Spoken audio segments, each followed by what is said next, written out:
Good morning, dear colleagues.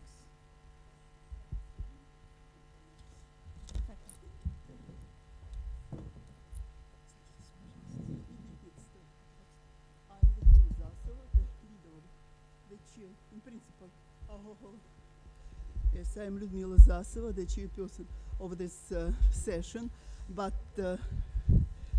Daria Yevdokimova agreed to help me because I have my presentation this morning. So, 20 years ago, passed away Vasily Vachmatov, so we will devote to him this session. Thank you very much. Thank you. Yeah, thank you. Let's start our Venus session today. First talk will be given by Masahiro Tagagi, excuse me. Thank you, Dima. He will present online. You could please, yes, unmute yourself and share your screen. Okay, but I can't start the sharing.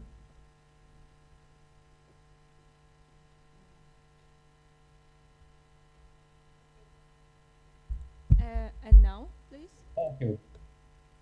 Thank you very much.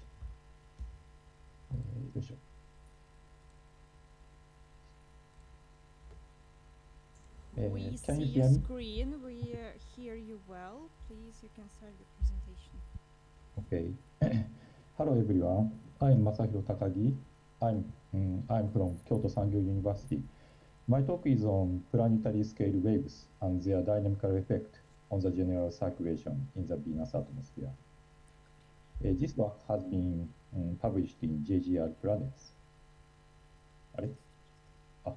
Okay.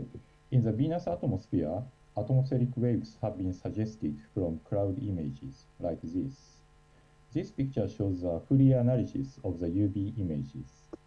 This is period and this is latitude. We can see that the 4-day wave exists in low latitudes and 5-day wave exists in mid latitudes. If these waves have a zonal wave number 1, the zonal phase velocity of the 4-day wave is faster than the superrotation, whose period is about 4.7 days, and 5-day wave is slower than the superrotation. So it is thought that the 4-day wave is the equatorial Kelvin wave, and the 5-day wave is a mid-latitude Rossby wave. However, the structure and generation mechanism of these waves remains unclear. This work, planetary scale waves such as 4-day and 5-day waves exist in the Venus atmosphere. They are expected to play important roles in the atmospheric general circulation by their transport of angular momentum and heat.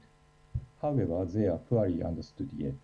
To understand the Venus atmospheric dynamics, it's important to investigate what these waves are and what they do.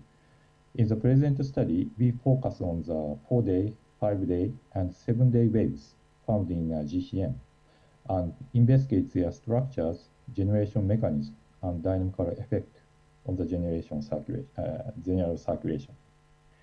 We use a simple Venus GCM named AFS Venus. I skipped the details, but please note that the planetary rotation and the superrotation are assumed to be eastward, like the Earth. This is just to make the analysis easier. The dynamics is not changed. The dynamics is equivalent to that in the Venus atmosphere. The model is integrated for 53 Earth years, and we analyze the data obtained in a quasi-equilibrium state in the last 3 years. This picture shows a latitude-altitude distribution of the zonal mean zonal wind maintained in the GCM. The color shade indicates the zonal wind velocity, and black lines indicate rotation period of the superrotation. At about 70 kilometers, the zonal wind velocity is almost constant in low latitudes, and weak mid-latitude jet appear here and here. This distribution is consistent with recent observations, like this. It should be noted here that the superrotation rotates slower in lower latitudes and faster in higher latitude in terms of angular velocity. The rotation period of superrotation at the cloud top level is about 4 days in low latitudes and 2 days in high latitudes. To investigate the waves in the GCM, the Fourier analysis applied to the wind data. This is obtained for the zonal wind on the equator. This is period and this is altitude. The white line indicates the rotation period of the superrotation. The lower one is obtained for meridional wind at 54 kilometers. This is period and this is latitude. We can see several waves. As shown later, they have a zonal wave number 1. The 3.3-day wave exists here. The zonal phase velocity is faster than the superrotation on the equator. 5.8-day wave exists here, and this wave is slower than the superrotation, about 56 kilometers, and faster than the superrotation, below this level. The 7-day wave has large amplitude of meridional wind globally, as shown here, but it has no zonal wind on the equator, as shown here. First, we extract 3.3-day wave by a bandpass filter and composite analysis. This is a horizontal structure obtained at 70 kilometers. This is longitude and this is latitude. The green line indicates the critical latitude, where the zonal phase velocity is equal to the zonal mean wind velocity. The 3.3-day wave consists of a Kelvin mode in the equatorial region and Rossby mode in the mid-latitudes, symmetric about the equator, as shown here and here. This structure is consistent with observations of the 4-day wave at the cloud top. Koyama et al. 2015 shows that the 4-day wave has zonal wind in low latitudes, as shown here, and meridional winds in mid-latitude. This fact could be explained by the recent GCM result. In the GCM, the coupling of the Kelvin and Rossby modes induces equatorward angular momentum transport, as indicated by wind vectors near the critical latitude, as shown here and here. The result suggests that the 3.3-day wave corresponds to the 4-day wave observed at the cloud top, and it is excited by Rossby-Kelvin instability. This is a schematic picture of the Rossby-Kelvin instability. This is zonal angular velocity, and this is latitude. The thick black line indicates a superrotation. The Rossby-Kelvin instability is a kind of shear instability. It can be interpreted as resonance between Kelvin wave and Rossby waves. In the Venus atmosphere, the superrotation rotates slower in lower latitudes and faster in higher latitudes.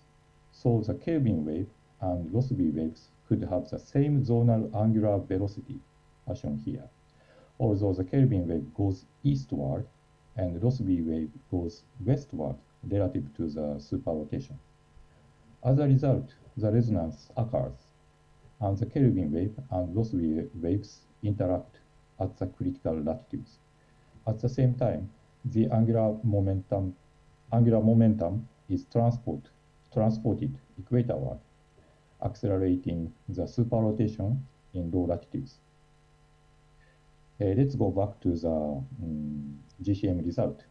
The 3.3-day wave induces the equatorward angular momentum transport across the critical latitude around 70 kilometers, as shown here. This transport accelerates the superrotation in the equatorial region, as shown here. but the acceleration rate is not so large in the long-term average. The EP flux vectors suggest that the vertical group velocity is upward for the Kelvin mode and downward for the Rossby mode. Next is a vertical structure on the equator. This is longitude and this is altitude. The Kelvin mode propagates upward from about 65 kilometers and to 80 kilometers or higher. The amplitude suggests that the Kelvin mode is attenuated about 71 kilometers. The right panel shows the horizontal structure obtained at 77 kilometers. The horizontal structure shows a Y-shaped pattern like this, as shown here and here, which could be related to that observed at the cloud top, as shown in these small panels. Next is a 5.8-day wave.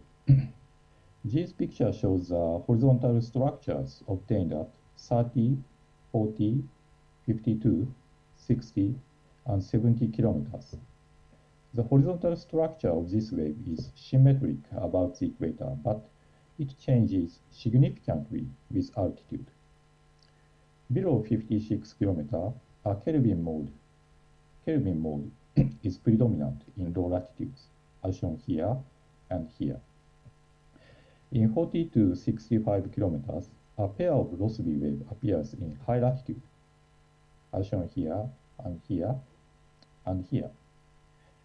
In 50 to 80 kilometers, another pair of Rossby waves appears in mid latitudes, as shown here. Above 65 kilometers, this mid latitude Rossby mode predominates, as shown in this panel. This structure is quite similar to the 5-day wave observed at the cloud top. This is a latitude-altitude structure of the 5.8-day wave. This is latitude and this is altitude. The color shade indicates kinetic energy. The green line indicates critical latitude and altitude. We call this critical surface. We can see that the Kelvin mode exists just below the critical surface, as shown here, where the phase velocity is faster than the superrotation. The high latitude Rossby mode and mid latitude Rossby mode exist above the critical surface, where the phase velocity is slower than the superrotation. Kinetic energy, distribution of kinetic energy suggests that Kelvin mode is connected with high latitude Rossby mode on this isentropic surface, and it is also connected with mid latitude Rossby mode on this isentropic surface. This structure indicates that the 5.8-day wave is also excited by Rossby Kelvin instability. This wave induces equatorward angular momentum transport just below the critical surface, as shown here.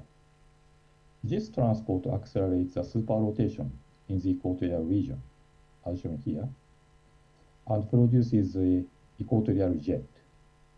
The mid-latitude Rossby mode produces significant poleward heat transport in the cloud layer, as shown here and here.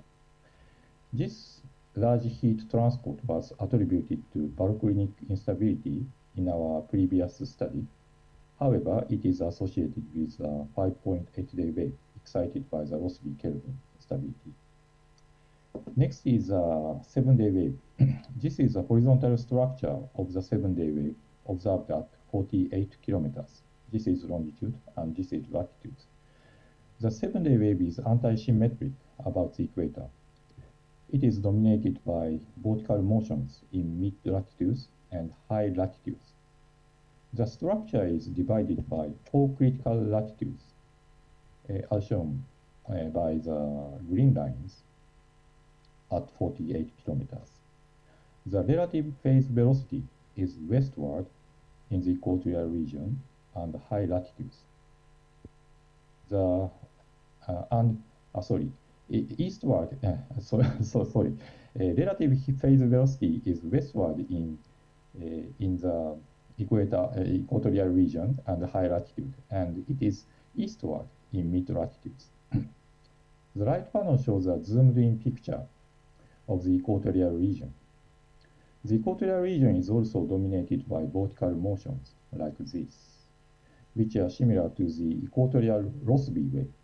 So this result suggests that the 7-day wave consists of the 3 Rossby modes. In the lower cloud layer, the 7-day wave produces poleward and equatorward angular momentum transport across the critical latitude, as shown here. By this angular momentum transport, the superrotation is decelerated in the equatorial region, as shown here, and accelerated in mid latitudes. As a result, the superrotation becomes close to a solid body rotation. This result suggests that equatorial jet produced by the 5.8-day wave could be destroyed by the 7-day wave. Next is the time variation of the equatorial jet, 5.8-day wave, and 7-day wave. This is time, and this is amplitude. The lower panel shows the time variation of the superrotation obtained at 54 kilometers. This is time, and this is latitude. The result can be summarized as follows. First, as the 5.8-day wave, denoted by green lines, grows, as shown here, the equatorial jet becomes faster, as shown here and here.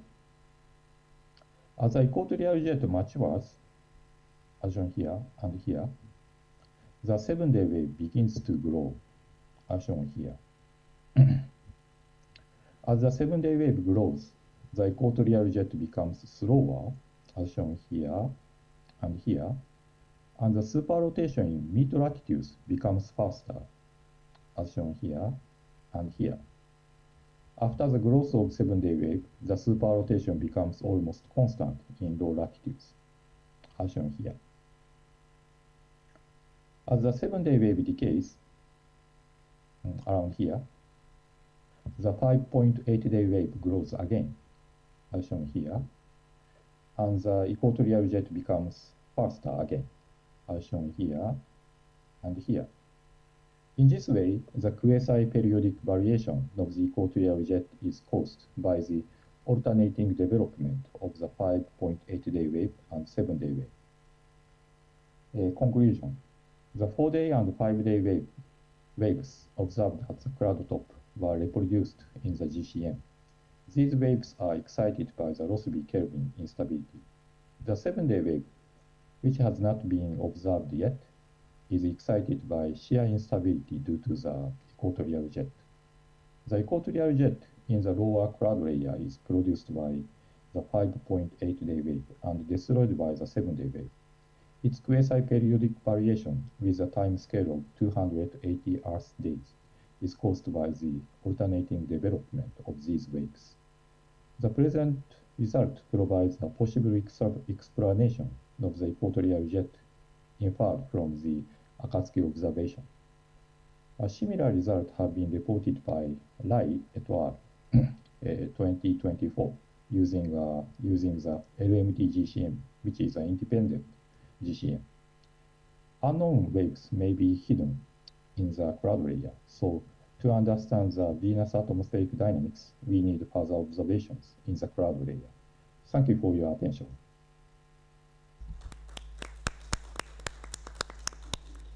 Thank you. We have time for several questions.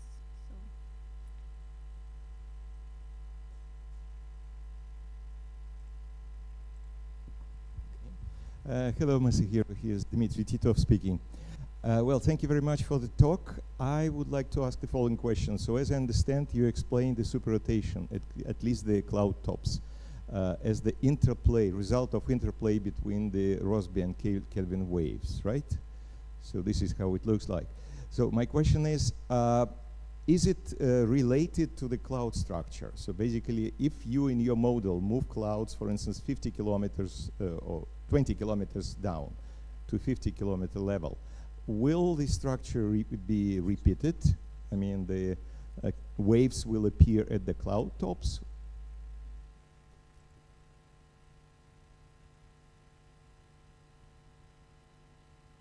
Your question is, we can observe these waves at the cloud top? Sorry, say it again. Your question is that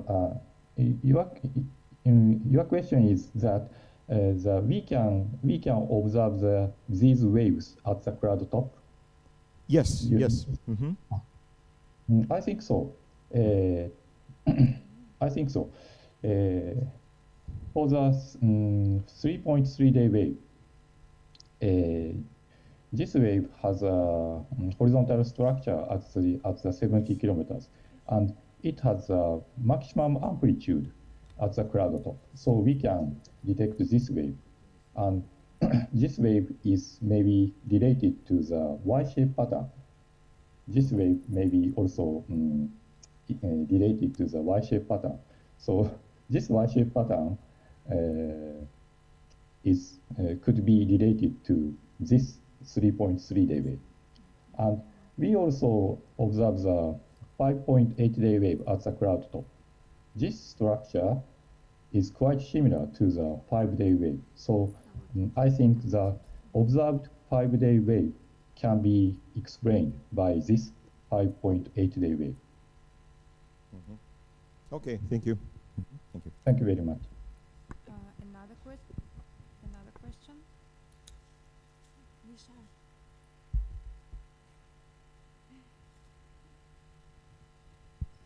Good morning. I am Lyudmila Zasova. I have a question about the altitude of your equatorial jet. You cannot imagine that maybe just change the altitude of the clouds. It may explain partially acceleration. No? How you define the position of altitude of the clouds from your observations? The equatorial jet, altitude of the equatorial jet is about 50 kilometers. So due to the Akatsuki observation written by Horinouchi et al., this equatorial jet could be observed by the IR2 night side images.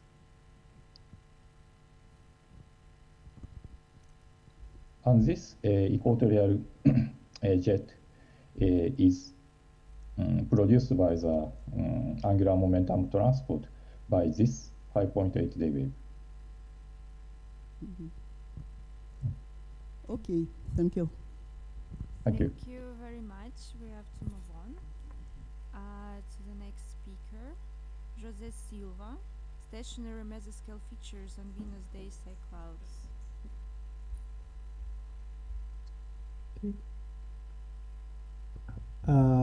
Can I share the screen? Yes, and we hear you and see you. Okay, great. Just I'll just share the entire screen. We see a screen. Yes. Okay, can you see the slides? Can you see them changing? Yes, it's.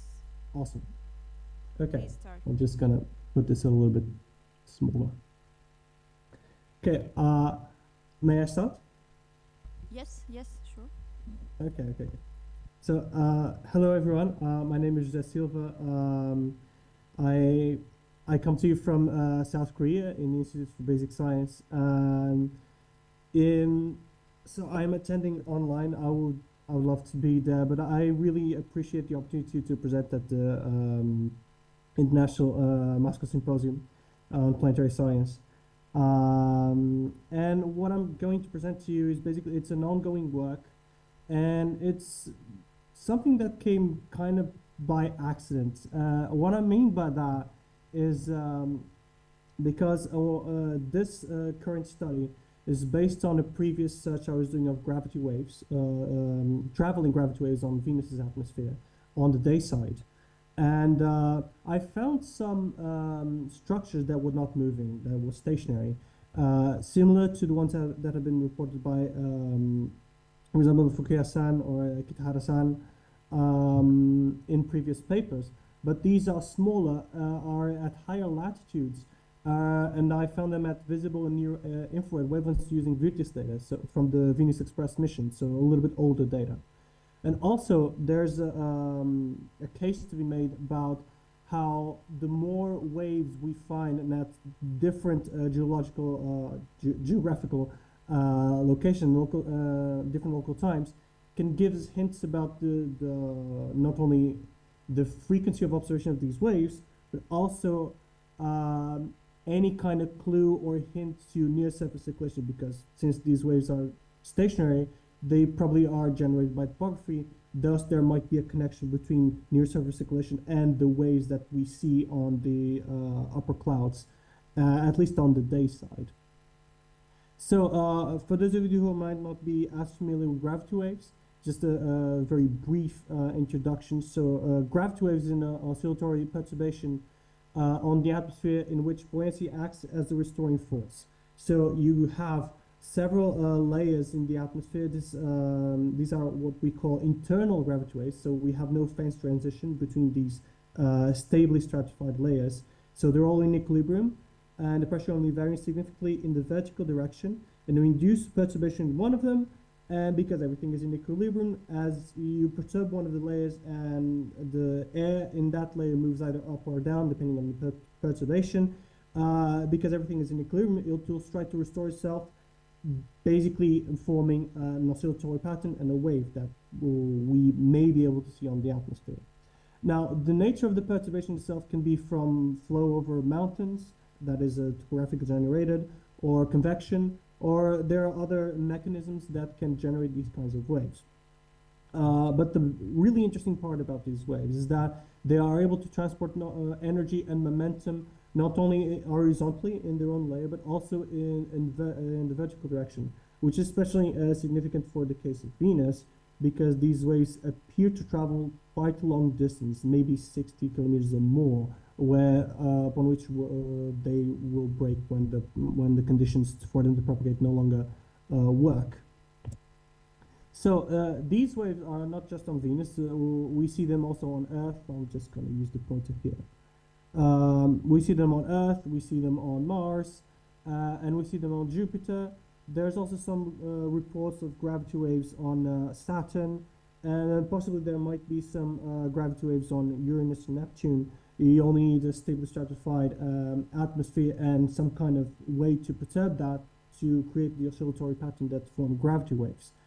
And I want to stress out this finding by the Akatsuki team way back in 2015, right after orbit reinsertion, where they found this massive bow-shaped wave.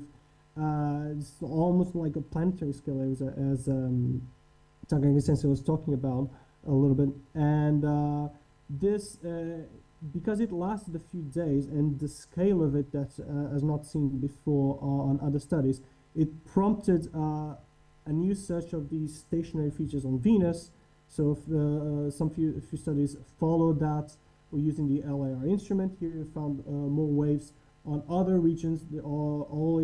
They seem to be related to some kind of topographic feature, which enforces the theory that they are topographically generated, and also using UVI on the upper clouds. So this is ultraviolet wavelengths, and these are like thermal emission centered at 10 microns. And of course, if we can look at all the data from the Virtus instrument, we can see here at 3.8, centered at 3.8 microns and 5 microns, we also see some stationary features here. This is on a paper by Javier Peralta 2017, where we document a lot of these structures on the night side upper clouds of Venus. And here I'm showing you some examples of what I found on the day side at visible and near infrared wavelengths. I'll just move this up a little bit so you can see. And what is peculiar is that they look a little bit different than the ones that have been reported previously. They seem to be tilted with respect to the parallel. But they all seem, at least these ones seem to share their origin in this mountain. If the generating mechanism is in fact that topographical region right there. About the method itself, I was looking through the Virtus data. This was in respect to a previous study, so I focused on a particular period, mainly between 2007 2008, right up until when the IR channel of the Virtus instrument unfortunately stopped functioning. I individually inspected each image at several wavelengths just to be sure that the feature that I found is actually some kind of feature that is there and not any kind of artifact. The processing might be different between each image because each image has its own peculiarities. And unfortunately for the shorter wavelengths, so like at 280 nanometers or 265, some of the images had detector response non-uniformity issue that degraded the image's quality. So this is why most of the images that I'm going to show you of waves are at 600 nanometers, where I could get the best to noise ratio to see the structure, even though it's still, as you know, visible waves are still quite hard to see any kind of feature on Venus. Regarding the characterization of the features itself once they are found, it's very simple just to measure the basic properties like horizontal wavelengths, the packet width and the packet length, just to get an idea of the shape and size of these waves. And also in terms of shape, I thought that it would be best to describe the orientation of the waves in several ways, because sometimes they're not like perfectly aligned with meridional or any kind of line. They might be tilted, they might be oriented in some other way. So I've drafted these three orientations to get a better sense of the morphology of each specific structure. And of course, because these waves are stationary, if we gather the background wind data using cloud tracking methods, we can get the intrinsic phase velocity, given that it's going to be symmetrical to the background wind.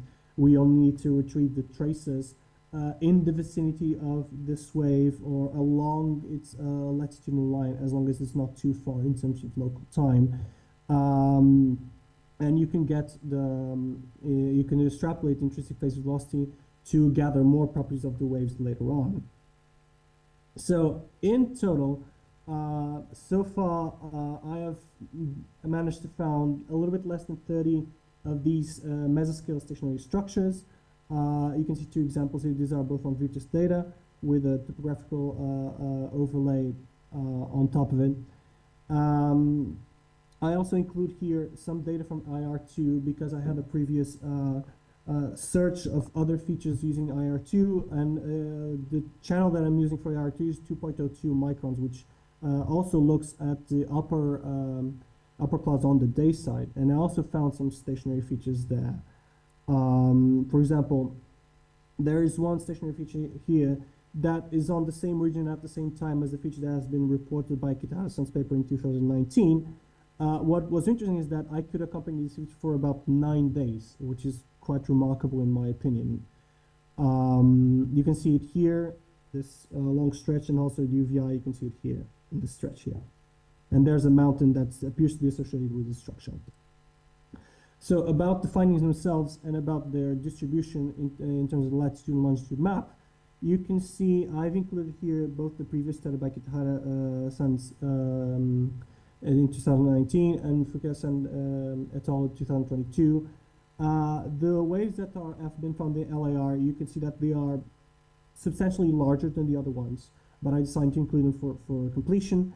And you can also see that the waves that are found using Virtus are, for obvious reasons regarding to the orbital characteristic of the spacecraft, a little bit lower in latitude. So we can get to higher latitudes, with the Virtus instrument, which is more difficult to do with Akatsuki data because they focus on equatorial wavelengths.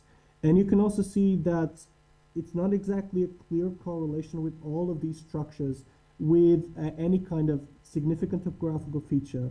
So this is actually an open question right now, why we see these features there.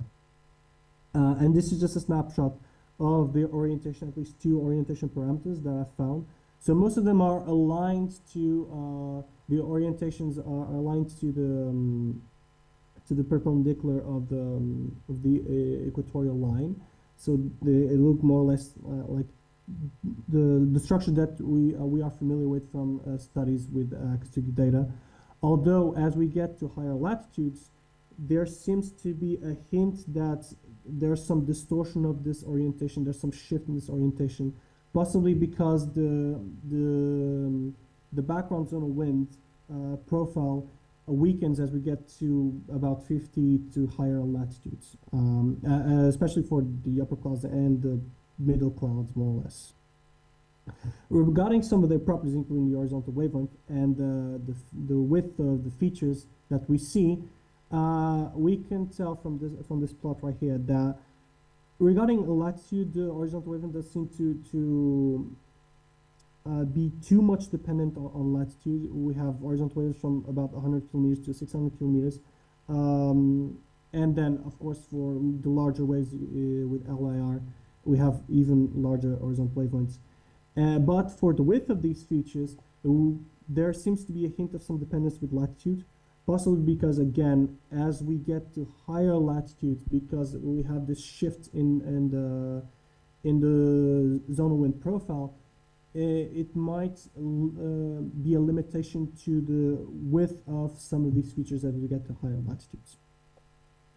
What was interesting from the current search of waves is that when I look at the distribution in local time, even though there has been some studies that suggest that there's a local time dependence of these waves, as we can see clearly from here, the right side of both plots, we have more waves on the afternoon. From the Fifteenth data is that I actually found a significant number of waves on the morning side. And that is something that right now I'm trying to investigate exactly what's going on, and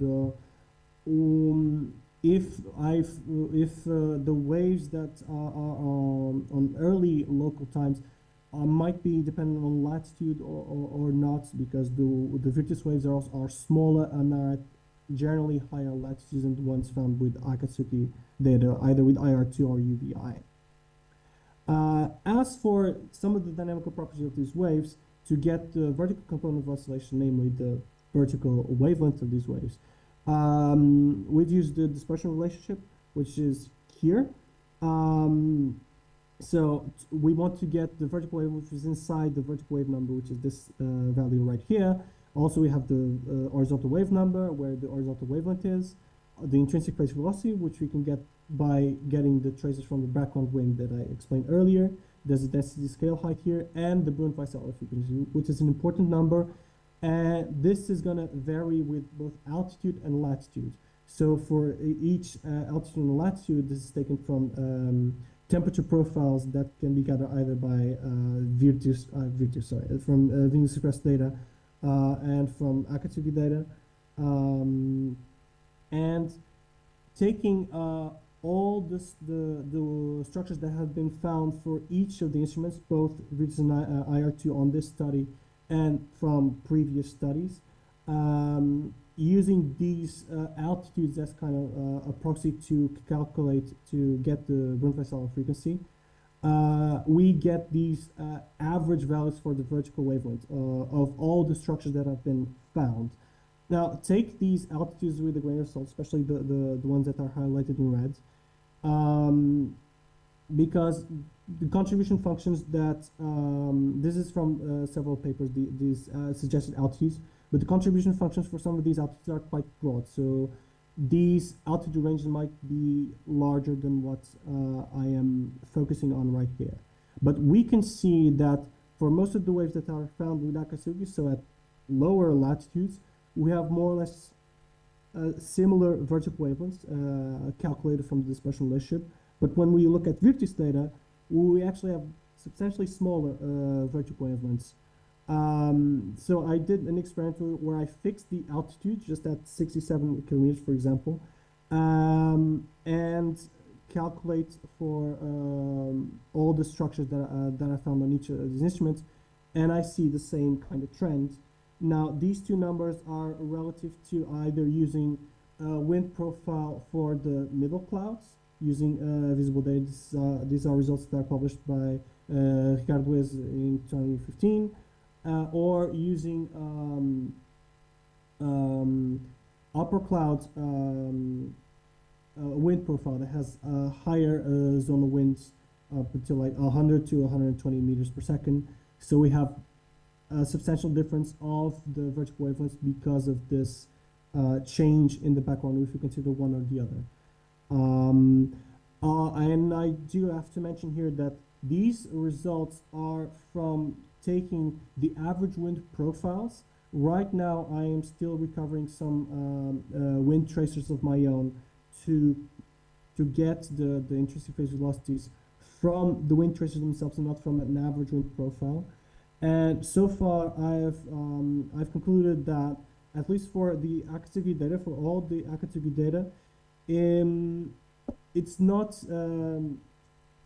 the final values of the vertical wavelength don't change that much between the tracers that I have and the average wind profiles. But for the Virtus data, they seem to change considerably. Jose, So, 2 minutes, please.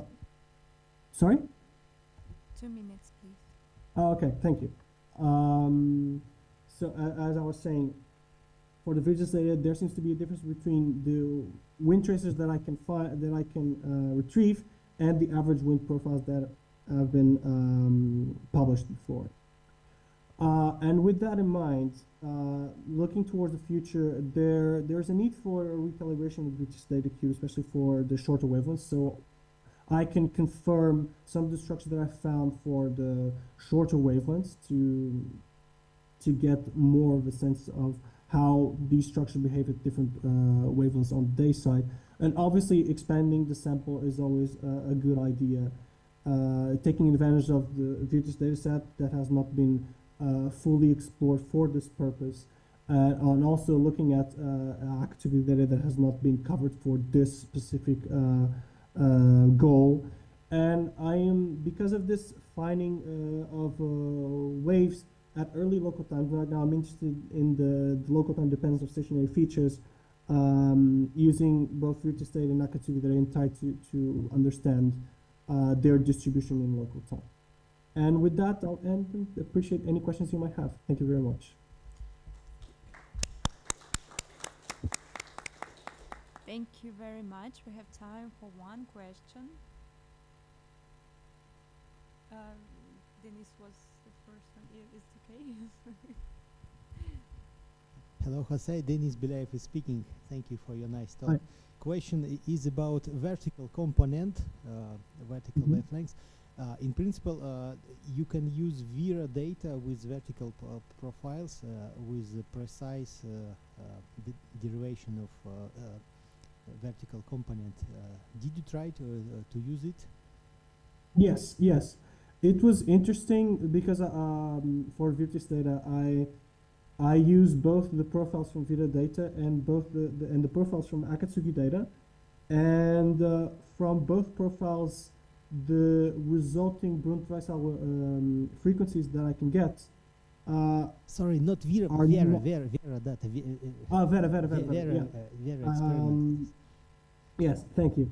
The resulting profiles and the resulting Brunt-Weissel frequencies are not super different, at least from what I was able to gather. But yes, I did look through the Vita profiles for this purpose, to get the Brunt-Weissel frequencies. Okay, thank you. Thank you very much. We have to move to the next speaker. Thank you, Jose. Next speaker is Lyudmila Zasova peculiarities of the Venus upper cloud layer circulations during the 24 solar activity cycle.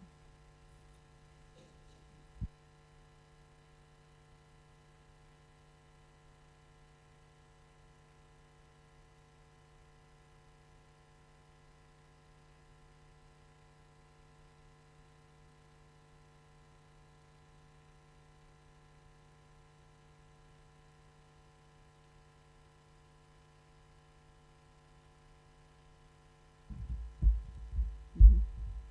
Mhm. Okay, thank you. So that it's our presentation from Zasva Khatuntsov, Patsaeva, Ignatiev, Gorinov about results of analysis of experimental data from Virtus VEX mission. Так, а как следующее забыла здесь? На. Следующий слайд. Здесь можно. So Venus Express has worked for a year and on the orbit around Venus from 2006, and it had 3 spectral channels: ultraviolet, visual, and near-infrared, which allowed to sound the different layers in the clouds. So from upper boundary 70% in UV, visual 60 kilometers, lower boundary of the upper clouds, and the near upper boundary of the lower clouds. So it was transmitted information only for 2.1 orbits in all 3 channels. So I don't explain how it was connected to the altitude. It was done accurately by Igor Khatuntsov using the vertical profile, wind vertical profiles measured, and also vertical profile of meridional wind measured by Pioneer Venus. And it was found that averaged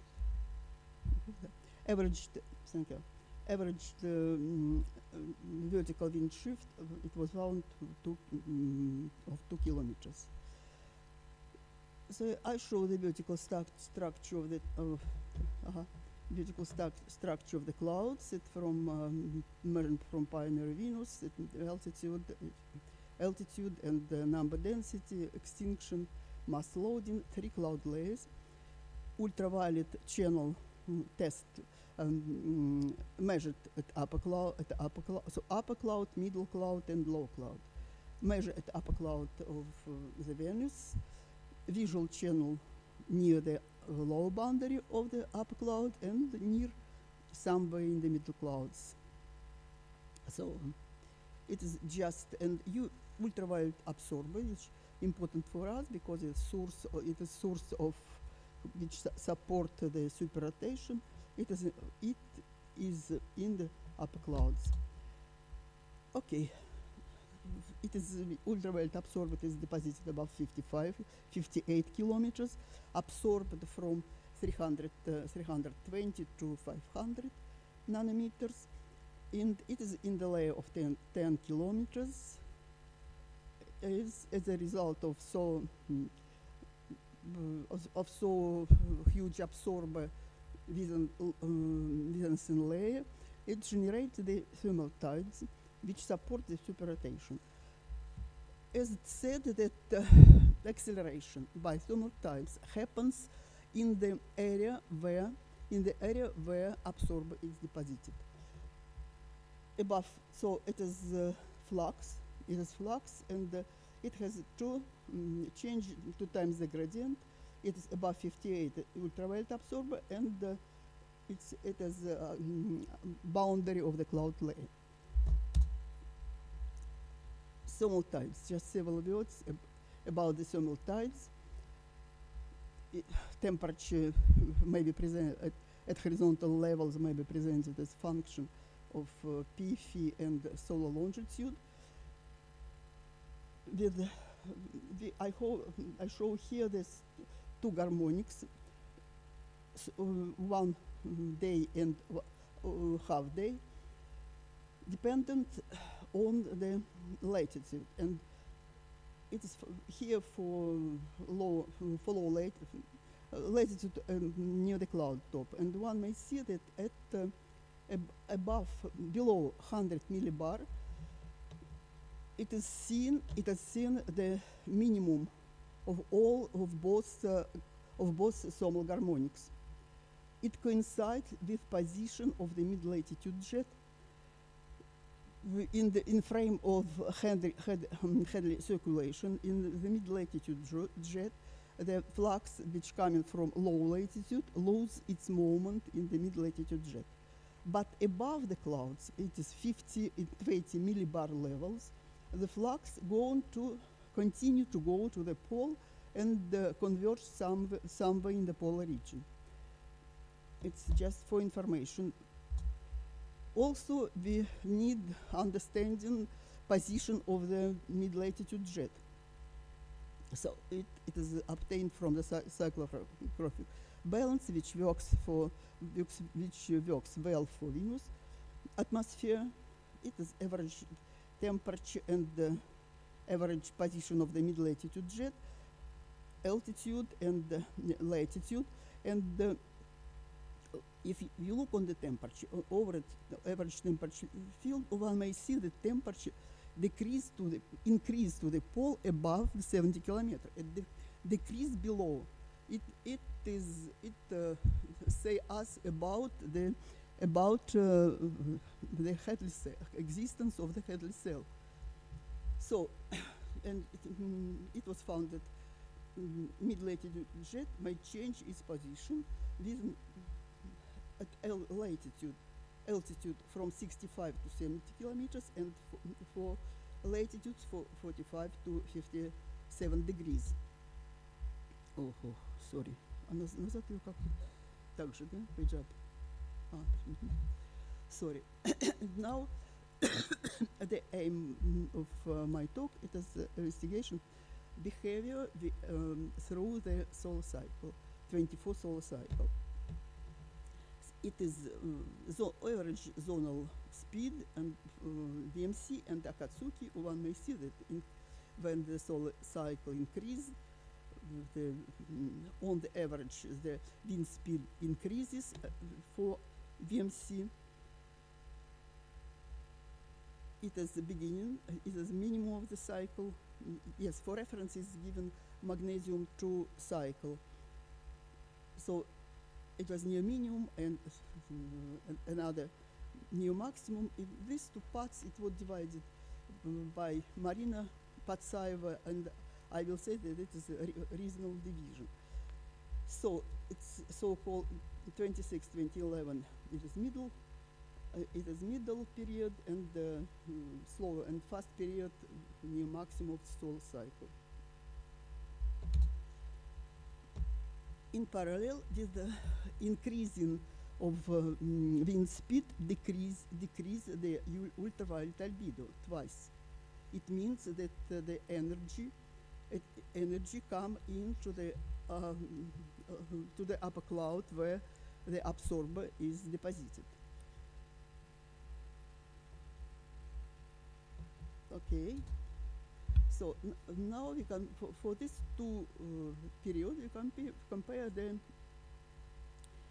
the latitudinal profile. It's UV, green it's with, red near. Here the classical situation when we observe the mid-latitude jet and the these two, they show us position of the Hadley sail in the upper clouds. About the middle, they just coincide here. The same vertical, the same horizontal, and the same. The same meridional and the same zonal wind. It's so-called fast period when the it's high speed in blue and high speed in green, but not in red. Green follow to pole, green follow to equator as good for Hadley cell in the cloud layer. So it is, and it is still here the upper cloud layer, the upper cloud Hadley cell, and the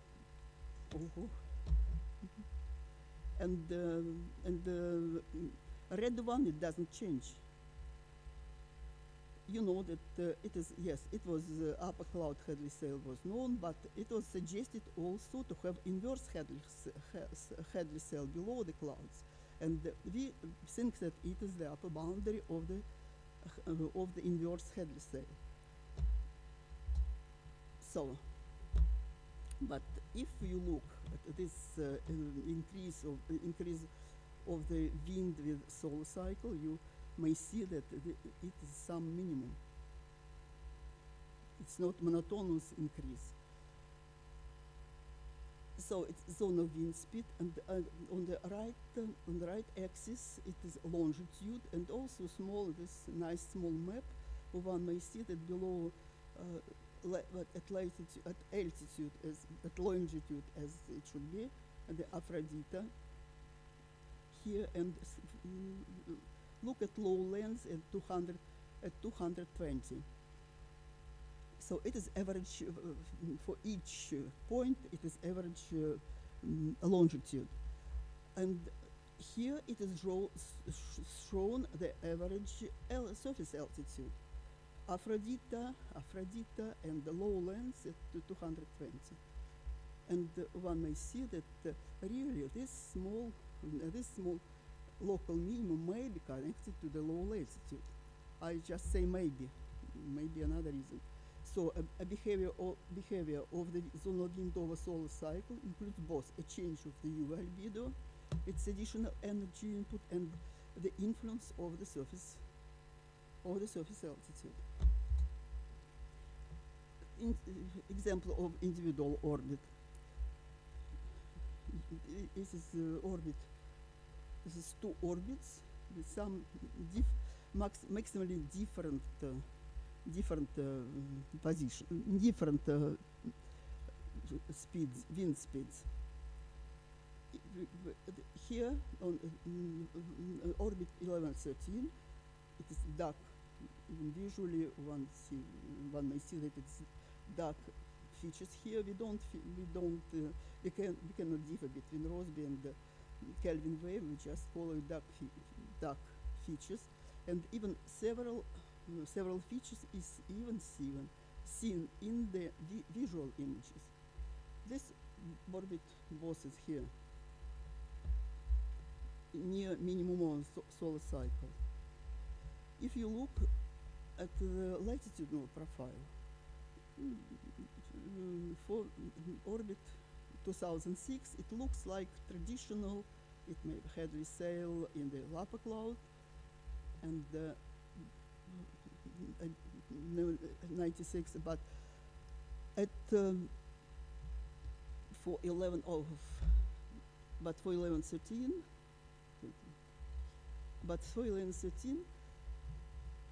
piece of upper cloud Hadley sail is seen in equatorial region, because in visual the flux moved to the equator, and in blue it moved to the pole, but in the middle latitude both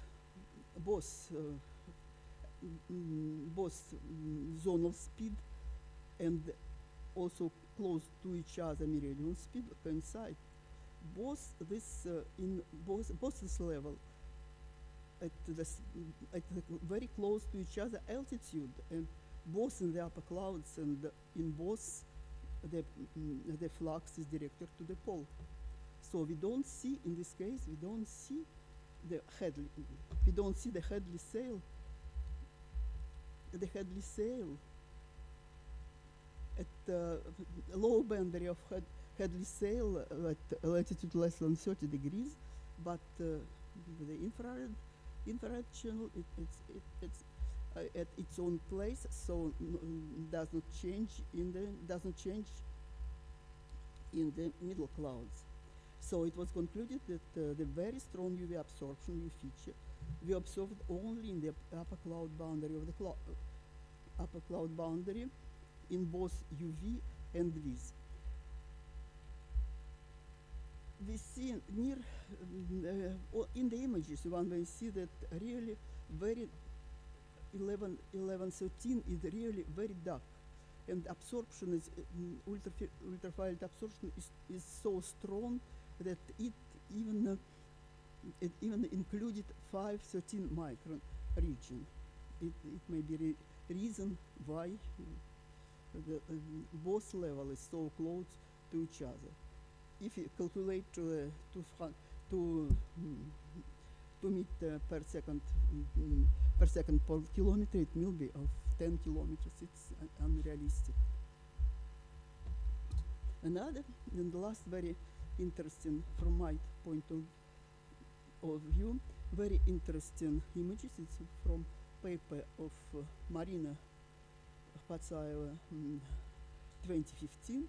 It has two images, 4621 and 4721. One may see here just typical to the set of orbit related to one of Marina, and the second one is close to two set of the orbits. Mid-latitude jet is seen here. It means that we observe the Hadley cell in the upper clouds, and not there. Dark Y-stretch, and one may see that dark Y-stretch is higher. For this orbit 471, it was joint interpretation of the Dirtis measurement position of the clouds in this place, and together with images, and it was found that the dark areas may be 2-3 kilometers higher than the bright one.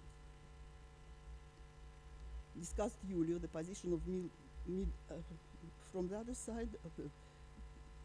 It means that we don't see here signatures of the mid-latitude jet. From one side, it may change, its position may change between 65 and 70. 2 minutes, please. 2 minutes, please. No, 4. 6 by 6, okay. But it's practically last slide. The Y structure, which appears with a period of 4.4 days, of 2-3 kilometers higher than. That's why we don't see the Hadley cell at these orbits. And the other side, from our observation, we may the Hadley cell in upper cloud, it was known, and we may suggest that we observe the upper levels of the inverse Hadley cell.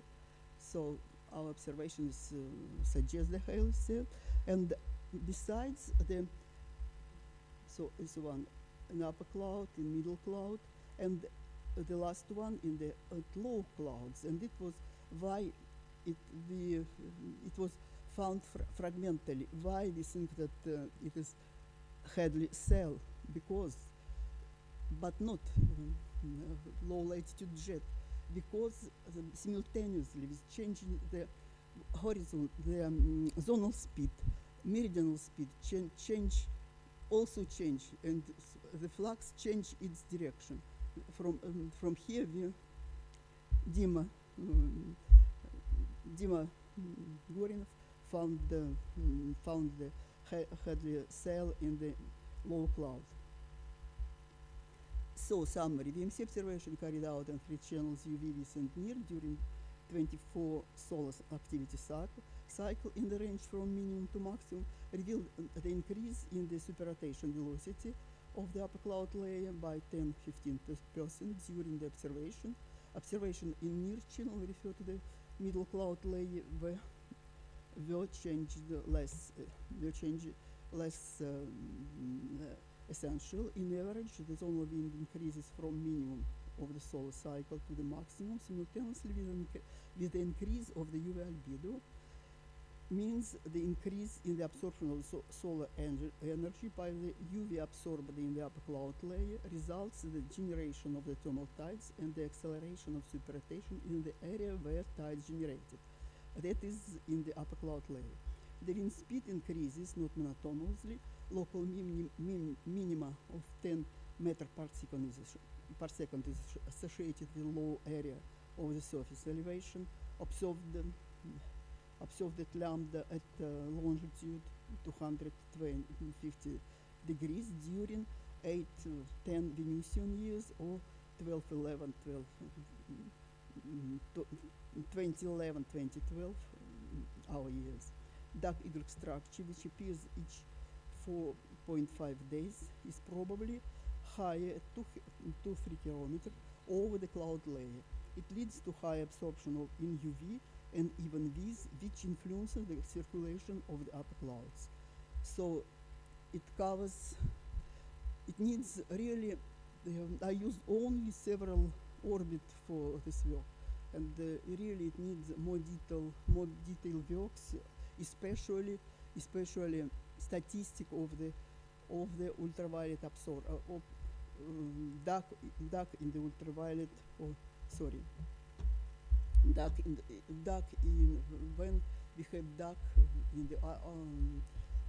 in the ultraviolet orbits. So thank you much. I think I finished. Okay, thank you very The much. last was just about our three. Thank you much. Yes, I can say to move the question part to the coffee break because we have no time for questions, and please have broader discussion during the coffee break. And we move to the next speaker, Dmitry Titov, Venus Atmospheric Dynamics, digging into the Venus Express observations.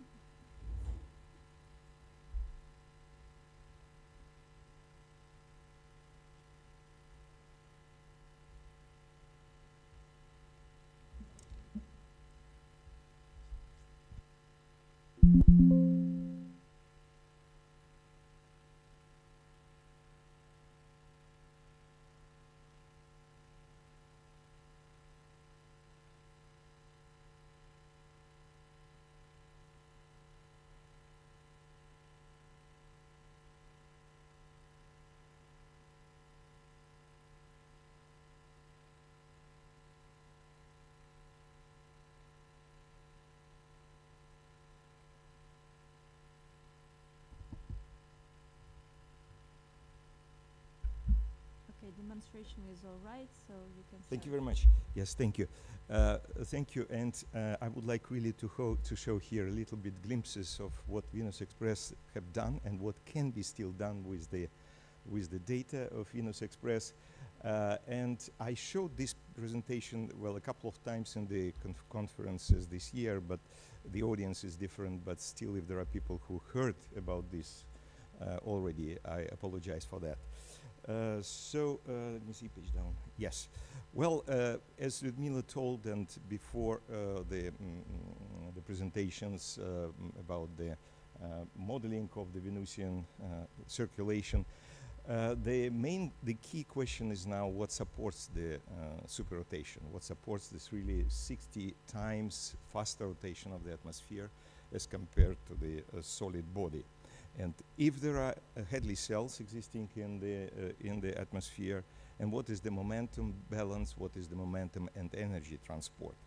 And for this, Venus Express actually was very well suited because it had a lot of measurements through the clouds, a lot of measurements on the temperature structure, on the cloud morphology. So I will try to go through this. Oops, too fast. Well, and these are four Does it work? Yes. 4 images taken by VMC camera in UV visible infrared ranges, which really go through different layers in the cloud. And these are mean velocity fields. The top panel is the zonal field, and the lower panel is the meridional wind, which is thanks to heroic efforts by Marina Patsaeva and Igor Katuntsev. Basically, now we have, I think, up to 1 million vectors. This is this database which never existed, and I'm not sure it will be repeated in the next future. So I think that this is really great data set.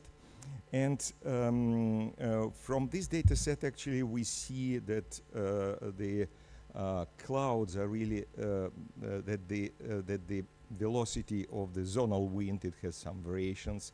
Also, what is very important in the meridional wind, we see, it seems, we see the return flow, while at the cloud tops, here it is in the blue, in the cloud tops, the parcels of air moving poleward, while in the lower cloud, they're returning back. So it's some like of the cloud Hadley cell. Well, also there are several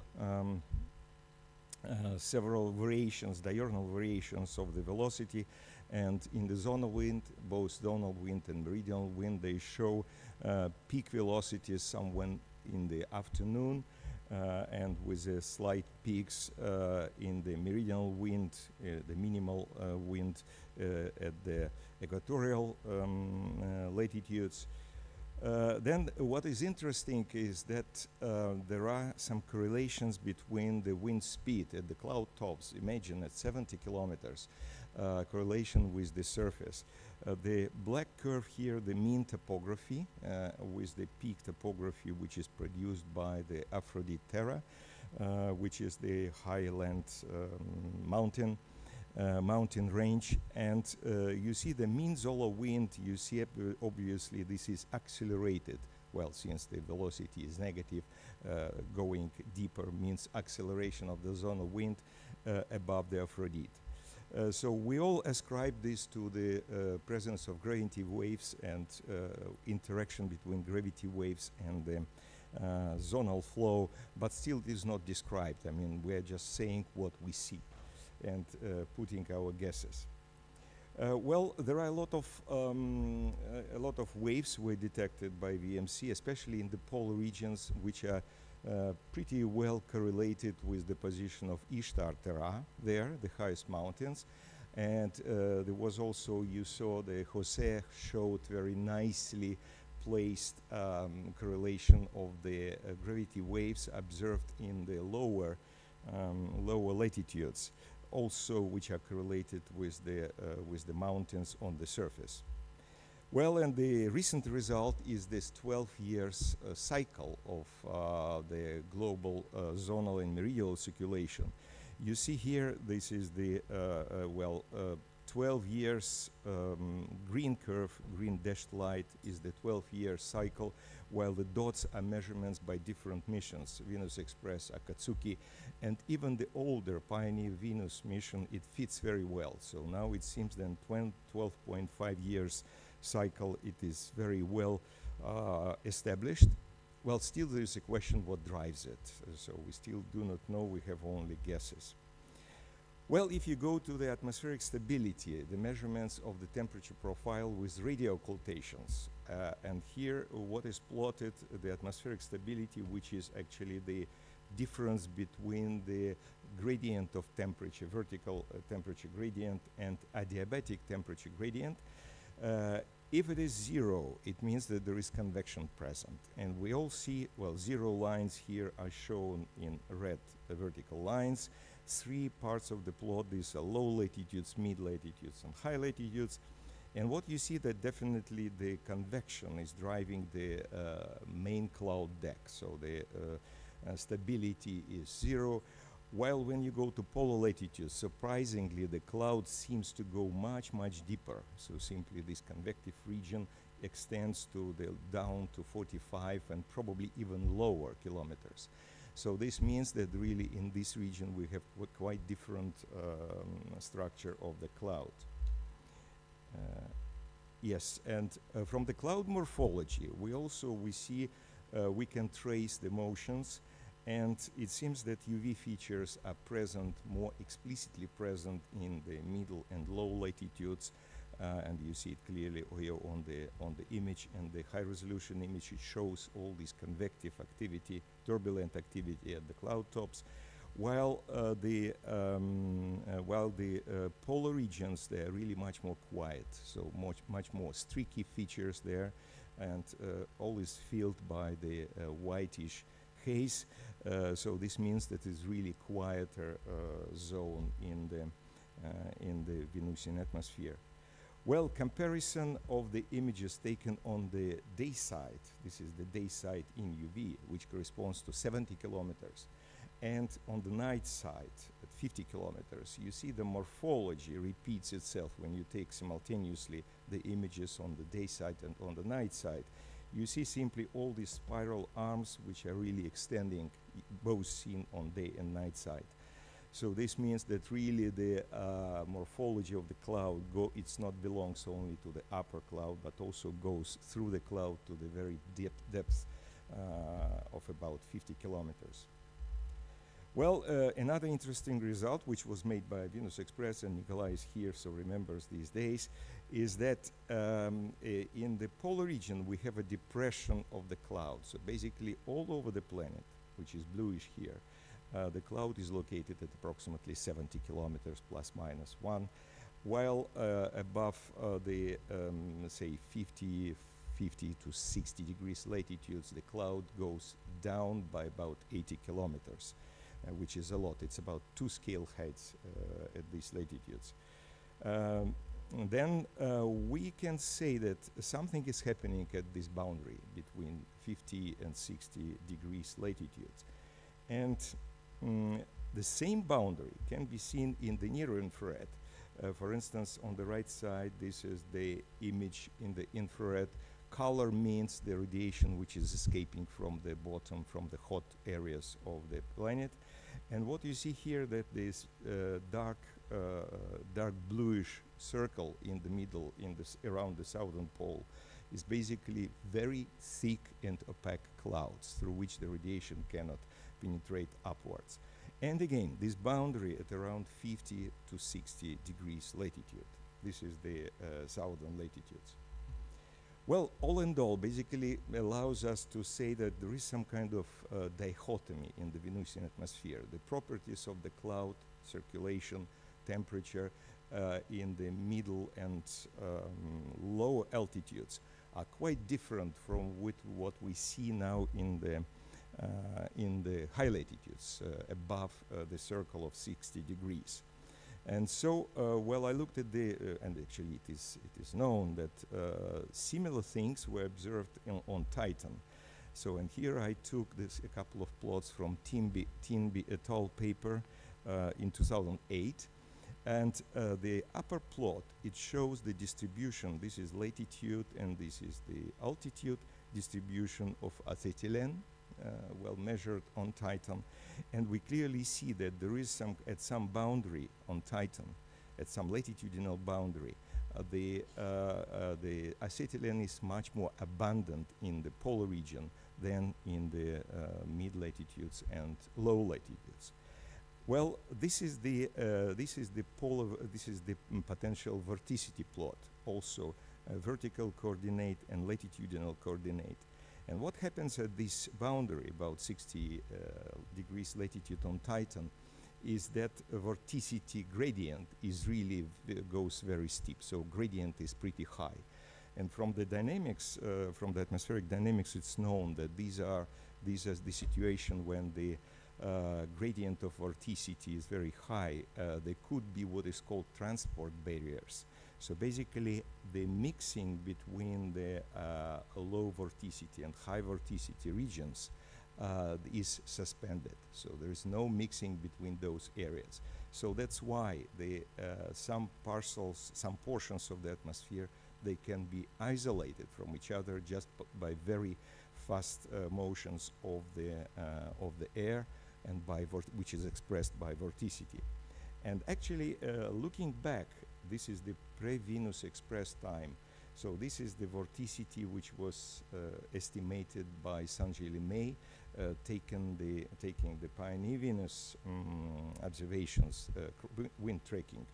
And what you see at approximately 50, 60 degrees latitude, you see really steep increase in vorticity there.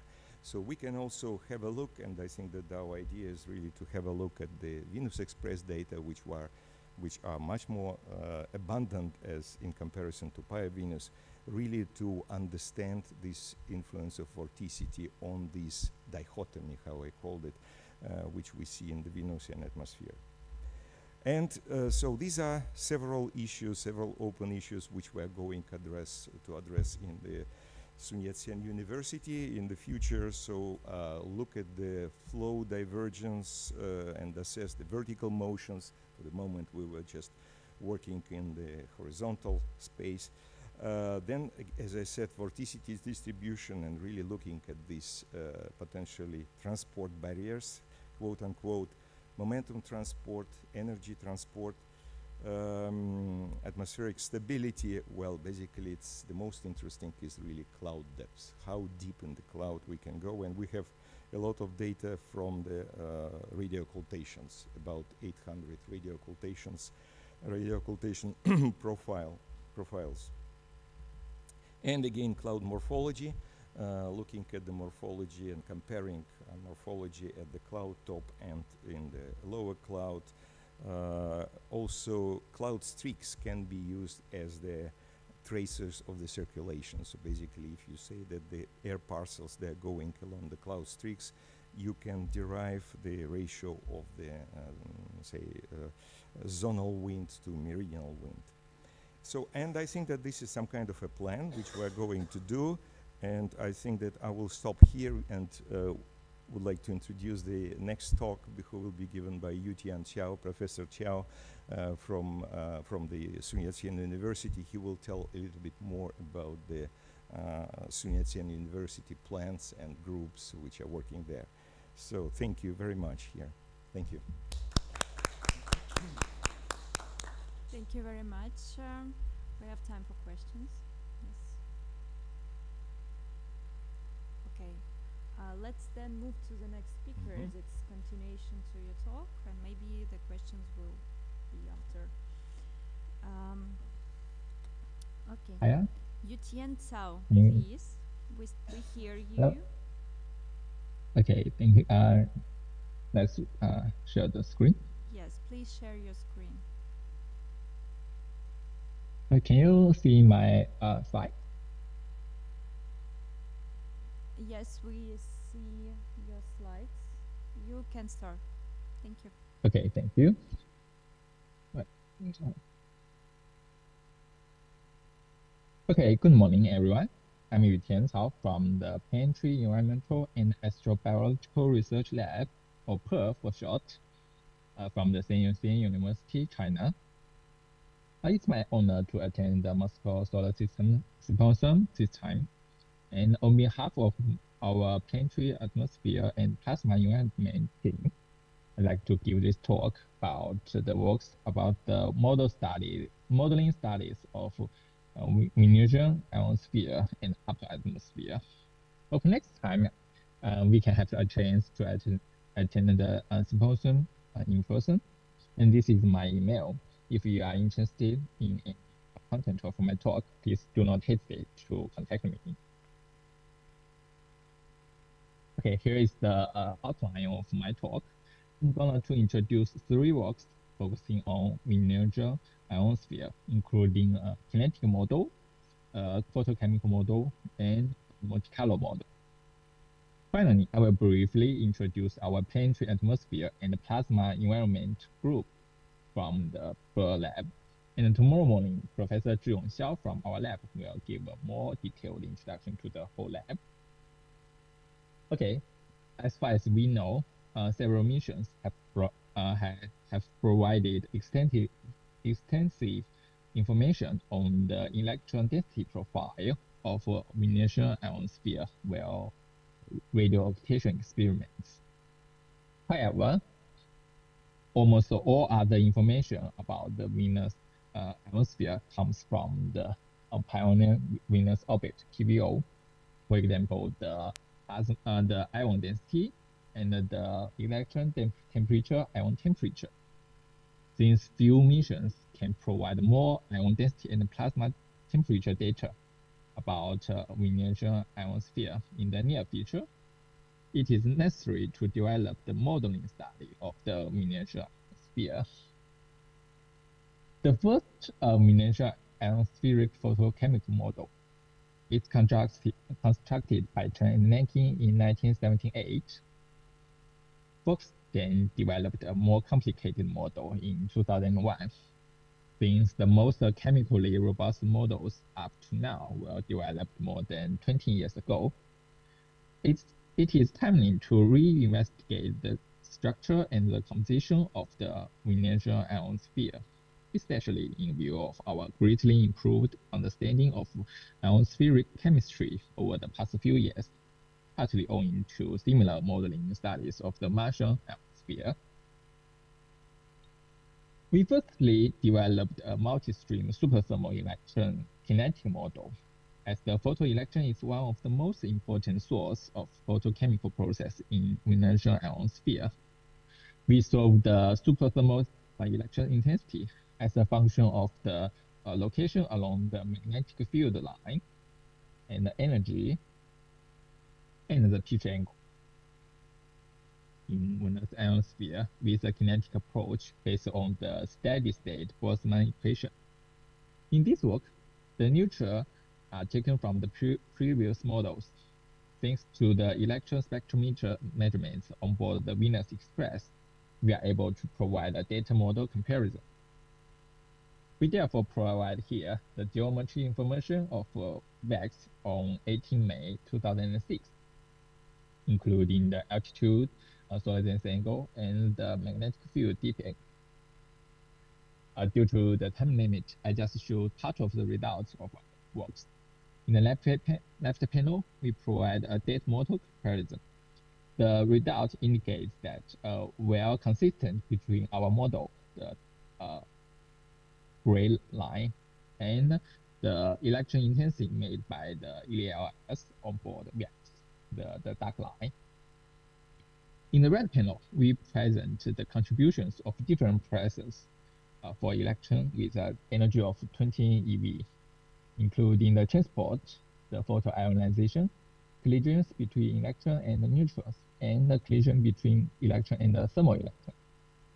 The region below 115 km is characterized by a local equilibrium for superthermal electrons, and the effect of the transport, the solid line, become important above about 215 km. Loss of superthermal electrons through transport is primarily balanced by production through collisions with ambient neutrals. In addition, we present two model rounds with and without atomic hydrogen in our model. The right one indicates a situation with a strong atomic hydrogen escape, and helium becomes the dominant species above about 240 km. As we can see, the secondary electron production is quite different for two cases at high altitudes. After we have completed our superthermal electron kinetic model, we are able to construct a photochemical model for Venetian ionosphere. It is notable that the previous models of Venetian ionosphere have not taken into account the protonated species, which may have appreciable concentrations based on our experience with Mars. The protonated species can be favorably produced and destructed by proton transfer and other reactions in the presence of even a small amount of hydrogen in the background atmosphere. A recent Nature article claimed that Venus water loss is dominated by HCO+, a protonated species. We then developed a detailed one-dimensional photochemical model for the dataset Wienergen ionosphere, including protonated species for the first time. The photoelectron module is developed from the aforementioned superthermal electrokinetic model. We include a total of 15 ion and neutral species, including 17 protonated species. We implemented a photochemical network that is more complicated than those used previously, including more than 800 reactions. In general, the net effect of protonation is to diverge the ionization flow into more channels, while a series of proton transfer reactions along the direction of low to high proton affinity for parent neutrals.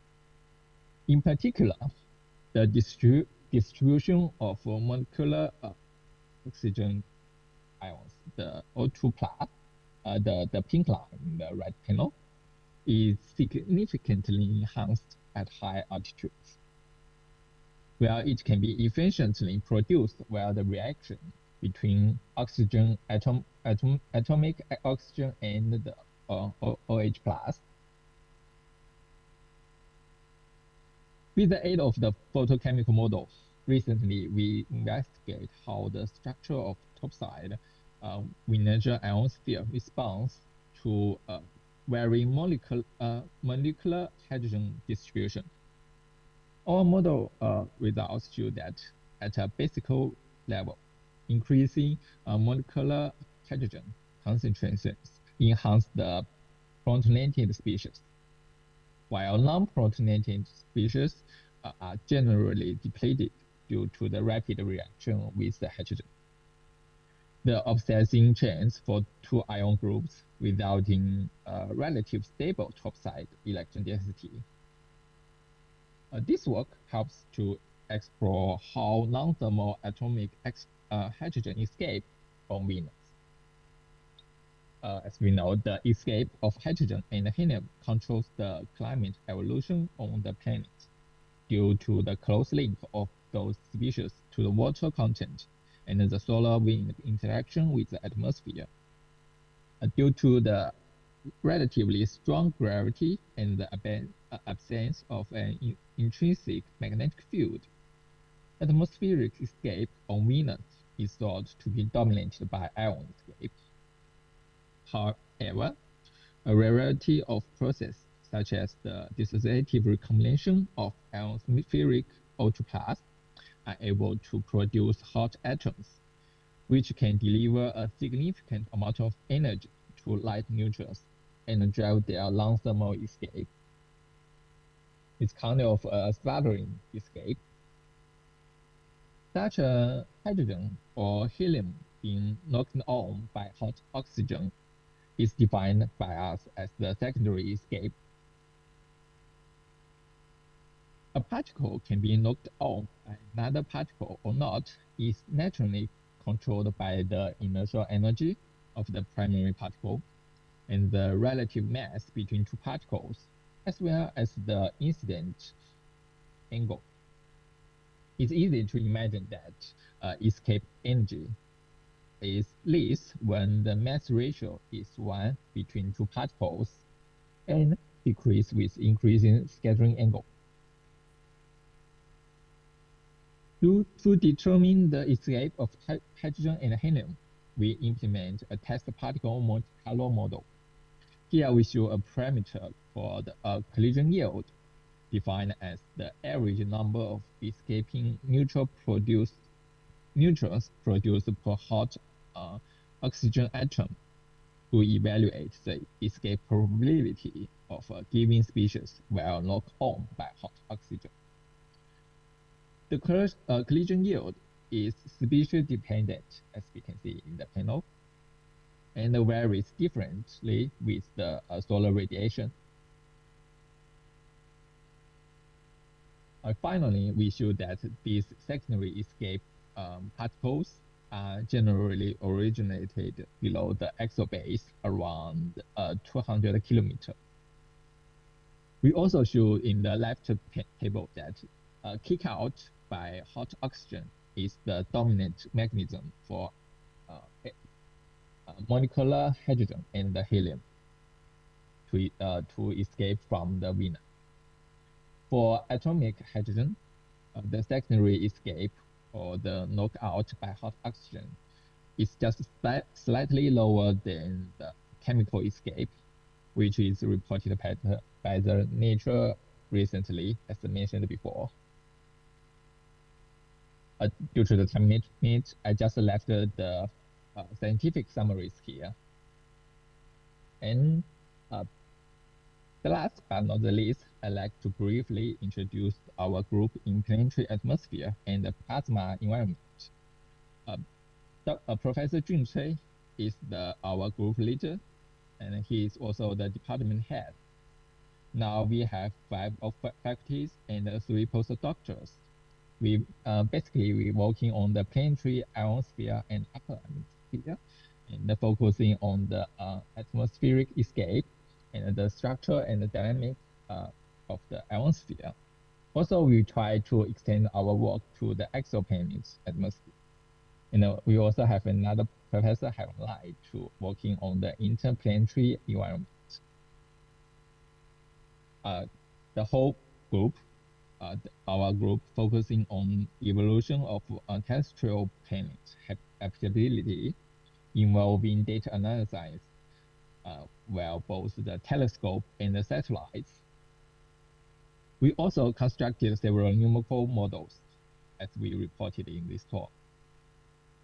And myself recently works on some laboratory experiments focusing on the physical and chemical evolution of planetary atmosphere.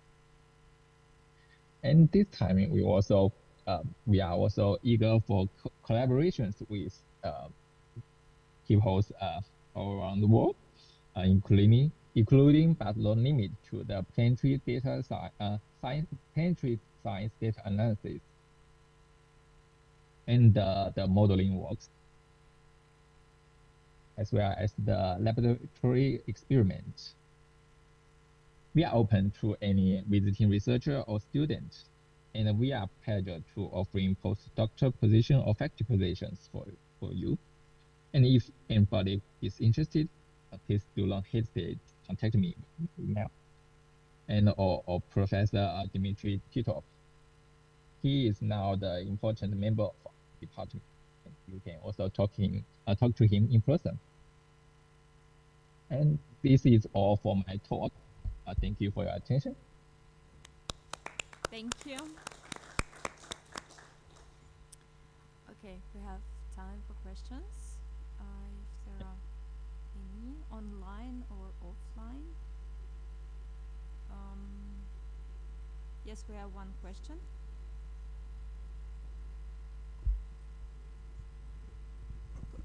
What you tell about Jean's escape? The Jean's escape? Yeah, Jean's escape. Sorry, let's show the escape.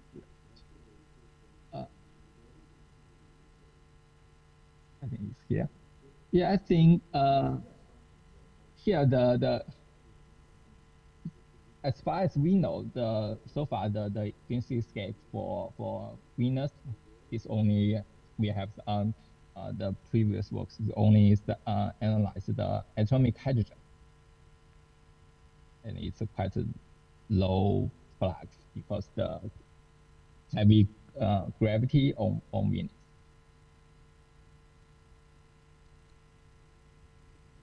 Yes. Okay, thank you. Okay, another questions? Yes, we have some time. So. Yutian, it's Dima here, so I cannot wait for coming back. But the question which is vividly discussed here, so what is protonation? Could you please explain this term?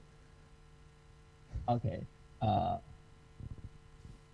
Here, the protonation means the species have some reactions with the hydrogen.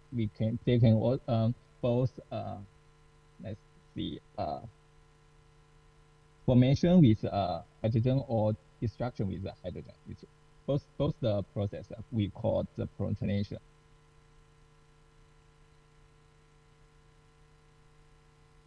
Yeah, for example, this chemical process, one species reaction with the hydrogen, and then they have a extra proton. So we call this process as protonation.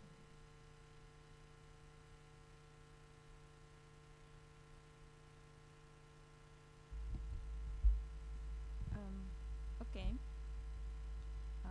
The last question. Please explain, is it your model applicable mainly to day-side ionosphere, or could you extend this results to night side? That's a good question. We also have some, recently we are working on the night side Venus ionosphere. But because if you in the night side, some reactions we have to close, for example, the photo ionization, photo dissociation, but some chemical reactions is still working in the night side. But we are also testing our models, so we haven't published any.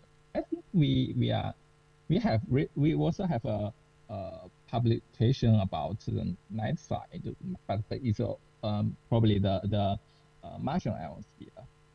The reaction is quite similar almost in the Venus.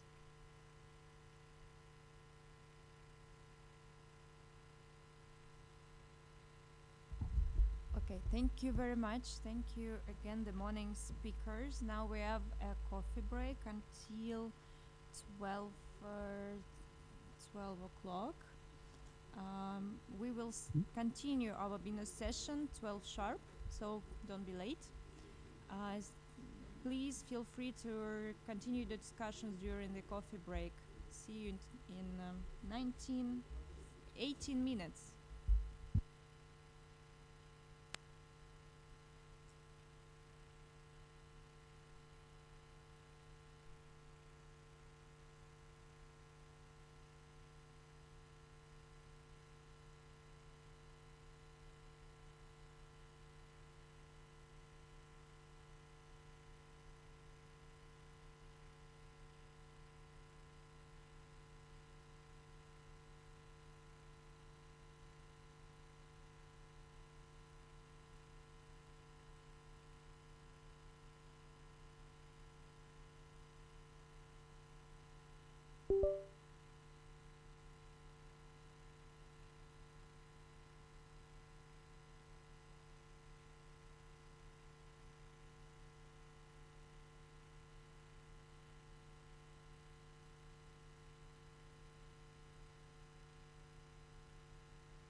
Mikhail, please mute your microphone.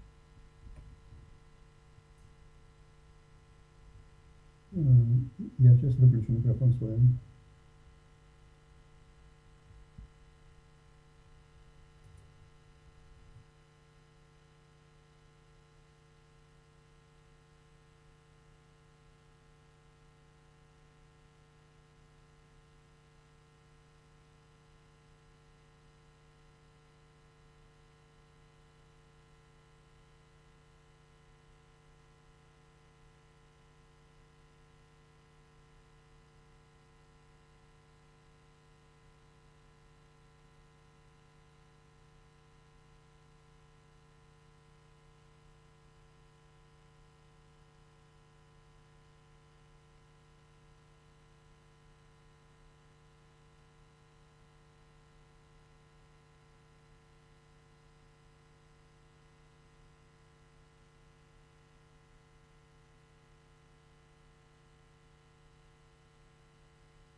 Masahiro, thank you for your question.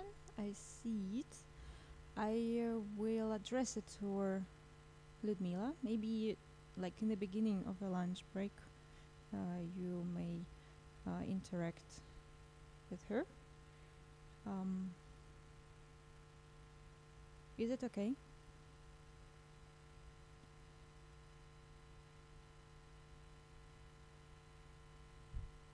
Excuse me, Masahiro, do you hear me?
I have a question to moderator.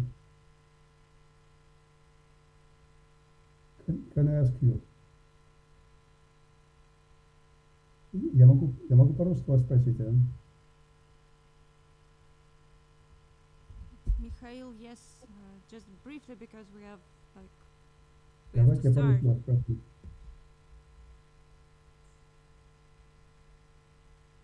У меня доклад завтра, я хотел попробовать сегодня во время кофе-брейка, как качество звука и как передается. Mikhail, sorry, we have to start the session. Could you write, please, down your question to the chat? Yes, please. Хорошо, хорошо. Please. Yes. Где все? Лиза, ты можешь позвать людей с кофе-брейка, пожалуйста? А то уже 12, и как бы мы опять сейчас задержимся.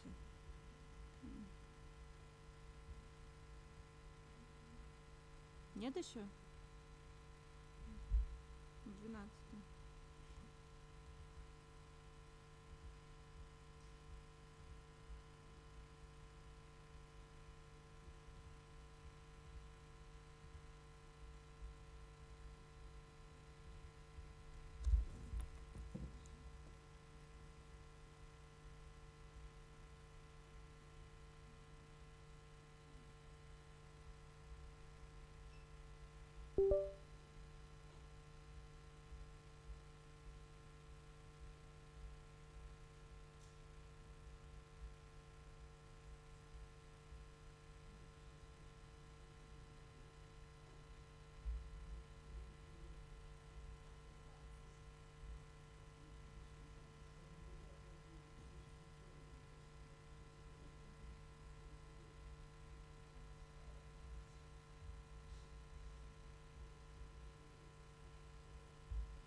We'll start in 1 minute.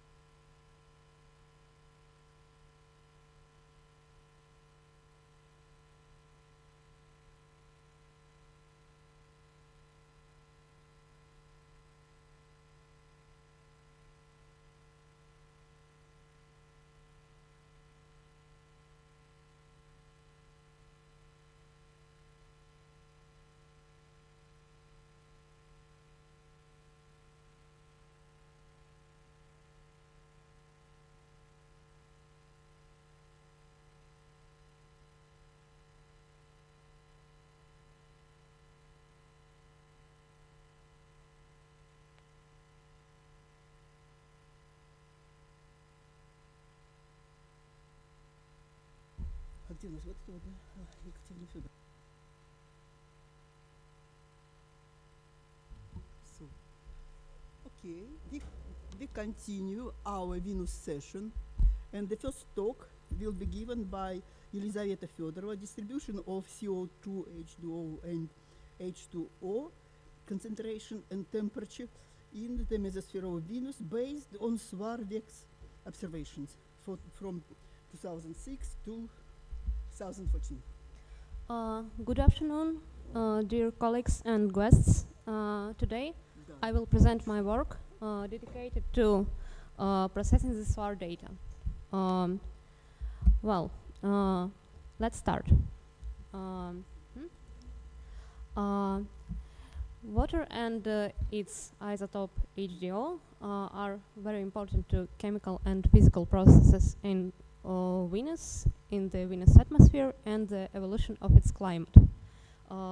So for the first time, the H2O to H2O ratio in the Venus mesosphere was derived from SWAR data for 2006-2007, and was found to be about 240 times higher than on Earth. This was the work by Anna Fedorova. And this work presents the distributions of CO2, H2O, and H2O concentrations and temperature in the Venus mesosphere derived from Swarvex measurements for 2006-2014. Also obtained profiles would allow us to estimate the HDO to H2O isotopic ratio in the Venus mesosphere. Also, I wanted to say that some of you may know that there was an article by our European colleagues recently that focused on these points. It was published recently, and I will mention that article later. And for now, I'll say that our algorithm is different from theirs, so it's an interesting way to compare the results. Okay. Since there are no other SOAR reports today, let's quickly summarize some information about this spectrometer. SOAR was an infrared spectrometer. It operated on Venus Express spacecraft from 2006 to 2014. Its spectral range was from 2.2, 4.3 to 4.3 micrometers, which is infrared range. It was an HLS spectrometer that worked in 94 orders of diffraction, and the orders were selected by acoustic-optic tunable filter. It allowed the detection of thin absorption bands of CO2, HDO, and other molecules at altitudes above the cloud layer. Also, I have to mention that SOAR operated in solar occultation mode. The scheme is presented here, and the VEX orbit was closer to the North Pole of Venus, so a lot of observations were near the northern latitudes of Venus. Just to mention it. Okay, let's move on. When I started this work, I had to select some orders to work with, and these are the diffraction orders where our molecules like CO2, water vapor, and HDO have detectable absorption bands. Then the SOAR occultation sessions that feature the selected diffraction orders, at least one CO2 order, and at least one of the HDO and H2O orders were selected. Here is the map of observations. For example, these are the observations that were featured in the work by Anna Fedorova, and it's about 22 observations, but now we have like 129 water vapor and HDO observations. Of course, there are other suitable orders, but for now, it is what it is.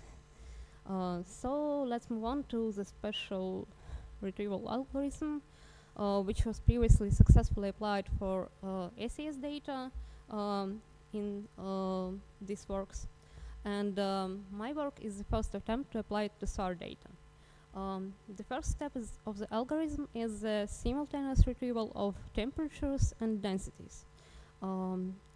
Next, we calculate the hydrostatic pressure using this formula and fix that pressure and retrieve just temperatures for several iterations.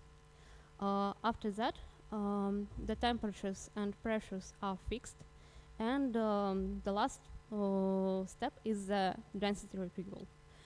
And on every step, we solve the optimization problem, namely minimizes chi-square function.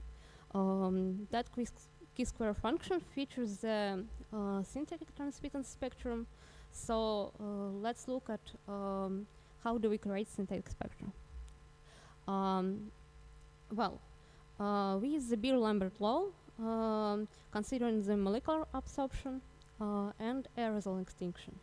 The absorption cross sections are calculated using HeatRun 2020, and this picture is an example of H2O and CO2 absorption cross sections for was a water vapor absorption band around 2.6 micrometers. Here is an actual fit example. This is all from the same occultation session. The altitude is about 19 kilometers above Venus surface. Here you can see the CO2 absorption lines, the H2O absorption lines, and the HDO absorption lines. The example of retrieved individual profiles is on the right side. Okay. Here, let's look at the temperature vertical profiles we've got. I decided to look at the mean temperature profiles by latitude and by local time. Well, it doesn't look like there's much difference, but we can see that the profiles are pretty close and consistent. Okay, the same can be said about our density profiles, and on the next slide we have a temperature heat map. I'd like to say that later I'll mention that we have to create a better temperature map to improve our results, and of course this is not very extensive, but we'll work on it later. The temperature heat map was also divided by local times, and later I plan to analyze the difference between these two heat maps. Okay. At last, we can see the mean water vapor and HDO profiles and their isotopic ratio. Since the statistics were not very big, I decided to not specify latitudes or local times here, just give the mean profiles. And now it's time to discuss these results. Our retrieved HDO to H2O ratio is about 0.1. It's about 300 times Earth's ratio. However, especially considering this new article that I mentioned from the start from our European colleagues, the picture is from their article. See, for example, the HDO volume mixture ratio at about 95 kilometers is like about 1 ppm, which is a really high number. And that leads to their super high isotopic ratio.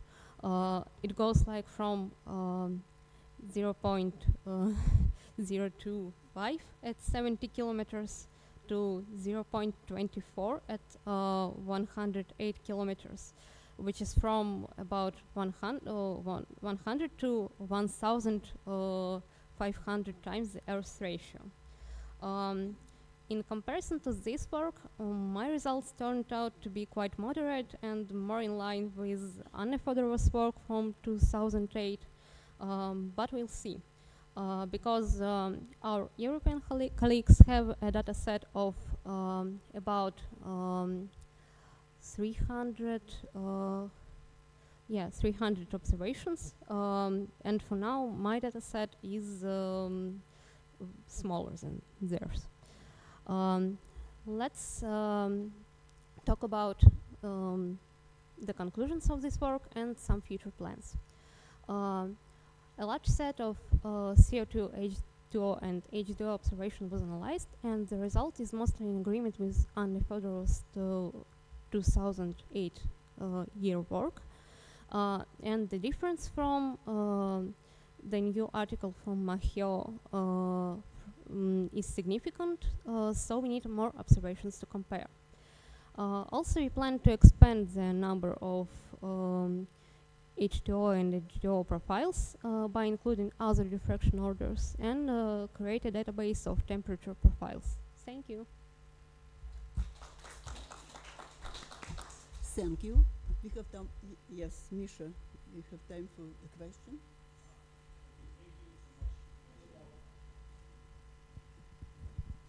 My question about one of your first slides where you show this map of the region. Along abscissa you show dates. Those dates along axis. Do these correspond somehow to longitude? Well, no? I see how composition of volatiles changing in this direction. So my question is, do these changes correspond somehow to different regions on the surface?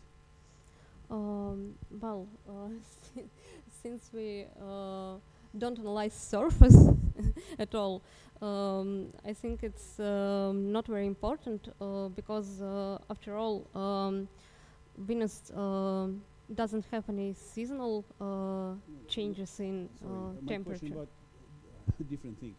Do these dates correspond somehow to longitudes? No? No. But Venus is rotating and different. Yes, is that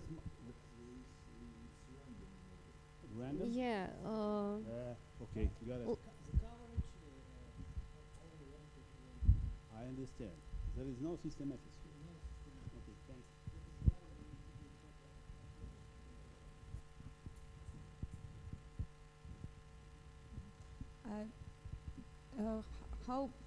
Yes, I have a question. How many orbits you expect to analyze more? Well, for water vapor and H2O, about more than 300, like in our European colleagues' article. And for temperatures, I hope that a lot more. Okay, that's all. So, thank you.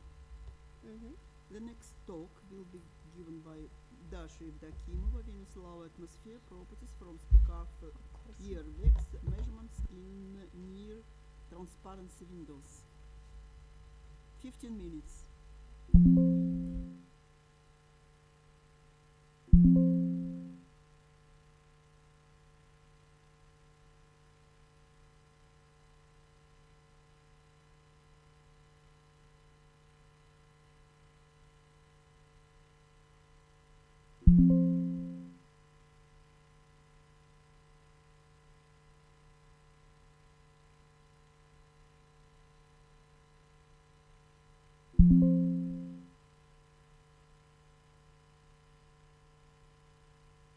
Excuse me, I need to do some cheating.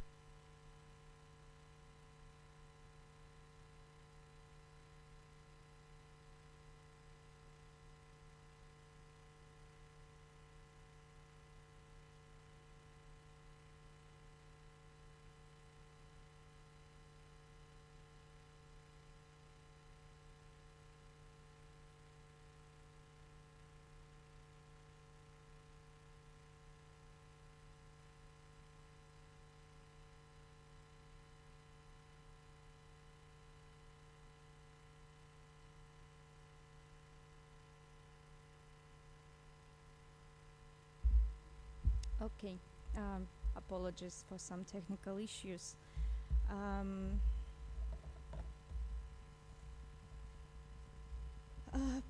My talk will be dedicated to some part of the atmosphere which is lower than the results that have been presented before. So let's move to the lower atmosphere of Venus. It is actually very challenging to study remotely the lower atmosphere of Venus. It's basically for two facts this happens. First, first one is that sulfuric acid clouds on Venus are highly reflective and also absorbs radiations in a wide spectral range. So on the day side, we are in a wide spectral range, we see cloud tops. On the night side, we don't see the thermal radiation coming from the surface and hot atmosphere.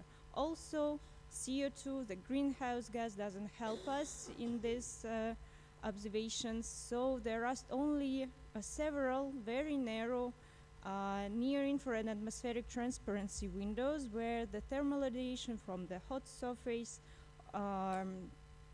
and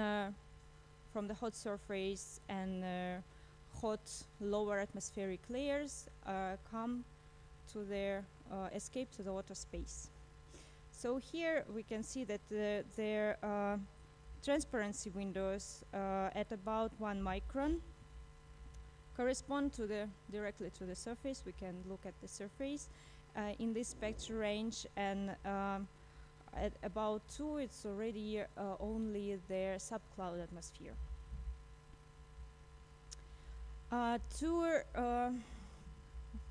To do such observations, we need a good spectrometer, and here I present the analysis of SPEAK-UP infrared data set that was working on board Venus Express mission for 8 years.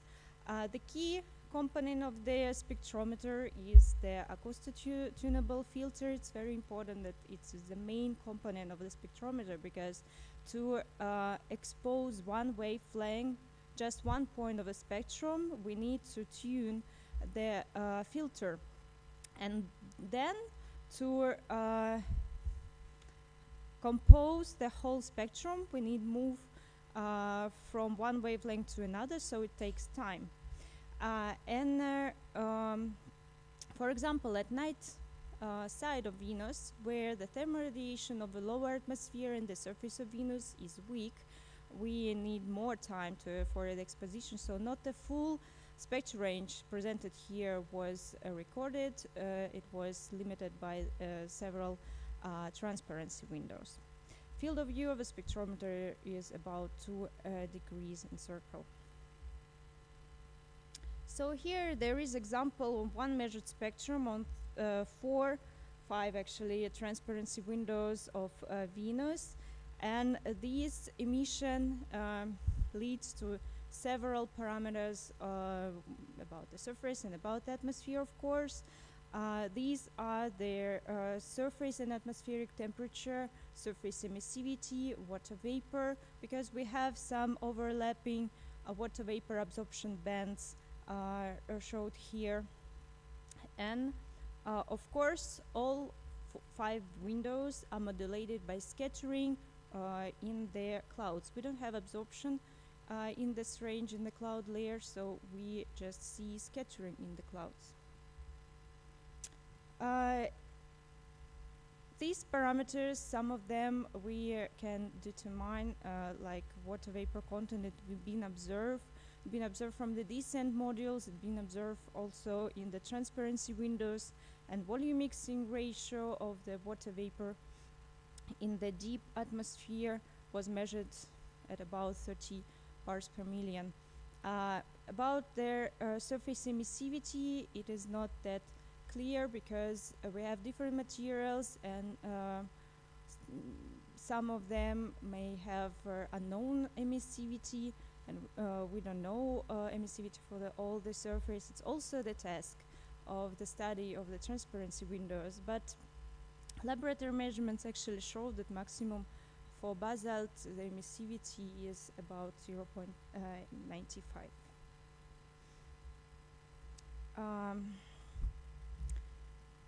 I mentioned before that the transparency windows are highly modulated by the scattering in the cloud, so are analyzing their spectra at the night side of Venus, we actually have a direct link to study the cloud variability, some patterns in the clouds, and it was obtained before that minimal opacity of the clouds is at about 50-60 latitudes in the southern hemisphere.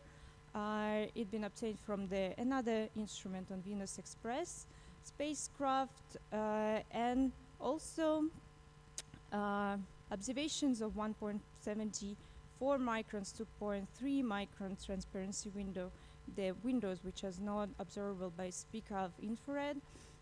It's been obtained that some periodicity can be suggested from the radiance changes, and it is a long-term periodicity, about 150 days. It's very pronounced at mid-latitudes.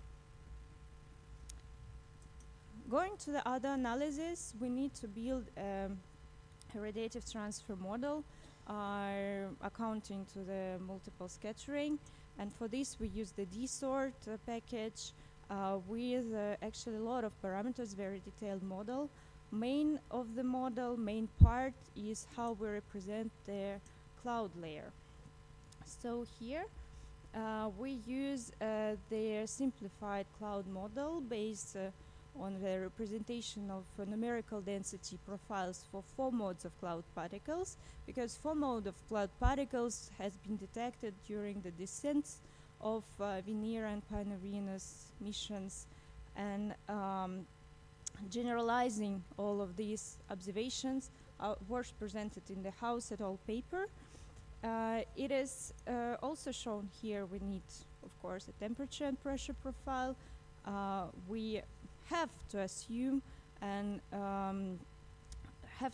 simplify our measurements that water vapor is uniformly mixed below clouds. We need to account for high temperature conditions in the spectroscopy, and surface elevations. We are lucky to have the topography map, and we add the topography as the fixed parameter, which is defined by the Magellan dataset.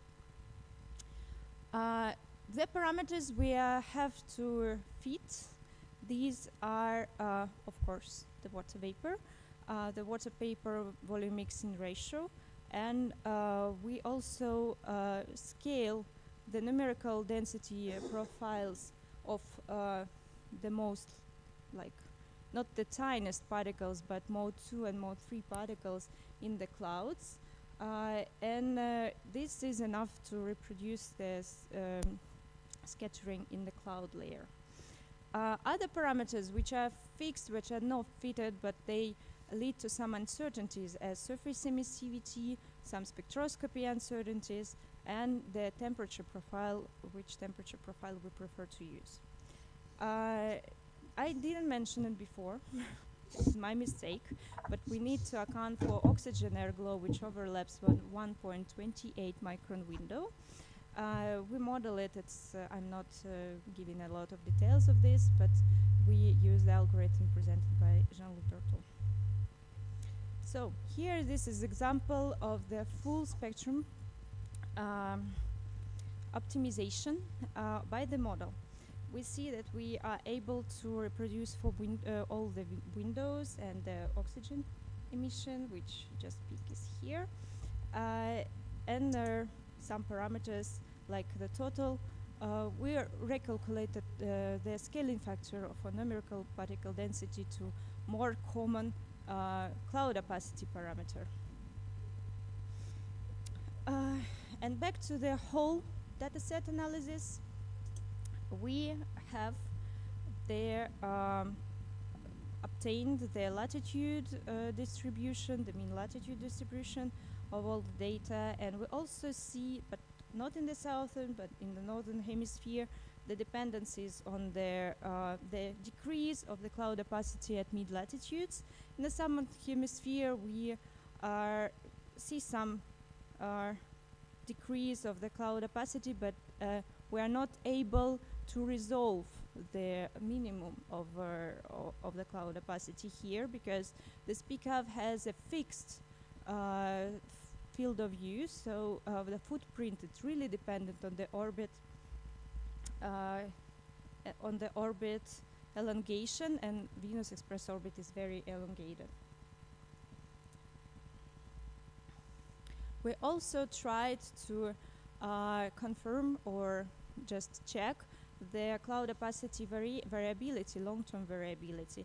And it's interesting result here that at latitudes close to the equator, it's very pronounced the short-term variability. For latitudes at 30-60 degrees, we have peaks if we study periodicity close to the 150 days. But actually, if we try to avoid, try to get rid of the short-term periodicity, we actually get, we are not see these peaks anymore. So it's a questionable result here. We also had, were able to retrieve the water vapor volume mixing ratio. It's about 27 parts per million.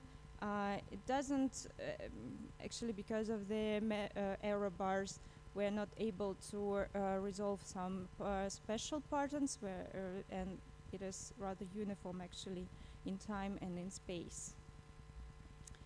Uncertainties, it's been started that we highly dependent on the spectroscopy uncertainties in the model.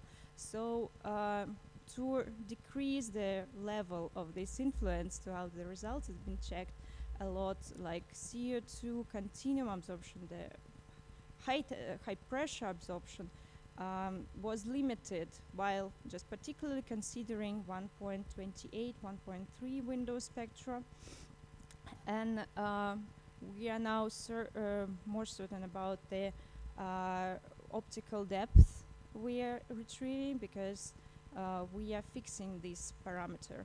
And the atmospheric profiles difference given by different models leads to a very low discrepancy in the data sets. For water vapor volume mixing ratio, the values, if we use some different approaches, I'm not going into details, but I'm happy to discuss it later. We are actually fixing the water vapor volume mixing ratio in this range. So it's not like that much different from the results. And so actually from the range of mistakes that have been obtained before. Now I'm moving to conclusions. Due to the SPCAV infrared data set, we are able to study the lower atmosphere, the water vapor in the lower atmosphere, and also to have a big 8-year data set for the cloud opacity variations. Thank you.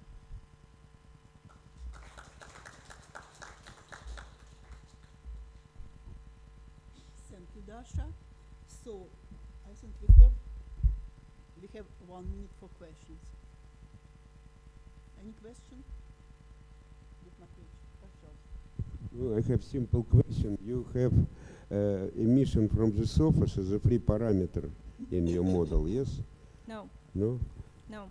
Let me finish question. It should be some influence of the properties of the surface on the properties of clouds. For example, in seismic active regions, cloud might be somehow different. Could you reproduce in your model this local effect? About the surface emissivity, it's actually a hard work while analyzing the spectrum. It's rather difficult to optimize this parameter by SPCAV in SPCAV spectra, because we actually have, not like in Virtus, we don't have map like image of the surface of the area. We are here have an average spectrum of a large area or the smaller area, and actually there are, it is part of the work which is ongoing during the surface emissivity, how close we can get to the determination of the values from a spectra. But for now, for this moment, it was just studied how it influenced the results of water vapor, for example, to retrieve the water vapor volume mixing ratio. It's difficult. It was difficult even for Virtus spectra. It's difficult for us.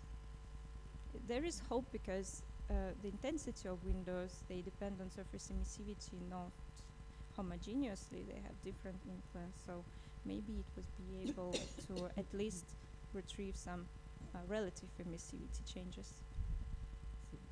Thank you, Dasha. The next talk will be given by Arina Shimolina, Geological History of Mols and Graben System, mostly dike swamp, mapping in the northern area of the Beta Regio.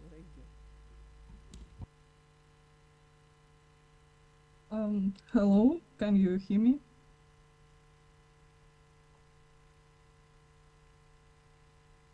Oh, yes, no? Yes. All right.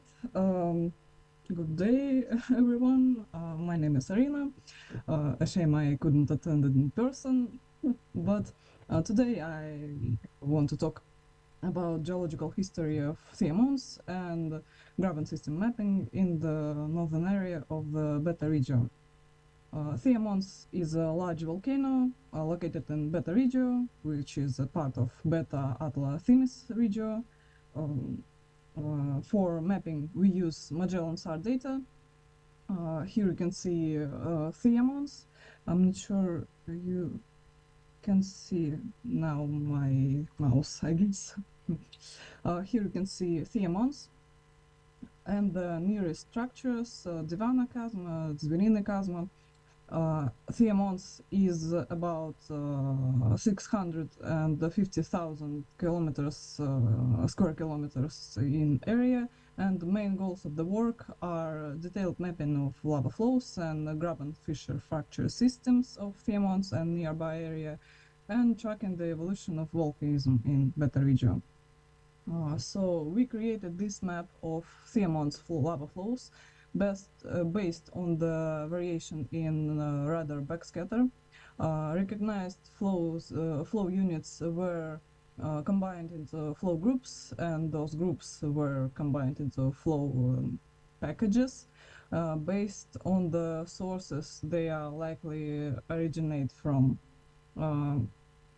You can see some packages here. First package includes lava flows that are supposedly fed by now obscured first center of thiamons. You can see it here as a green mark on the map.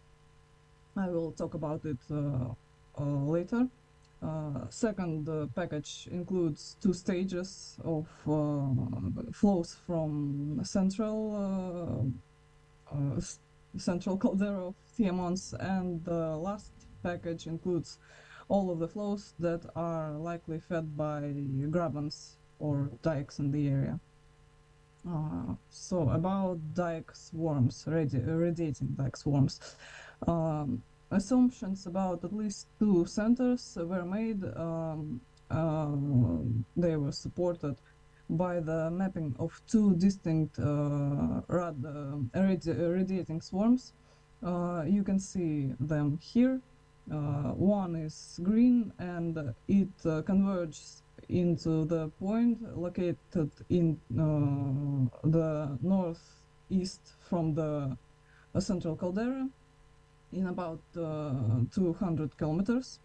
And the second radiating swarm converges directly into the central caldera of thiamons. Besides these two swarms, there were mapped another 13 dike systems that are not belonging to these swarms or any radiating swarms in the area, but they can be some part of circumferential swarms due to their arcuate appearance. Also, shortly on the rift systems in the area, besides known Divana and Zverina chasmatas, they form a triple junction rifting centered on thiamons. There were noted another two systems. You can see them here as green and blue one. They are mapped in the SAR images, but also they are visible on the topography map. they can be considered as also making some kind of triple junction rifting point here, but it wasn't truly discussed as for now. And based on the mapping of lava flows and dike swarms, summary timeline of the volcano development were created as a diagram and this scheme, with the first stage representing the flow groups that originated from the supposed first center, and second stage includes flows and groups that are originate from the new or visible center of Thiamons. Right now we are making a bigger detailed map of the dike swarms in the Beta Regio. Well, on the north, right here we have this map on the north. We mapped about 15,000 individual grabens that are combined into about 100 different dike swarms. They are mostly linear, but also can be arcuate and circumferential. Here are 2 and 3 and 4 close-up images. Here you can see it's Ria Mons, another mons located in northern above Thiamons. Here is some general directions that were noted. Main are this blue one, east-northeast, green one, east-southeast, then violet, north-northeast, and south-south, yellow, south-south-east direction. Well, as a summary, based on results of lava flows and dike swarms mapping, it was assumed that there was at least one eruption center, which is older than the current center of Thiamons. And based on this was created a scheme of evolution and volcanic eruption development of Thiamons. And the work in progress is creating a map of dike swarms in the area, which is, you can see it on the north, but it will be continued on the other area around Thiamons. Thank you for your attention. I'm open to discussion. I think I kind of rushed my presentation, but please ask your questions.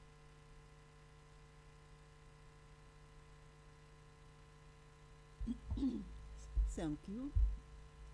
Arina, so do you have time for question? Ой, excuse me. Я забыла, что это в интернете. Можно? Да, Миш, пожалуйста. Okay, Arina, thank you so much for your talk. My question about possible detection of a moat-like feature around Thiamons. Do you see any evidence for this feature, like deflecting of lava flows, distal lava flows, control of these lava flows, and so on? Are you talking about the supposed first center that I mentioned? Right. Yes. So, as I said, there is this radiating swarm that converges to another point, not into the center of Thiamons. Thiamons has its own radiating swarm. And also, you can see here on the A picture, these flows kind of converging to the another point, not central caldera. They are likely coming from this area, not from the center of Thiamons. So we have these two, I'm not sure if I can call them proofs, but these two points that supports our claims that there were another center. Maybe not one center. Maybe it wasn't well volcanic like center. Maybe it was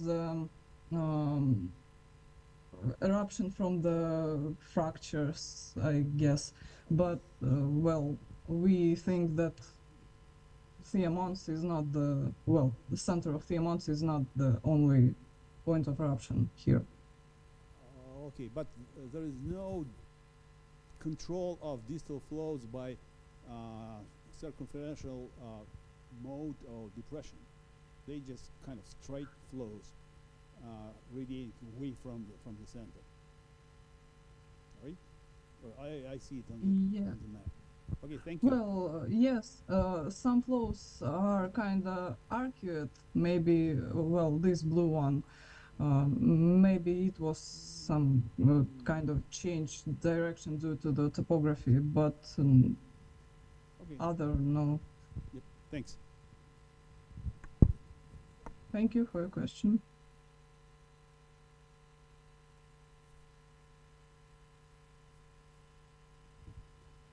So, well, my question is pretty general. So you based here the analysis on the Magellan data, which is few hundred meters, in resolution. So what do you expect? What kind of breakthrough you expect from future missions like Envision and Veritas, when the resolution will be up to down to 10 meters per pixel? Well, firstly, you can see we have some missed data here. And it has this line right in the central caldera. I hope the new missions will complete these missing parts. But also, I think better resolution can, well, of course, it can provide us better. I'm not sure how to say it in English. More distinct boundaries between flows, because right now there are some places that are uncertain. I was mapping them and I wasn't certain of their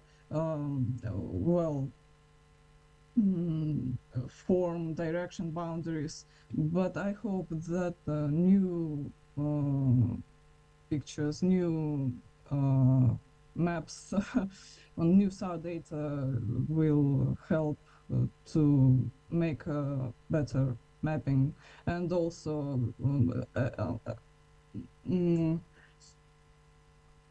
hardest mapping was in the area of rifting here in Devana Chasma. I barely can distinguish flows from one another here. I hope new resolution can help with this also. Okay, did I answer or did I not understand the question right correctly? Talk of this session, Dmitry Dobritsa, I just hear meteoroid impact analysis for a spacecraft en route to Venus.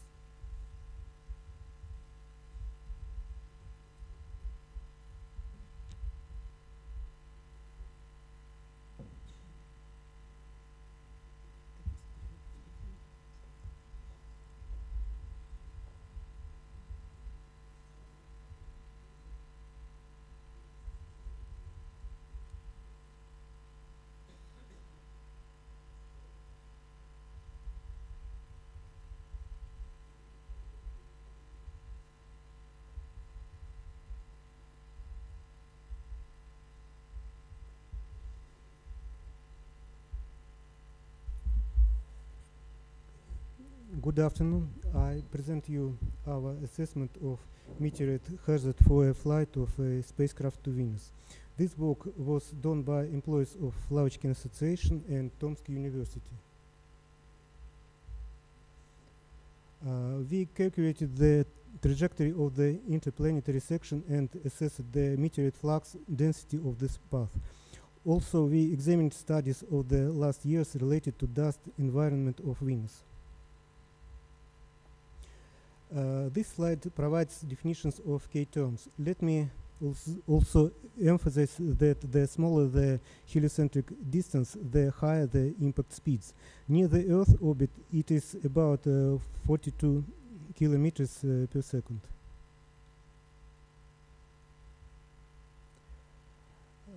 In this table, we collected information about dust measurements between the Earth and Venus. The first mission was Venus 2. Another example is Galileo, designed to explore Jupiter and its satellites. Its trajectory uses a series of gravity assist maneuvers in the gravity fields of Venus and Earth. After Icarus followed a gap of 15 years. Destiny Plus has not yet launched. It is a mission to asteroid Phaeton jointly by JXA Japan and DLR Germany, delayed until 2025.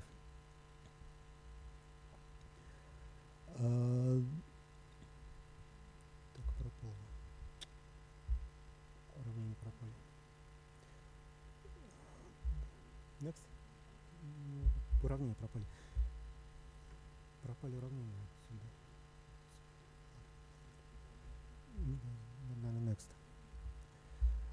We determined the launch period based on the calculation of the interplanetary flight trajectory, including the launch and arrival dates. This trajectory provides the minimum characteristic velocity of Venus orbit insertion maneuver. The main characteristic of the Earth-Venus flight trajectories in 2031 are given in the table. These options are designed to start in May to June 2031, and the flight duration is up to 152 days. This figure shows the flight trajectory of the average case in projection onto the ecliptic plane.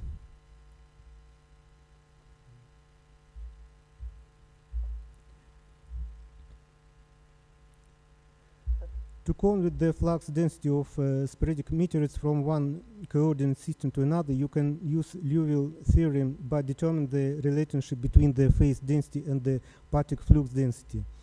The GHOST model is not interplanetary. We use only an approximation of the model for interplanetary space, taking into account the correction of meteorite velocities.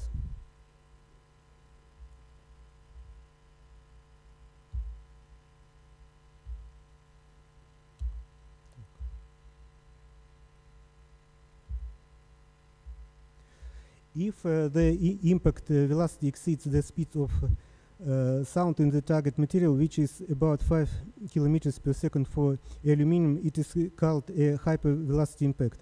In this case, the impact is more similar to an explosion than it is to a forward-directed bullet shot. Since at a velocity about 3 kilometers, the kinetic energy of a particle is equivalent to the chemical energy of the same mass of travel. Such an impact could lead to various consequences for spacecraft. If the target is penetrated, material is ejected to both sides of the hole. In this example, a spherical aluminum projectile is impacting a thin aluminum wall under normal incidence. An impacting object and the target material are fragmented, melted, or vaporized. The ejected mass can be much larger than the mass of the original impactor. For brittle material, example Gracia glass, larger small fragments can be ejected at lower velocities around the main crater. The damaged area of the main impact feature can be 10 to 20 times the size of the impactor. We know an example with the James Webb Space Telescope reorientation. It was facing in the direction of orbital motion about the Sun, while a high level of meteorite impacts was found. After the implementation of the meteorite avoidance zone, which discourages observations within 75 degrees of the run direction, the impact rate reduced by more than half.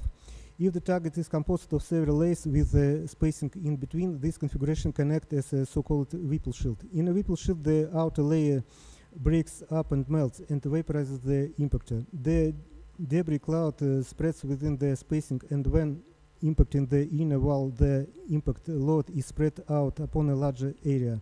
Such a Whipple shield is a much more effective impact protector than a single wall consisting of the same total amount of material. The ballistic equations on this slide are designed as curves defining the penetration threshold of the structural configuration with the selected parameters. For performance evaluations, the ballistic limit of a double wall is defined in 3 parts, each of which corresponds to conditions of the projectile following impact with the bumper plate. The other Whipple shield design options, such as multi-layer shields that contain metal mesh or ceramic layers, may be more effective than just a double wall. We calculate a flux to one side of a randomly tumbling plate for 2 mass thresholds. We use the data from the IADC action item 20 and 9 to compare the estimations of modern models with the results of our work. So we see that within our ignorance, our ghost model is quite applicable. This is an averaged velocity distribution of impact to one side of a randomly tumbling plate. It should be noted that in ghost model, the velocity distribution are independent from the particle size. We estimated the probability of penetration for a specific trajectory at slide 7, but not for a specific spacecraft. We used a standard cube. By comparing the diagrams, we can see how much the use of Whipple shield with a thin bumper reduces the meteorite impact risks.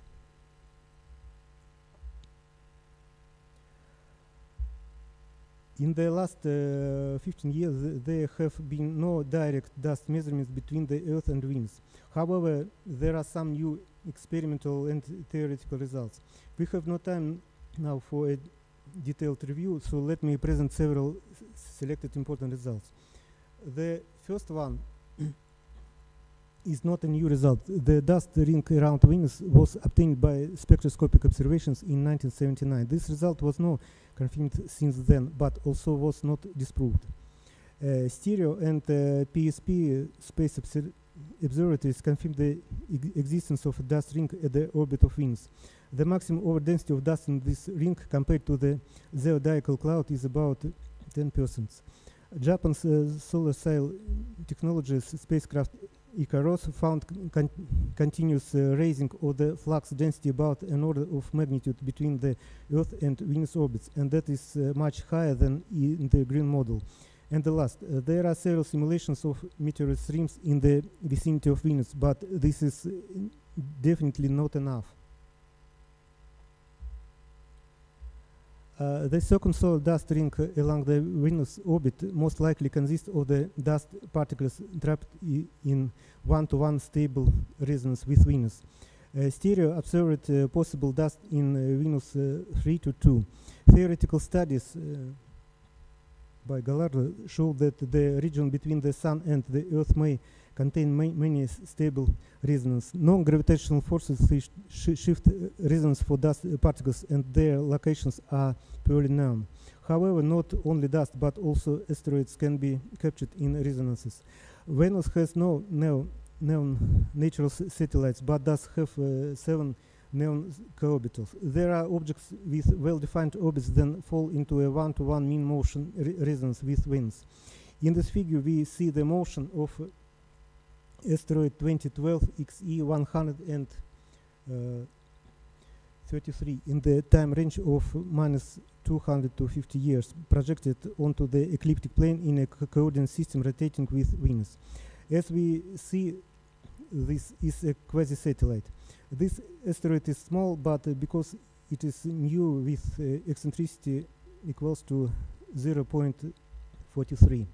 Co-orbital with eccentricity less than 0.3 have not yet been found, although efforts have been made.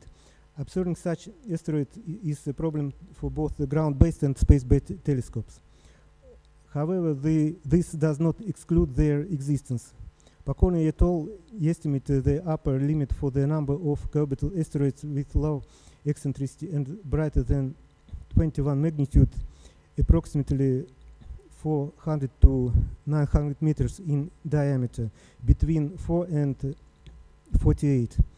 In other words, on average, 18 large unobserved bodies may reside in one-to-one resonance with Venus. Now let me summarize our conclusions. Gauss model is quite applicable to estimate meteoroid hazard, but we need new investigations. References. That's all. Thank you very much. Questions? We have a couple of minutes for questions. No questions? Okay, lunchtime. We go back at 14 o'clock. Exactly. 2 p.m. At 2 p.m. exactly. Так, ладно.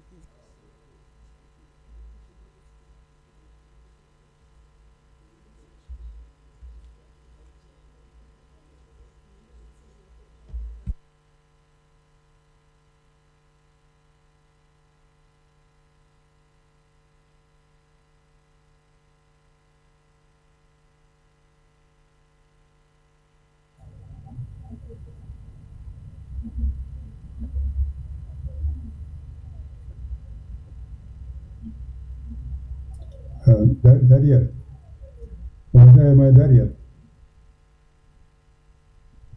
hello. Let me show my presentation. Дарья. Yes, Mikhail, yes, you can try. Отлично. The sound of... Mikhail, we don't hear you well. Please, yes. Sound as well. Okay.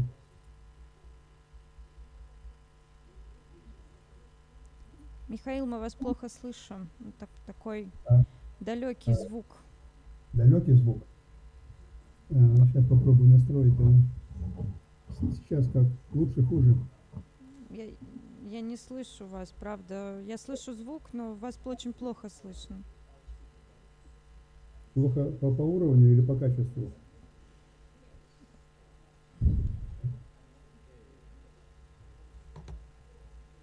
А презентация видна?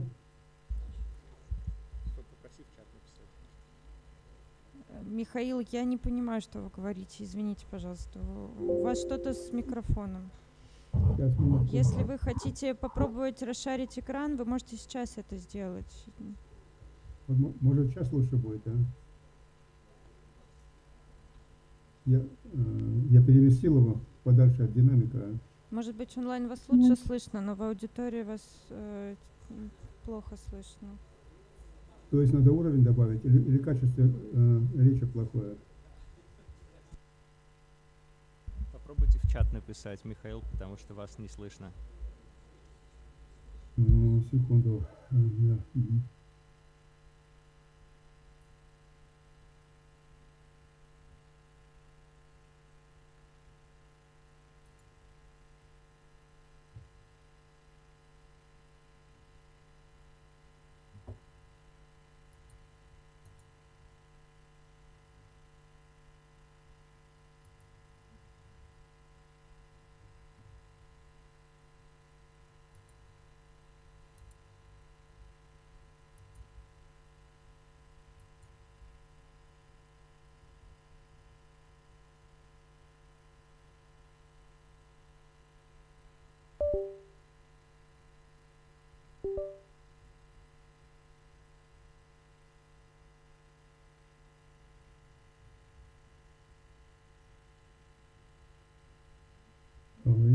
Я пытаюсь еще раз.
Я вот не слышу. Если Дарья близко, пожалуйста, ее позовите, а.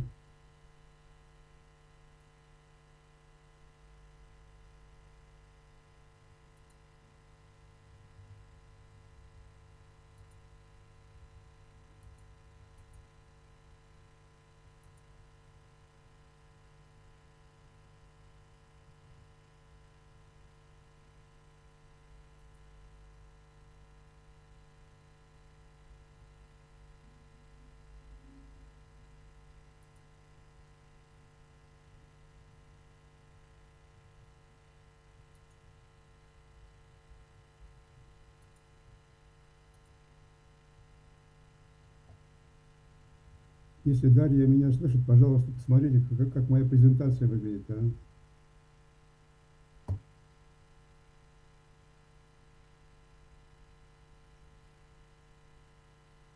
Мы видим вашу презентацию, да, вы можете... видно презентацию, но не слышно. Вот, Звука нет. Если вы планируете завтра онлайн докладываться, то вам надо как-то что-то с микрофоном придумать, потому что очень плохо вас слышно, в аудитории непонятно. Ну, слышно, что вы говорите, но непонятно, что конкретно. То есть некачественный звук, да? Ну, звук такой глухой, как будто бы какие-то проблемы. Я практически не могу понять, что вы говорите. Я просто меняю положение микрофона. Может, так ну лучше? Да, это дело в микрофоне. Может быть, найти другой микрофон или что-то еще. Микрофон-то качественный, я все время пользуюсь. Положение, может, неудачно стоит у меня. Я не поняла вас. Непонятно. Вы, если напишите в чат, мы можем с вами обсудить эту проблему. Я сейчас напишу. Презентацию видно, слайд Хорошо, видно сейчас центральный. Я понял, да. Угу. Там А вам заголовок. по мобильнику позвоните, а? Точнее, нет, презентацию видно в режиме PowerPoint, то есть там все слайды с одного боку и слайд. Если вы запускали, ну они переключаются, да. У меня есть PDF, на который я вам послал туда. А вы можете попробовать на полный экран презентацию сделать? На полный экран? Да. Вот так? Пока ничего не изменилось. Не изменилось? Нет. У меня на экране полноформатный вариант. Может, надо отключить презентацию и снова включить ее? Опять я вас не очень понимаю, но там нужно запустить презентацию слайдов. Да. Возможно, вы как-то неправильно расшариваете экран.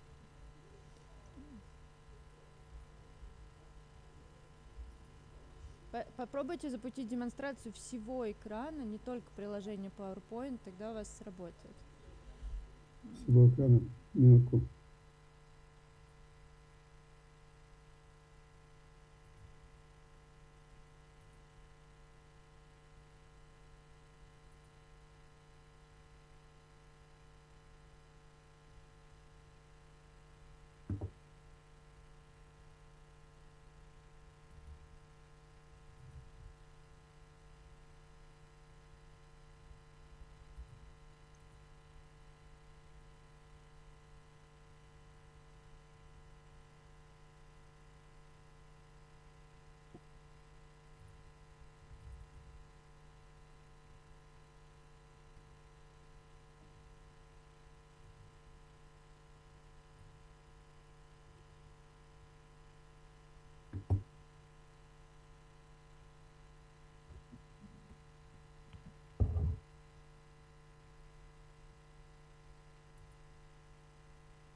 Я вижу синее меню.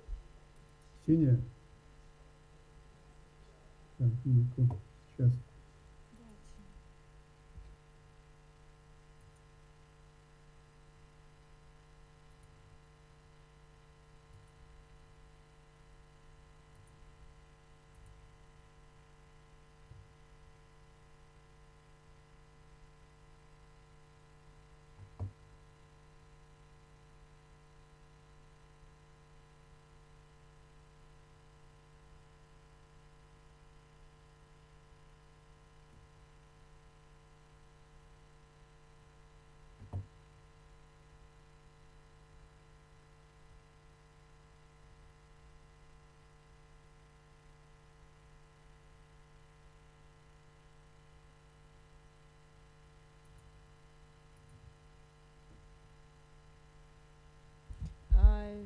Так, видно опять вашу презентацию. Попробуйте запустить показ слайдов, запустить демонстрацию.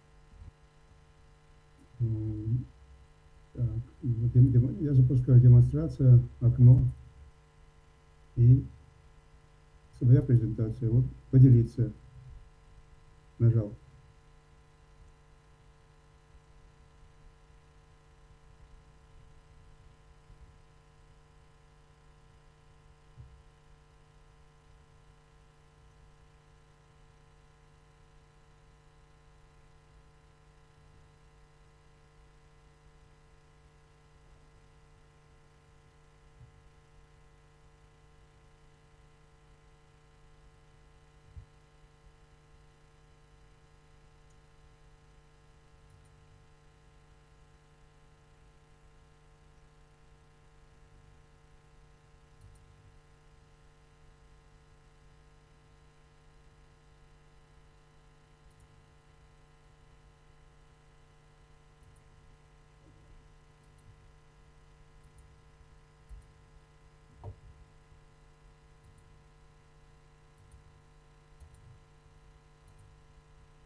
Раз, два, три.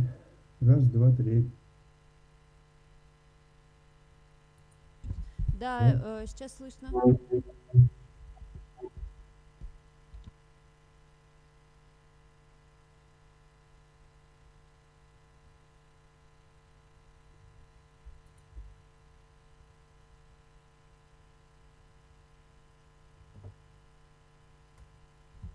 Так, я вижу PDF.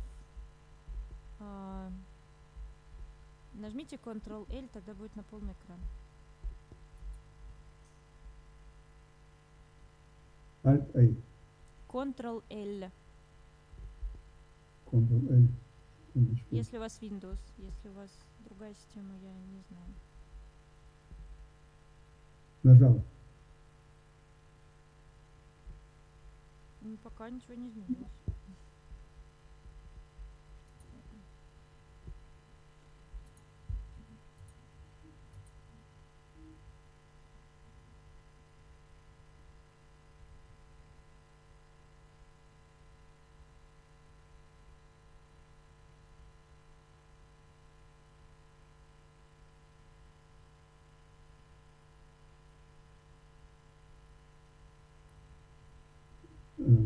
Дарья, вы не могли бы свой номер телефона дать мне? Михаил, у вас опять какие-то проблемы с микрофоном. Я не могу понять, какие проблемы. Я в чат написал вам. Посмотрите, пожалуйста, чат.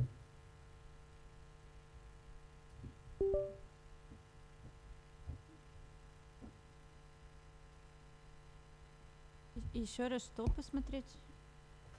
Я вижу ваш первый слайд. У вас, в принципе, презентация работает. PowerPoint тоже работал. Вы можете, смотрите, у вас в верхнем правом углу есть двойная стрелочка. Вот ее нажмите, тогда будет демонстрация на полный экран. Вот как сейчас, да. Вот это отлично для презентации, да. Единственное, что вам нужно что-то сделать с микрофоном, но я не смогу вам здесь помочь. А вот так презентация видно, все отлично. Спасибо. В настройках микрофона все показывает, что он в порядке. Ну вот сейчас вас слышно. Возможно, вам просто нужно громче говорить, тогда у вас будет лучше передаваться. Громче говорить?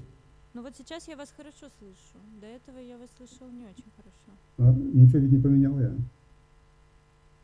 Я не могу сказать, что поменялось. Может, что-то поменялось, может, что-то нет. Ну вот, да. То есть сейчас хорошо слышно все, да? Да, сейчас хорошо слышно. До этого было слышно не очень хорошо. Жалко, что непонятная причина. Ну ладно, будем надеяться, что завтра все в порядке. У меня доклад-то завтра. Да, я посмотрела, у вас доклад завтра. Спасибо. В принципе, сейчас вы можете уже закончить демонстрацию. Все работает. Спасибо вам. До завтра. До завтра.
Александр Тихонович.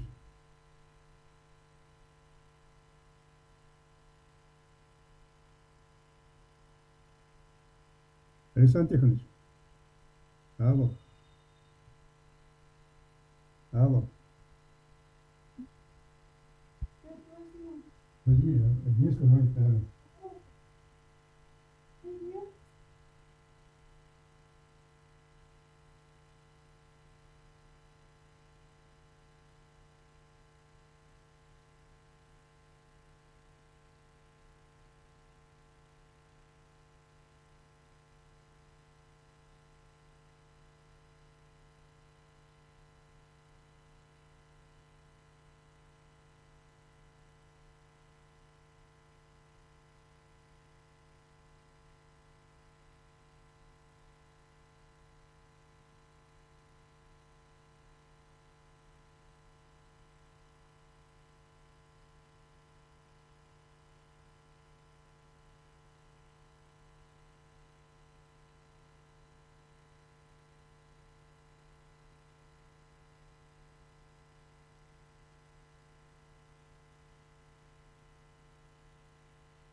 Я бы хотел проверить свой звук. Вы не могли помочь бы мне, а?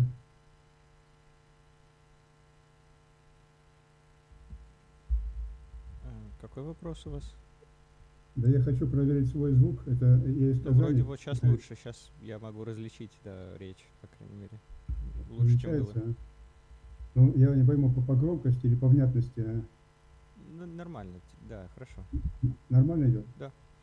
Хорошо, спасибо большое.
we begin our third session, third part of our session for today.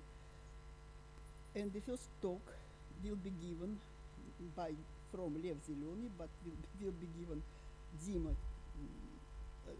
Gorinov, Venera D, Mission for Comprehensive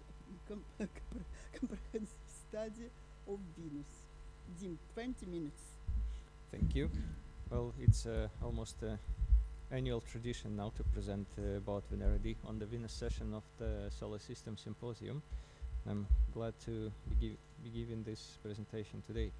So, the mission is comprehensive, which means it aims at answering a number of different scientific goals altogether. Here is the list of most outstanding questions to the Venus community, and they cover everything from the interior structure to the exterior bounds of the atmosphere of Venus. So we don't quite know the internal structure of the planet. We don't quite know what elements and minerals it consists of, and hence we don't have a clear understanding of how the surface of the planet evolved through time, and why the evolution of the Venus surface and atmosphere was so different from the history of Earth. We don't quite know what explains the lack of magnetic field of Venus, what kind of processes or a lack of something in the core or mantle of the planet is responsible for that. We don't quite know, if you look at the image on this slide, we don't quite know what is the unknown mysterious substance in the upper clouds of Venus that absorbs the ultraviolet light, which is called the UV absorber, the unknown UV absorber, and we don't quite know how this the atmosphere operates, what are the entire the full complex system of all the mechanisms that drive the atmospheric circulation, namely what supports the what provides the energy for the superrotation of the atmosphere, and what all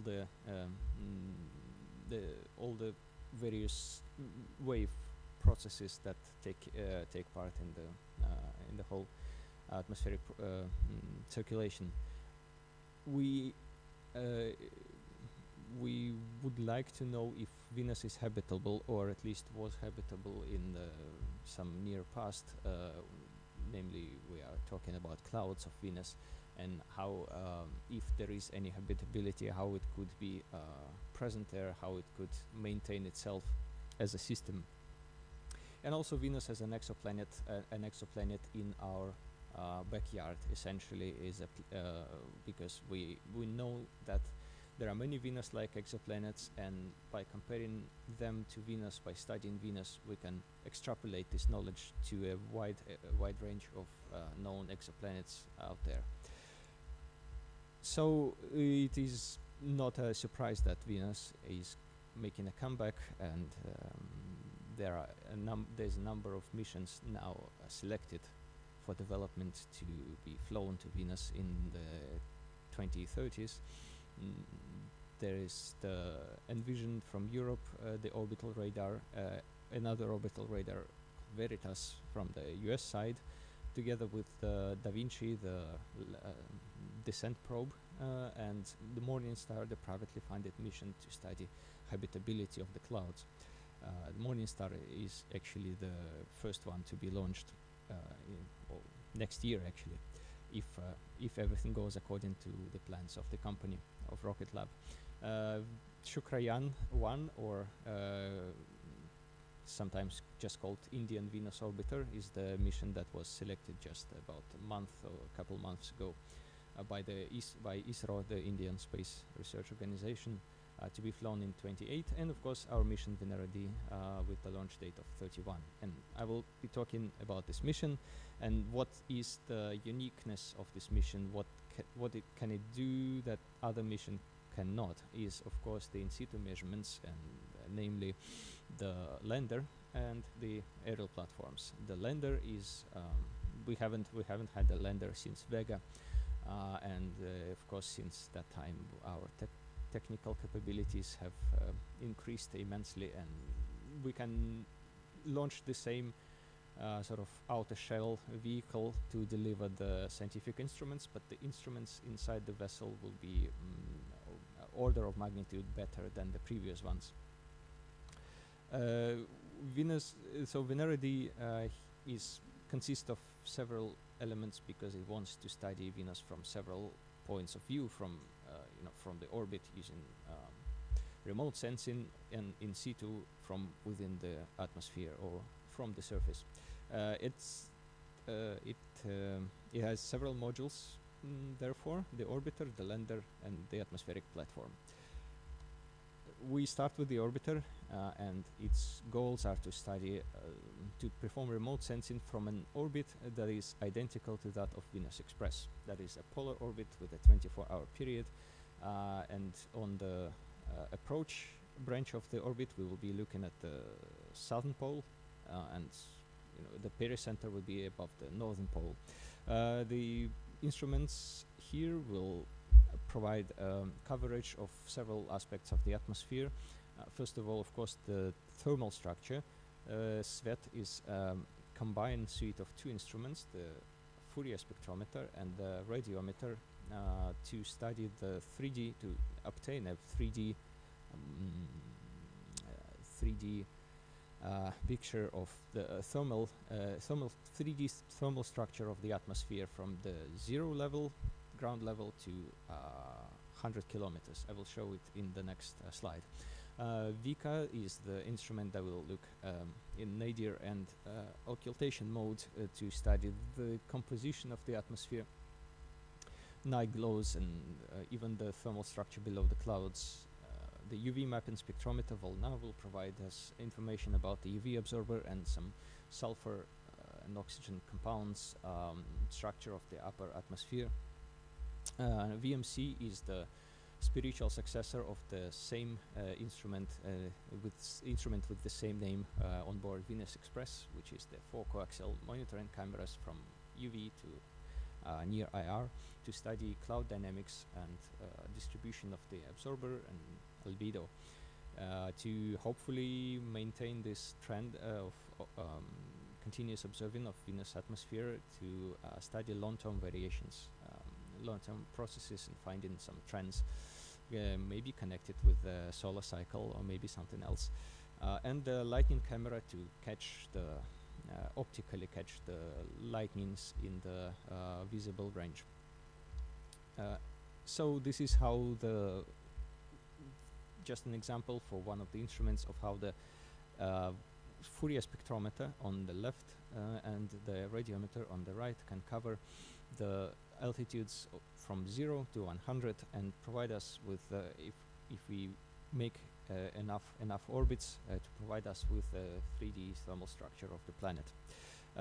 This is how we fly, and important to note that we do fly on a ballistic trajectory directly to Venus, but before we enter the nominal orbit, we make a gravity maneuver, and a gravity maneuver is taken 225 days, a Venus year, and it's on a 1-to-1 resonance orbit, so we're going to spend 200 more days, but when we arrive, when we come back to Venus and we enter the nominal orbit, what this does to us is allows us to select precisely the location on the surface for the lander. I will show you later more about that. And this is how we enter the atmosphere. So everything other than the orbiter is in the entry shell. The balloons and the lander are in this joint entry shell, but then they are deployed separately, and the balloons drift in the atmosphere at the altitude of 53 to 57 kilometers, while the lander lands on the surface and operates there for up to 3 hours, doing all the scientific measurements there. The descent takes about 50 minutes give or take. And the lander, so this is the lander which will work for 3 hours on the surface, plus 1 hour during descent. It's similar to those launched before, but of course fitted out with more modern equipment. We split here the instruments into descent operations and surface operations. So the descent instruments will take care of the measurements of the atmosphere, vertical profiles of a lot of things, of course the main characteristics, the temperature, pressure, etc., wind speed, but also more complex instruments like the gas chromatograph and laser spectrometer to study the composition of the gases and of the isotopic ratios, including the deuterium to hydrogen ratio, and creating there, because we switch on the instruments at 70 kilometers, so we can obtain the profiles from 70 to 0. The nephelometer to study the microphysics of the cloud aerosol, and hopefully maybe getting some information on that elusive UV absorber. When we land, we take images, even images before a few kilometers before the landing. From the descent cameras, we look down to see what kind of the local morphology of the region we're landing at, and then we take the panoramic images. We drill the surface and analyze it with the XRF instrument to determine its mineral and elemental composition, and we have a backup plan with Agnesa, an instrument that doesn't require in situ contact with the surface, but it can determine radioisotopes in the crust. Right, so the landing sites are a tricky subject because we deploy the lander together with the balloons, and so the latitude at which we land is the same latitude that the balloons will drift in the atmosphere. So there has to be a consensus between the needs of the geologists and the needs of the people who work with atmospheric dynamics. And we also want, well, when we're speaking about the needs of the geologists, we want to select a landing site which is safe to land on, but also provides us with enough scientific knowledge about the planet. A very good candidate is the regional plains, RP1, because it's flat and it's safe to land at, and is also quite representative, up to 30% of Venus surface. So if we sample that, if we sample regional plains, we will know about a huge chunk of Venus. So we will know what Venus mostly consists of. Of course, we would. It would be nice to sample Tessera, for example, but Tesseras are very dangerous to land at. This is also important because we will make a precision landing, as I said before. The gravity maneuvers allows us to select almost any point on the surface, and if we know the precise position, then yeah, here's the illustration for that. So before the Soviet landers, the landing sites of the Soviet landers had a huge ellipse of the landing ellipse, almost 300 kilometers in diameter, and you can see here on the in the bottom, this is what gets inside the ellipse, and there's quite a number of different types of this is for Venera 14, several types of surface morphology, and we don't quite know what we sample, and so with the precision now down to 5 kilometers, we can almost definitely know what we are sampling. And on the right, you can see that determining the composition of the surface was also tricky because the precision of the instruments was not as good, and so we couldn't in this error bar ellipse, let's say, there is different types of basalt, and we don't have enough resolution to determine what type of basalt we are sensing. So moving on to the balloons, which float at the 53 to 57 kilometers. This is the safest altitude for a simple type balloon, which doesn't require any altitude changing or anything tricky like that, because we want this mission to be safe in terms of risks, technological risks. So we want the balloons to be quite simple, and 53 to 57 is quite nice with it in terms of temperature and pressure. The balloons are supposed to drift for way longer than Vega balloons, which drifted for 48 hours. So Venera D balloons would survive for a few weeks, and they will be outfitted with. They can carry more equipment and therefore more complex instruments compared to Vega. So aside from the meteorological parameters, they can also measure the composition of the atmosphere as they drift along around the planet, because they will make several rotations around the planet. And the macrophysics of the cloud they're in. Reminder: we are in the middle cloud deck of the atmosphere, which is quite interesting to look at. Yeah, that's another in situ part of the mission. This is one slide that we kind of feel obliged, feel the need to present is what kind of astrobiological measurements we can, how we can contribute to the astrobiological needs. And this shows that every module of the mission has some kind of astrobiological application. So the orbiter can, of course, remotely sense the composition of the atmosphere, trying to find some heavy molecules. While the balloons can in situ sense what it consists of, and if there are any complex molecules, things like that, can capture them, determine their concentration, mixing ratio, and the lander can make the in situ measurements during the descent and also sense the composition of the atmosphere. This is the status of the mission right now. There is a gap between the phase A and phase B because well, the funding for the phase B still hasn't begun. Hopefully it begins next year, but it's a wishful thinking, but we are hoping for that. And with the launch date at 2031. 2031 is the most optimal, actually, because in terms of mass. Here is the summary, which I will just leave you to read, and I'll be happy to answer questions. Thank you.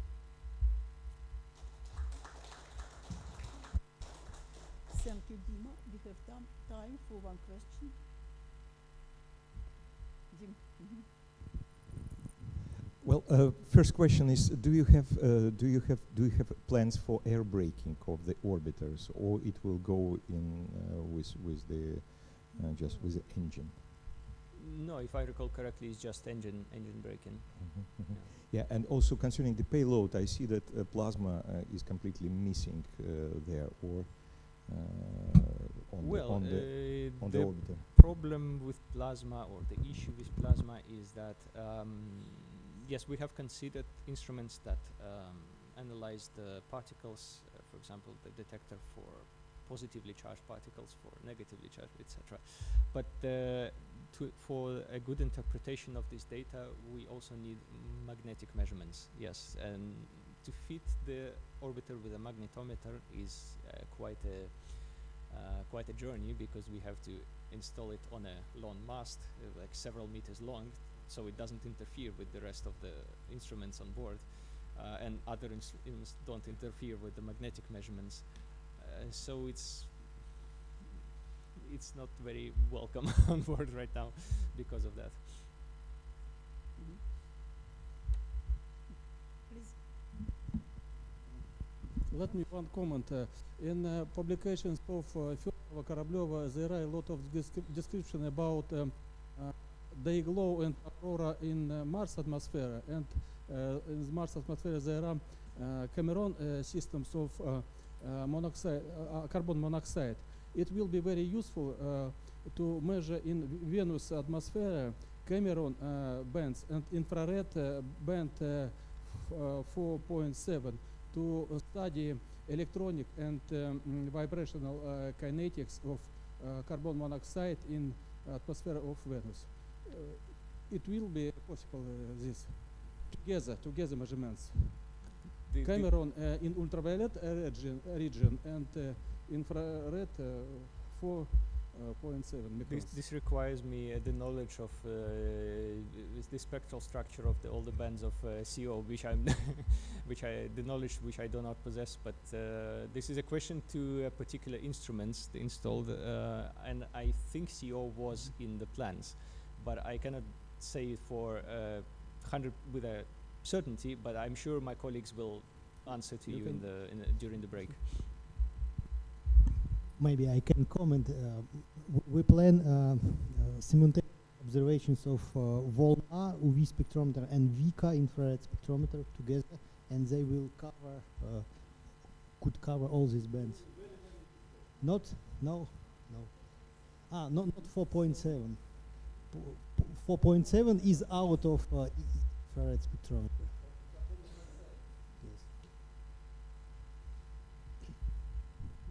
Thank you very much for the discussion, but it's time for the next talk.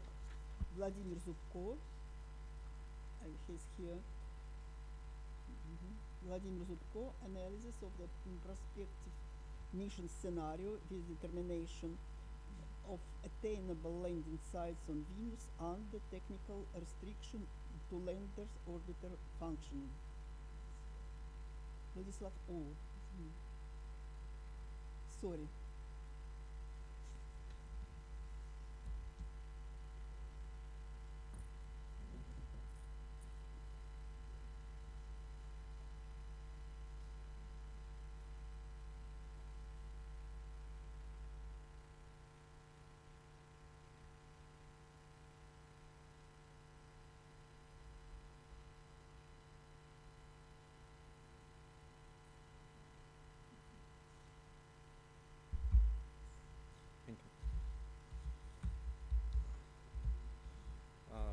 Good afternoon, dear colleagues.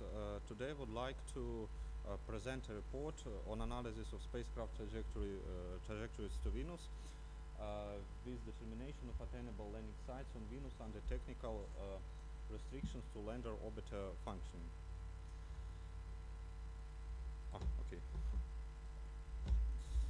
Before we begin, let me take a few steps back, and since I shall remind what already has been done, since it's a continuation to a previously made work, I will start from a motivation behind the study. The flight to Venus and previous missions were performed by sending spacecraft to the planet on a direct trajectory from Earth to Venus, as it's shown on the slide. And while this approach has proven to be simple and sustainable over the years, it has some limitations. One of such limitations is that it significantly restricts the accessible landing sites. This is primarily due to the physical characteristics of Venus itself, due to its slow rotation, and from our side we have a limitation on a launch window duration, which is connected to a fuel consumption. And another issue that constrains the choice of landing sites is a allowable entry angle, which depends on the maximum overload and can only be selected at the spacecraft design stage.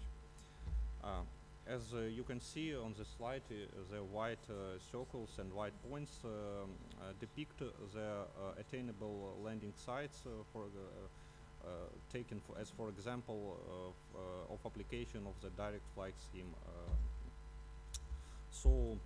To solve the mentioned problems, a scheme was proposed that utilize the gravity assist of Venus. In this approach, an additional heliocentric arc is added to the flight path of spacecraft, and as a result, the spacecraft performs a gravity assist maneuver while approaching the Venus. Performs a gravity assist maneuver while approaching the Venus, and performs transfer to a resonant orbit, which is periodic orbit around Venus with a period of 1 Venusian year. And since all landing sites are somehow connected, let's not delve into details, somehow connected to asymptotic velocity of the spacecraft relative to Venus, So basically by choosing parameters of gravity assist maneuver, we can change the position of asymptotic velocity, somehow change the position of landing sites, and by transferring spacecraft to a resonant orbit, we can sustain the same conditions as we desired. So by selecting a suit like required resonant orbit, we can change allocation of landing sites. And this is example. This is a simple example which was already I have shown in the previous symposium.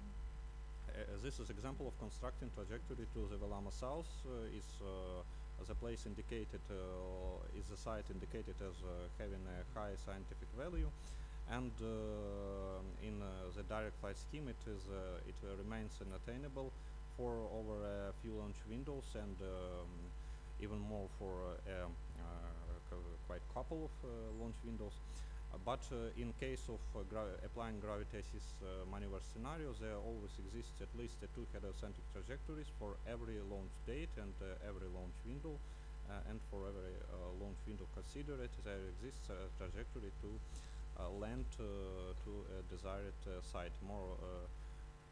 Moreover, we have almost all points of Venus covered. We can have almost in any point chosen on the Venus surface, we have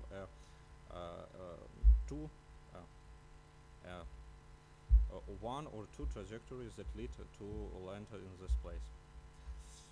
And in the figures provided on the slide, a comparison between the landing areas calculated for a direct flight scenario and with a gravity assist scenario are provided. Comparison is made for 2029 launch window, and areas inaccessible are shown inside the red curve. So simply the attainable landing areas, it's the landing areas that are not depicted, and this peculiar black curves indicates that this part of Venus is not accessible for landing. And as you can see, direct flight scenario greatly restricts, as I mentioned before, our choice on landing sites.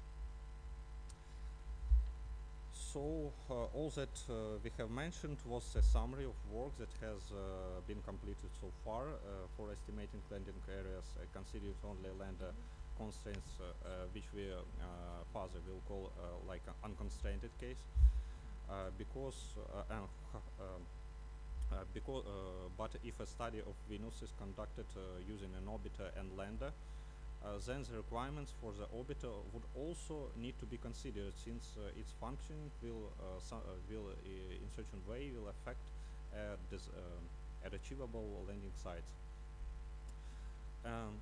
Therefore, this report has extensions to account for these requirements in order to investigate the feasibility of landing areas in that scenario.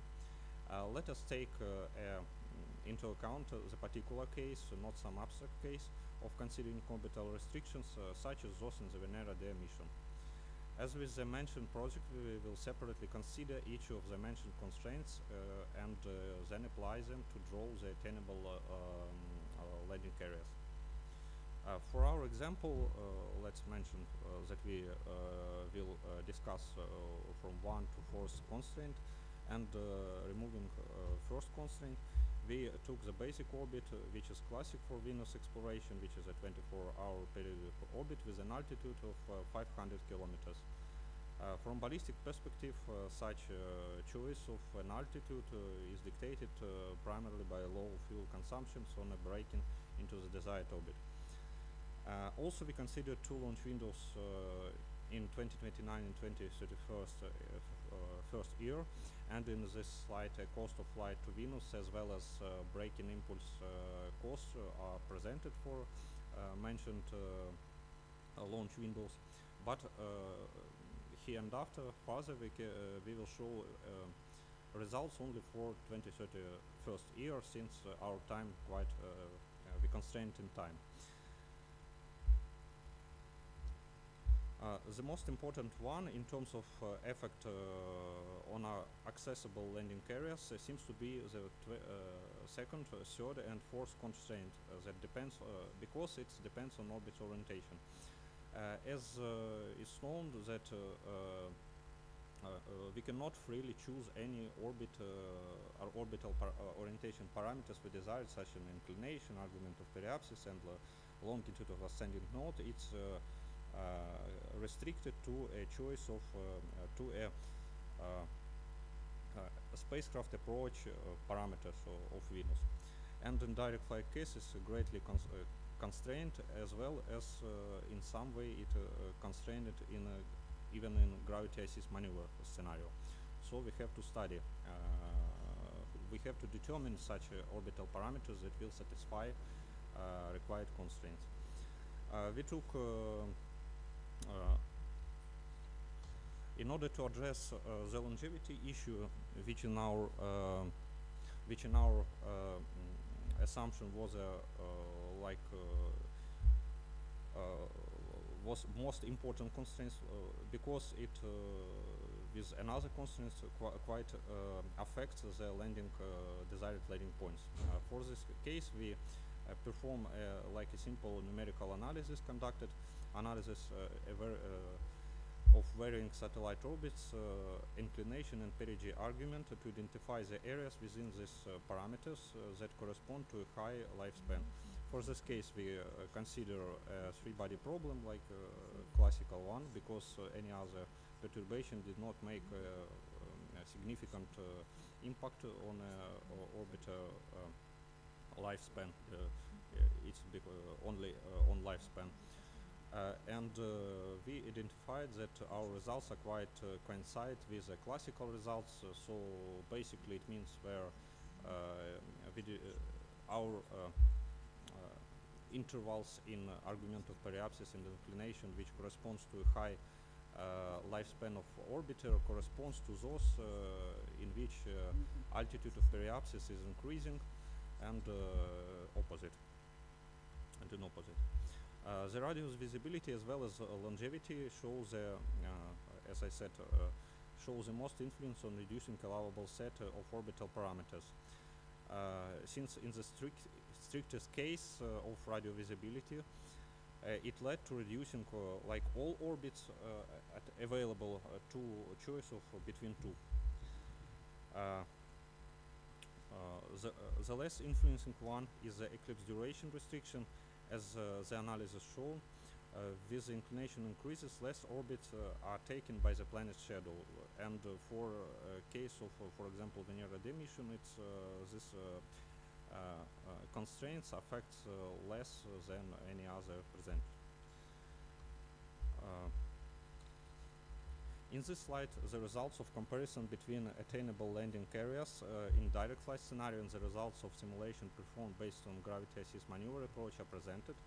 Landing points is unconstrained and constrained scenario are shown. To compare this approach, we draw the attainable areas for all launch window in direct flight and for specified date in gravity assist scenario, as it's shown on the slide.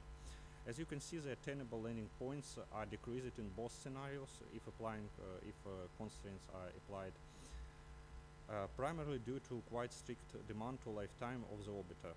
It should also be noted that the requirement to radio visibility, as I said before, also serves as a limiting factor to those to choose the landing sites in case of such constraints. In case if we lift some such constraints, the desirable landing sites are increasing. And in our case, green points corresponds to those to those points which will be attainable after applying quite strict constraints that was already been mentioned. But if we compare the landing areas available in scenario of gravity assist itself, you compare between unconstrained and constrained cases in terms of whole launch window, we see that for overlapping the attainable landing areas almost nullifies, not nullifies, but reduces the inattainable landing areas, and despite its growth, it's not significant compared to the whole Venus surface. And to conclude the report, I can say that gravity assist maneuver scheme has been applied to a complex scenario of flight with a lander and orbiter, considered lander and orbiter functioning. The orbital parameters of the orbiter were determined that satisfies constraints to its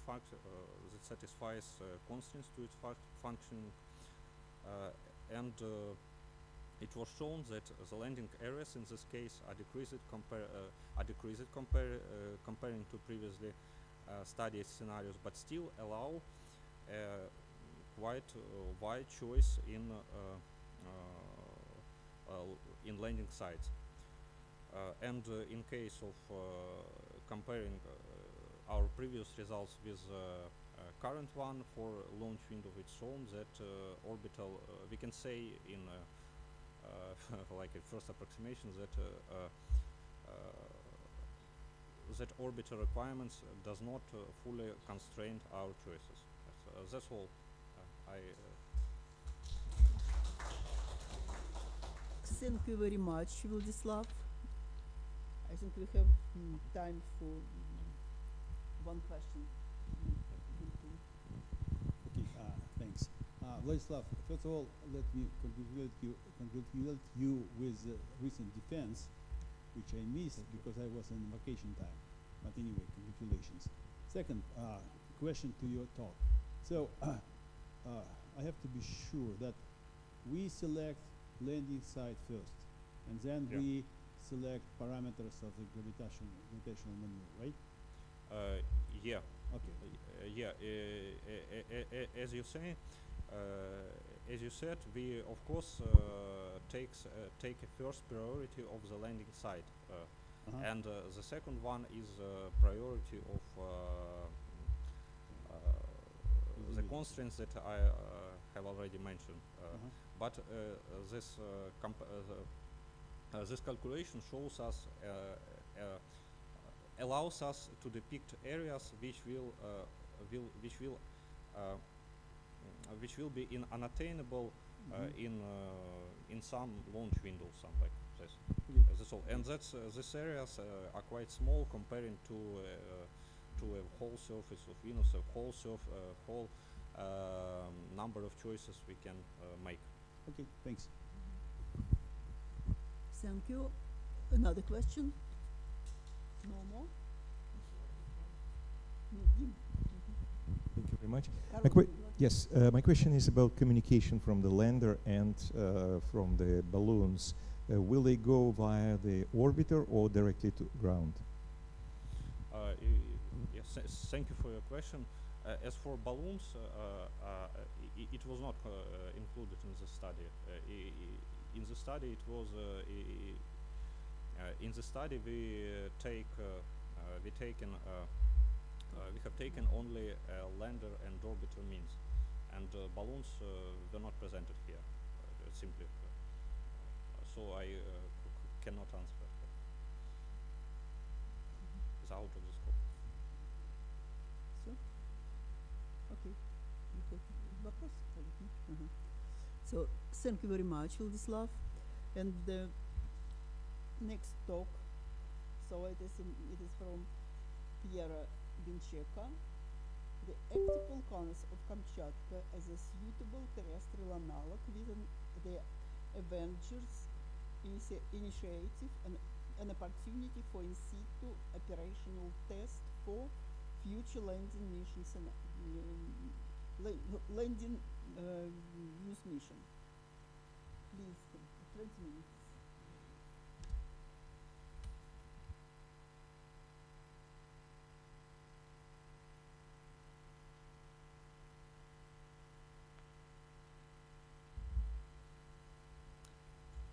Привет всем. It's a pleasure to be here also this year.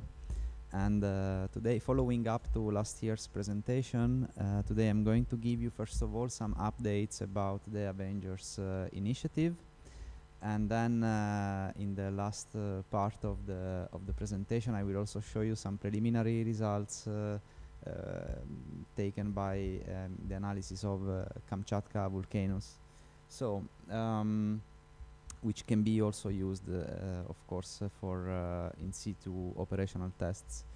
Okay, so first of all, the Avengers initiative now encloses, let's say, the teams and researchers of a number of missions recently, even the recently selected Venus Orbiter mission, the Indian mission. Of course, there is the Da Vinci team, as I also mentioned last year, and there is the Venera D team. So these three missions will analyze Venus in a different way. So the Da Vinci will be more, of course, will be more focused on the atmosphere. Venera D will actually be the only one, of course, with a lander, which is very interesting, especially for me as a geologist.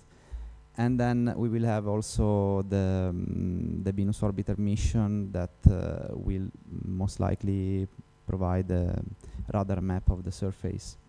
So the Avengers initiative is now selecting and will analyze during the next few years a number of volcanically active areas on Earth.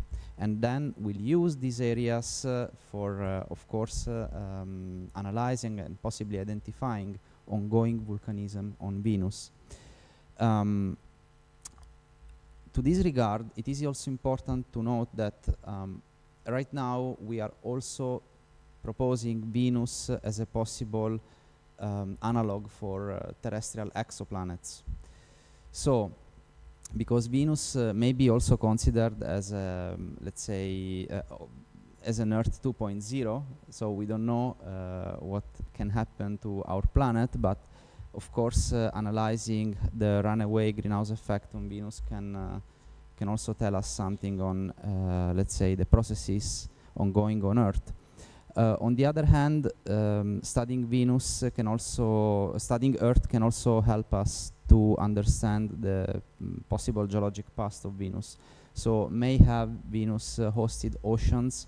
So there are three possible scenarios that, let's say, try to hypothesize what could be the geologic past of Venus. According to one scenario, Venus could host an ocean, a liquid ocean, that would have then evaporated due to of course, to the high temperatures. Another scenario instead says that Venus most likely never had an ocean because it got desiccated during the first part of its geologic history.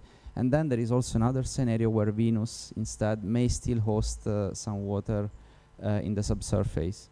So anyway, studying Venus can help us to constrain models when studying exoplanets, for example, like the TRAPPIST system, which shows us a number of terrestrial exoplanets that may have shared a similar evolution history like that of Venus. So having very dense atmospheres, we don't know if they are really so similar to Venus, but of course using Venus as a backdoor analog, it's of course very helpful.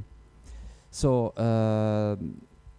as you can see here, there is a huge effort now from the NASA Venus Exploration Analysis Group of course, in one side analyzing the terrestrial analogs for Venus, so basically volcanically active areas on Earth. On the other hand, of course, also using Venus as an analog for terrestrial exoplanets. And this is, of course, there is also an interaction between now all the teams that you can see here. There is also the leadership, the PI of the Plato mission, the ESA Plato mission in the Avengers initiative. So Isabella Pagano, she's also now providing something new from an exoplanetary perspective. And of course, there is the effort of VEXAG inside, also with two new science analysis working groups that I'm actually leading. One on terrestrial analogs for Venus, and another science analysis working group on Venus as an exoplanet. So some updates on the Avengers initiative. Okay, we had this summer the first official, let's say, Avengers field trip to Mount Etna, and you can see here some features that are very interesting. So there are fractures interacting with Paueoe lava flows that basically indicate lava flows where you can walk, and these are lava flows very comparable to the Hawaiian lava flows, let's say. So it is very interesting to see, for example, the fracture on the left side, especially, but also where I'm being on the right side. So this fracture interacts with the lava flows, and this is something that we also observe on Venus, especially on volcanically active areas on Venus. Some of them have also fractures, let's say, disrupting lava flows. For example, last year I was showing Imdre Regio, which is a region that really clearly shows this type of interactions. So, and now I just wanted to speak a little bit about the news we have. You can see here the Kamchatka Peninsula, and the Great Tobalgic Fissure eruption. It offers a very good case of comparison because you can see the channelized lava flow on the. Okay, you can see on the top, it's the Earth, so it's the Kamchatka Peninsula, and down you can see instead Venus, and you can see how similar the morphologies look. So this is an example, this is a good example of how terrestrial analogs, and especially the Kamchatka Peninsula, can help us to identify volcanic activity on Venus. Okay, this is a very preliminary image that we also inserted in a submitted manuscript, the Avengers manuscript, and we will see now what's going on because it's under review. But okay, I just wanted to show you the preliminary version of this figure. And most importantly, I hoped my colleague Sriram, my Indian colleague, could be online. Is he online? Because if he wants to speak, he can turn on his microphone. I'm not sure. Are you there, Sriram? Am I audible? Okay, so that's for you now. Am I audible? I can. Yes, yes. Hello? Okay. Yeah, so this is the RSAT1 image of Klushevskaya. I'm sorry if I got it wrong. This is part of the Kamchatka Peninsula. Just a bit about the instrument.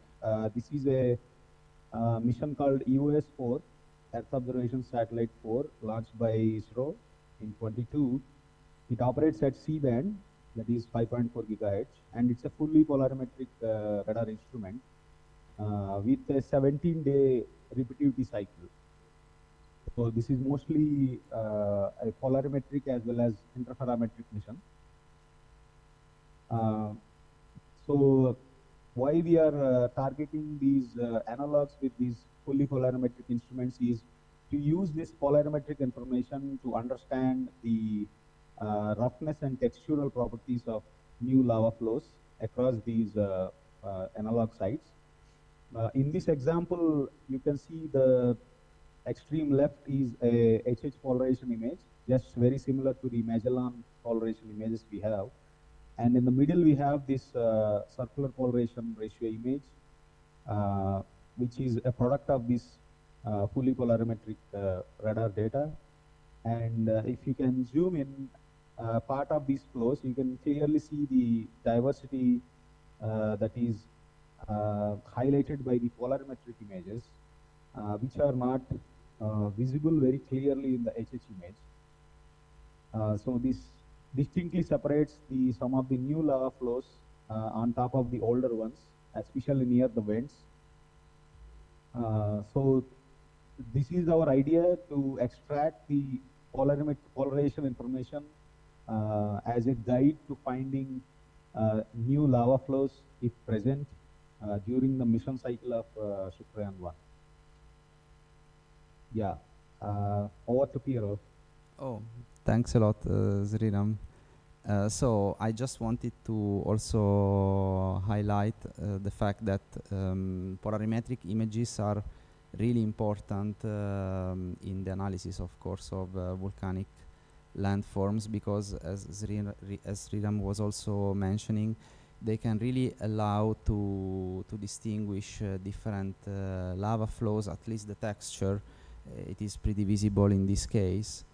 So it's, I think, really polarimetric radar images are a very powerful tool for the future analysis of course, on one side, active volcanic areas on Earth, but looking forward at future missions, like, for example, the Venus orbiter mission. Of course, we can then you can see here what we could be able to do also on Venus. Okay, I think we are a little bit early, but okay, this is what I wanted to show you today. And of course, the Kamchatka volcanoes are also a possible analog for landing site, of course, because we can see from this example how promising the area is in terms of volcanic activity. So thank you. There is the last slide.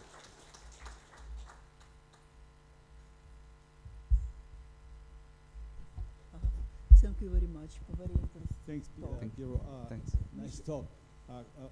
Well, my question is about possible. Well, you doing this observation, radar observation of volcanic areas. Do you try or plan to try to correlate images with composition of lavas?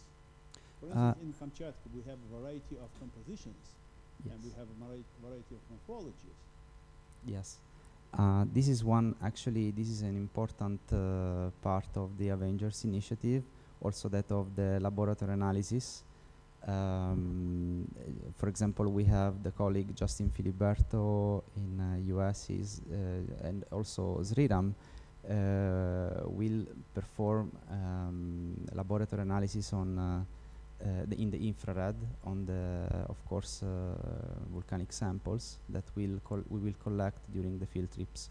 For example, there is a field trip planned already for December in La Palma, and we will collect a number of samples from the last eruption, so from the Cumbre Vieja eruption 2021, and then of course we will analyze these samples in the lab. So of course the laboratory analysis is one important part of the of Avengers, and and that's exactly what we plan to do. In fact, correlation between let's say radar observations and laboratory analysis. So you plan to do these things? Yes. We have preliminary results, but okay, they are so preliminary that yeah, well, that's why I couldn't show. Because we still want to be sure before showing these results. Yeah. Any questions? No questions anymore? Thank you very much, Piero, for very interesting talk.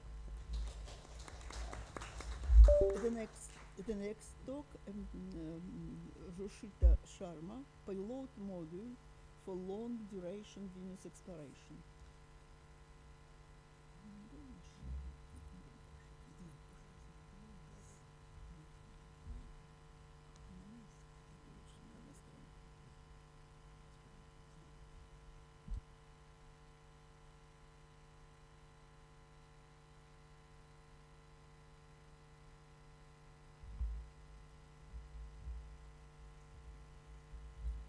Greetings, everyone. I'm Joshita Sharma from Moscow Aviation Institute, and I'll be presenting my work on payload module for long-duration Venus exploration, which itself is a part of the larger work of designing a Venus Explorer for long-duration study. So the contents of this work include the need, why this concept is being designed. Secondly, the thermal protection design of the payload module as to how the high temperature of the Venus environment will be prevented from entering into the payload bay. Thirdly, the mass and size characteristics of the complete module, and also of the space that will be for the equipments. Fourthly, it will be the alternate considerations that were made prior to this idea being considered. And lastly, the subsequent work that is being done to complete this project. So as for the need, the study of Venus has been of great interest to the scientific community for a very long time. However, the previous missions have had a comparatively very short duration, including the Venera and Vega missions, which had a time limit of around 23 minutes to 127 minutes. The latter of which was by the penultimate Venera mission, the Venera 13. This concept intends to create a robust payload module that can work in the high pressure and temperature conditions of Venus. As has been previously told in the previous talks here, Venus and Earth are quite similar in their features, and so it is considered important for the study that it can help understand the evolution of Earth-like planets and also act as a model to the climatic scenarios on Earth. Of course, there are more reasonings for this, but these are the most primary ones right now. So for the thermal protection, the two main features which needed to be protected from in the Venusian environment are the temperature conditions.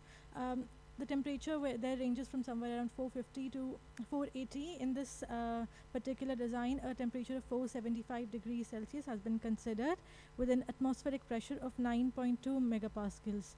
So since interplanetary spacecrafts use silicon semiconductor-based devices, those can comfortably work up to a temperature of 125 degrees Celsius. Although certain devices also function up to 150 degrees Celsius, in this design, 125 degrees Celsius has been taken as the maximum working temperature. Since we need a lower amount of interaction with the Venusian environment so as to get a lower heat flux, the design for this is actually a spherical design because it has the lowest surface area to volume ratio. So the heat flux on the Venus surface will be is of two kinds: the conductive heat flux and the radiative heat flux. And to protect from the radiative heat flux, multi-layer insulation needs to be used. So there were 4 particular materials that were considered, which was quad fabrics, both coated and uncoated kind. Then diamond-like carbon, graphene, and gold foil. So these were there were 2 parameters that were used to judge this, which was thermal resistance and of course the cost estimate that these would have. However, we can see that diamond-like carbon is expected to have a better thermal resistance and lower cost, and still gold foil was chosen because we add the third parameter here, which is reflectivity, and gold foil has a larger reflectivity. Recently, silver foil is also being considered since it has a lower cost and nearly similar thermal resistance as well as reflectivity. However, for this design right now, only gold foil is being considered, and after passing through 40 layers of gold foil, a radiative heat flux is expected to be lowered to a value of 8.83 watts per meter squared, as can be seen here. Next, due to the high pressure conditions on Venus, conductive heat flux is also very extreme. So again, we need another insulator for preventing the conductive heat flux. Now, of course, vacuum seems to be a very good insulator. However, it was not considered in this for 2 basic reasons. Firstly, because creating vacuum even in the best scientific conditions is very hard, and most importantly because seeing the high pressure conditions on Venus, it will deteriorate the structural strength of the payload module. So the materials that were considered until the very end were argon, krypton, and xenon. here they were compared based on their thermal conductivity and cost, but why these three materials was chosen was because of their low weight as well. So using the steady state heat conduction, which is just a basic preliminary calculation, so just a rough estimate, we can find that using a 0.1 meter thick layer of this insulation, around 44.18 of a heat flux can be lowered down. Next, to maintain the temperature to a value of 125 degrees Celsius, we need like a longer duration. So phase changing materials were considered. Here particularly the phase changing materials that were considered were paraffin C16, C28, paraffin C18, paraffin C23, C50, paraffin wax, and methyl fumarate. The specifics about these are that they have a very large latent heat and are chemically stable, non-toxic and non-corrosive in nature. In the end, methyl fumarate, this one was chosen as the material of choice, and it has a melting point at 0.1 megapascals at as 102 degrees Celsius, and finding it out for the Venus environment, we find that it has a melting temperature of 124.6 degrees Celsius, which is exactly lower than the required amount. So using a 0.2 meter thick layer of this methyl fumarate PCM, we find that the mass will be around 480.52 kilogram, and the outer surface area of this PCM is around pi, and the latent heat as was given here, it is 242, then the specific heat 1930, and finding the complete heat flux, which was again, as I said, a rough estimate, it was at 53.01 watts per meter squared. So converting it into a power was 166.45 watts.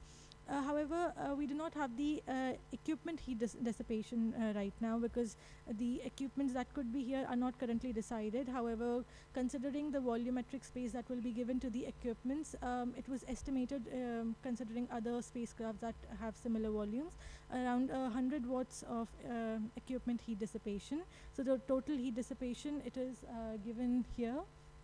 And then we calculated the energy needed to reach the temperature of 124 degrees Celsius, which is just the mass into the specific heat into the total change in temperature.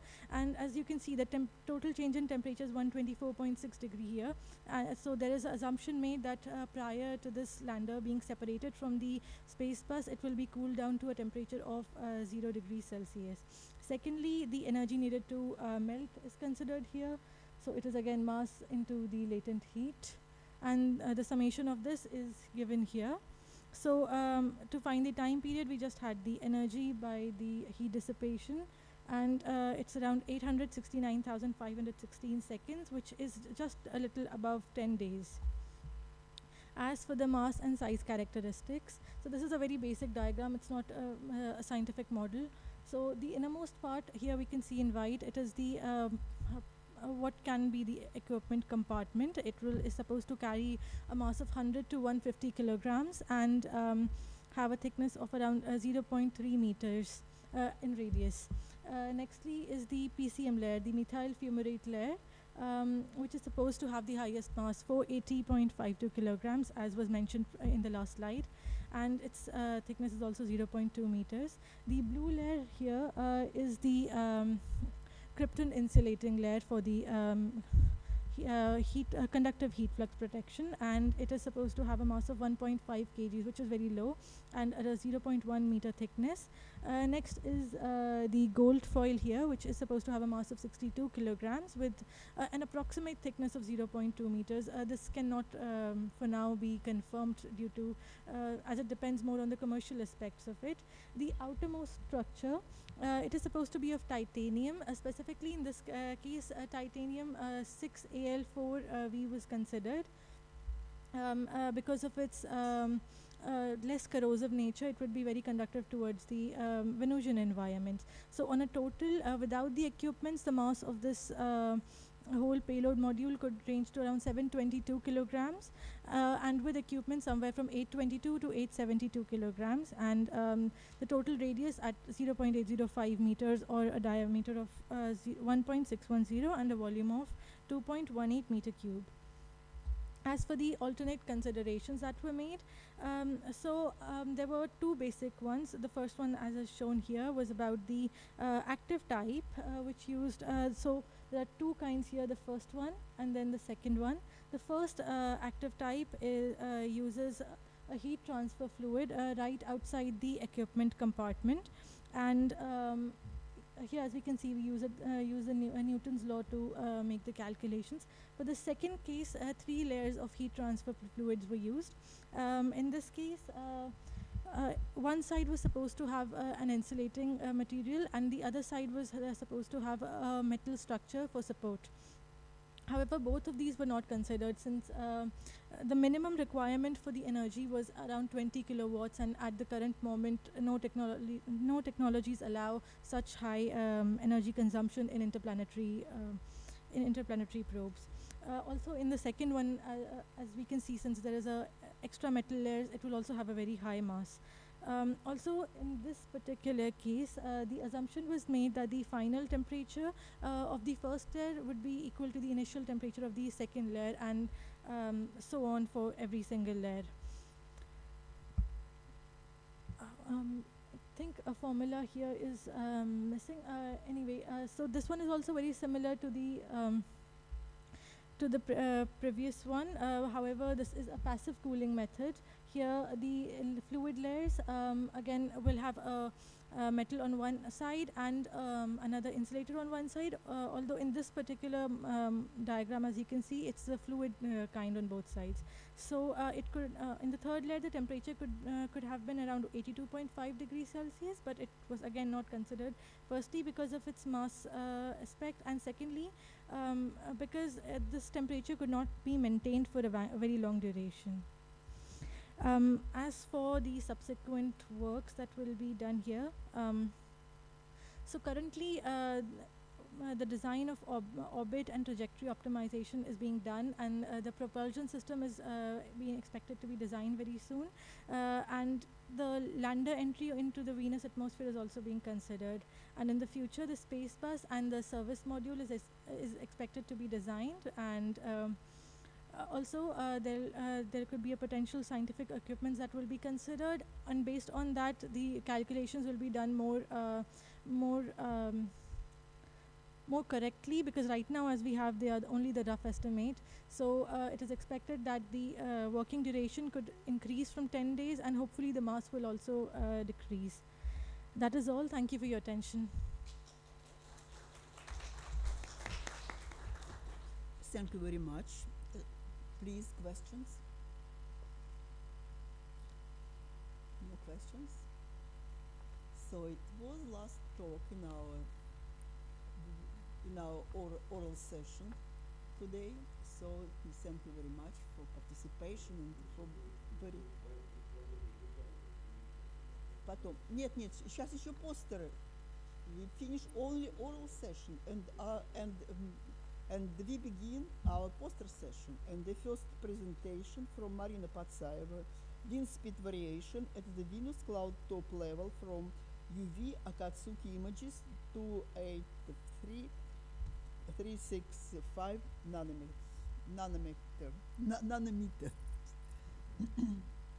Marina, здесь она уже.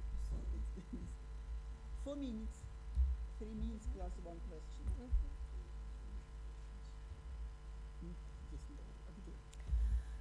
Ultraviolet images obtained by imager UV on board Akatsuki for 2 Venus years were used to compare the mesosphere dynamic.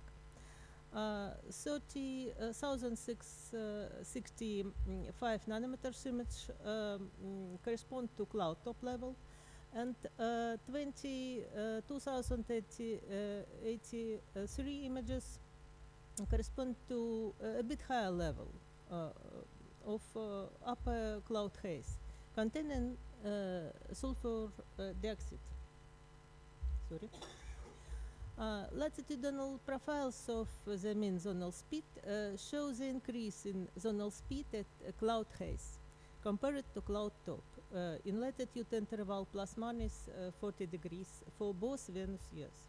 Thus, the maximum speed is achieved above the cloud top in low and mid latitude.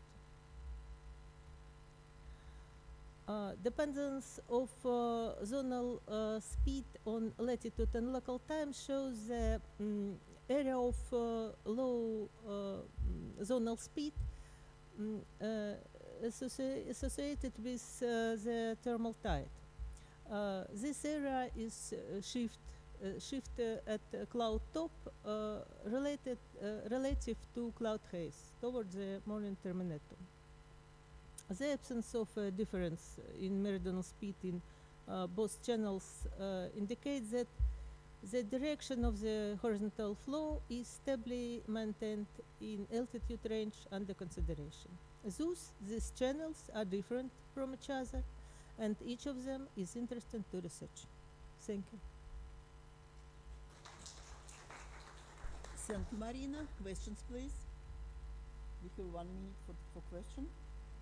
We don't have questions, I think. Just one. It's just poster and no questions. No questions.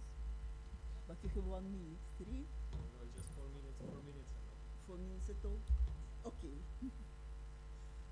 Director said. Okay, so the next, please. Dima, sorry. Dima Gorinov. Horizontal wind in the lower cloud of Venus from Virtus and DR2 Akatsuki, 174 micron observations. This is a work that compares the two channels with the same wavelength, but from different instruments on board different spacecrafts.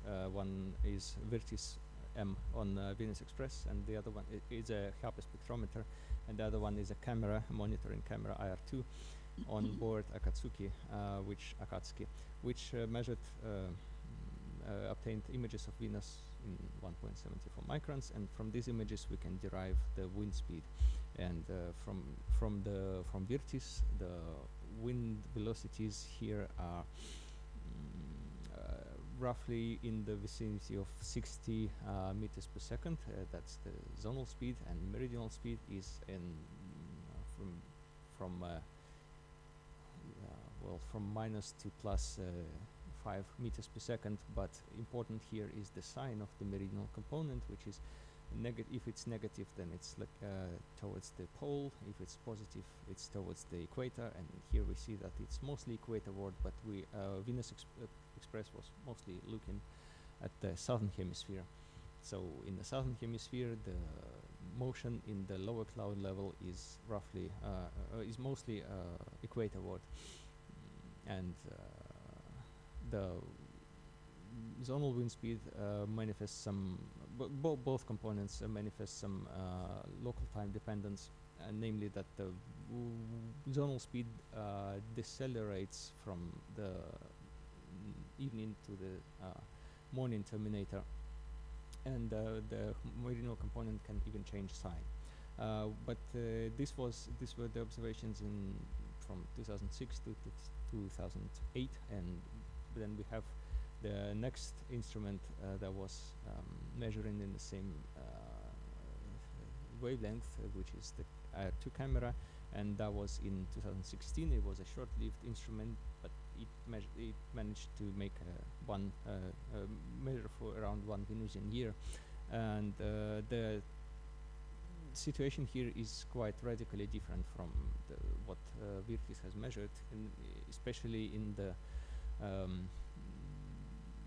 zonal velocity, because, well, first of all, we not only sampled the southern hemisphere, but both hemispheres, and mostly the equatorial latitudes, and we can see that in the equatorial latitudes, the values, the magnitudes of the zonal speed is quite different. It's no longer 60 meters per second, but it rises up to almost 80 meters per second, which is a 15 meters per second difference at zero latitude, which is quite a lot. It also it takes the form of a jet, which is not well. It's we should be cautious calling it a jet, but it's a sort of jet-like structure that has the maximum at the equator. Now, and there's also a strong dependence on the local time deceleration. The same deceleration that we saw in Virtis is also here. In the meridional component, we can see the same sort of asymmetrical picture, but we also see the northern hemisphere, and you can see how the motion is mostly equatorward, but it's also asymmetric relative to this anti-solar point. Well, and here is the profile, the comparison of the profile between Virtis and IR2, and you can see this huge difference in the zonal velocity, and you can see that there has to be some explanation behind it. It's either we either sense in different altitudes, so the images are taken at the different altitudes, or we are sensing it's actually the atmosphere that has accelerated significantly and changed the shape of the profile, which could be the case as the previous in situ measurements showed us, but it's still up to further exploration. So thank you. Thank you, Dima. So the next one, Vladimir Gibalov, emission in 0.3105 micron band of carbon dioxide, outgoing from a planetary atmosphere on existence layer with wind velocity gradient. Gibalov? No. Absent. Yes. So, да, подаю часто, да. The next one, Evgenia Guseva and Mikhail Ivanov. A special generic relationship of the corona sourcing lava flows and large volcanoes of Venus. Online? Can you hear it's me? Online, Guseva. And Ivanov. Okay. My talk about the special genetic relationship of the corona sourcing lava flows and large volcanoes on Venus. Our study is based on the analysis of topography and special distributions of corona sourcing younger lava flows and large volcanoes. We have identified the main areas of natural occurrences of such volcanoes and corona. These corona and volcanoes large concentric structures with diameter of hundreds of kilometers. And this picture illustrated three topographic classes of corona, presented domes, depressions with a central peak, and simple depressions. And you see line of topographic profile A, B, and C of these structures. And you can see three size group of large volcanoes on Venus, and the topographic profile of these structures. They present our largest flat-topped, medium conical and small conical structures. Only a small proportion of corona exhibit volcanic activity in form of lobate plains, and multi-plate lava flows extend along the slopes of volcanoes for hundreds of kilometers. Based on the result of our work, we can conclude the following. The corona of all topographic classes a source of lobate plains. The largest flat-topped and medium conical volcanoes occur mainly in three regions: the Bat region, Eistla, and Metis regions. Small conical volcanoes have a broader distributions over the surface, and this image illustrates distribution of corona source. It's one white point, and volcanoes, large flat-topped red column, medium blue column, and small purple column. And this example of specially associated structures of corona, volcanic constructions, and lava flows. The dome-shaped corona sources and the large flat-topped volcanoes are often specially associated with each other.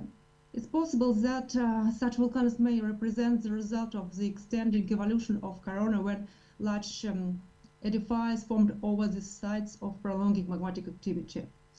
And the Bat, Eistla, and Metis are main regions of prolonging magmatic activities. And this image shows the distributions of corona source, D-class, orange point, and the largest flat tops volcanoes in red color with lobate plains. And this fragment, cluster 10, especially associated, illustrated the special status of corona and volcanic constructions with lobate plains. That's all. Thank you for your attention.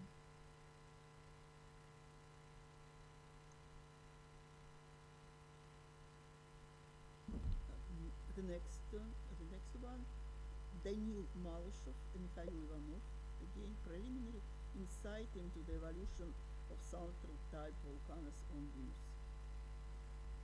Yeah. Hello. So, should I share my screen or?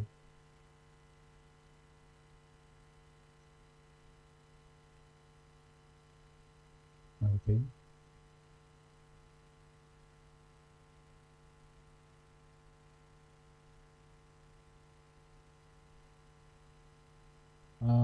Can you hear me? Well, we can hear but not see.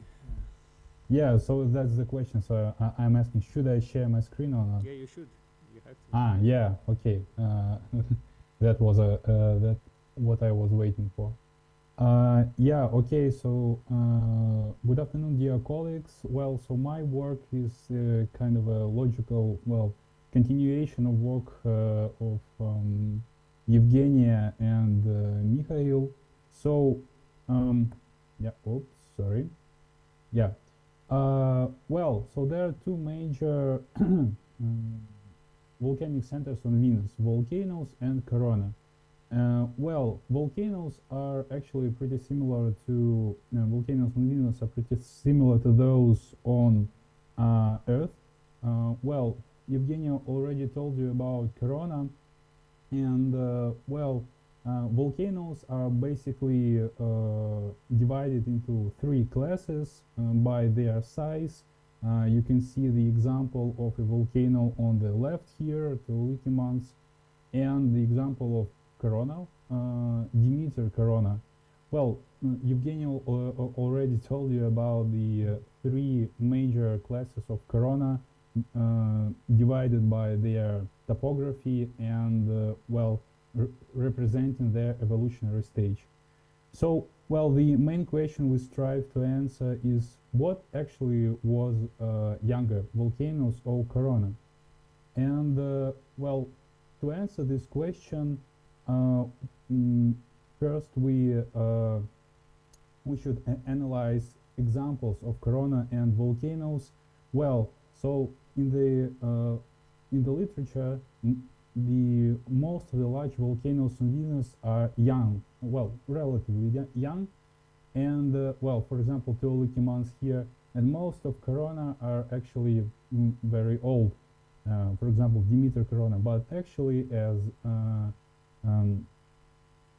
Evgenia mentioned, well, there's only 17% of corona that actually show the evidence of recent volcanism, and well, there are some examples of volcanoes that are kind of in the middle of stratigraphic column between the youngest large volcanoes and the oldest corona.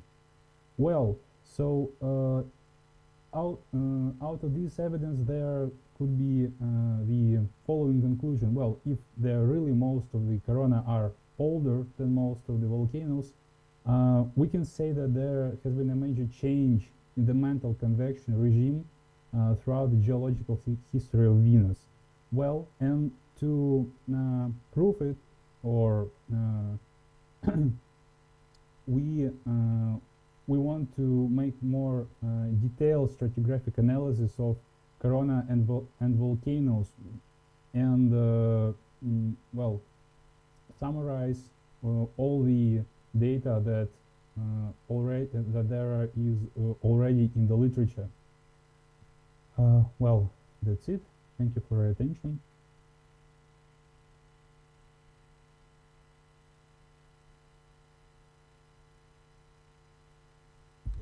Next presentation, Vladislav Zubko and Belyaev, a simple geometrical approach for solving the eclipse mode problem.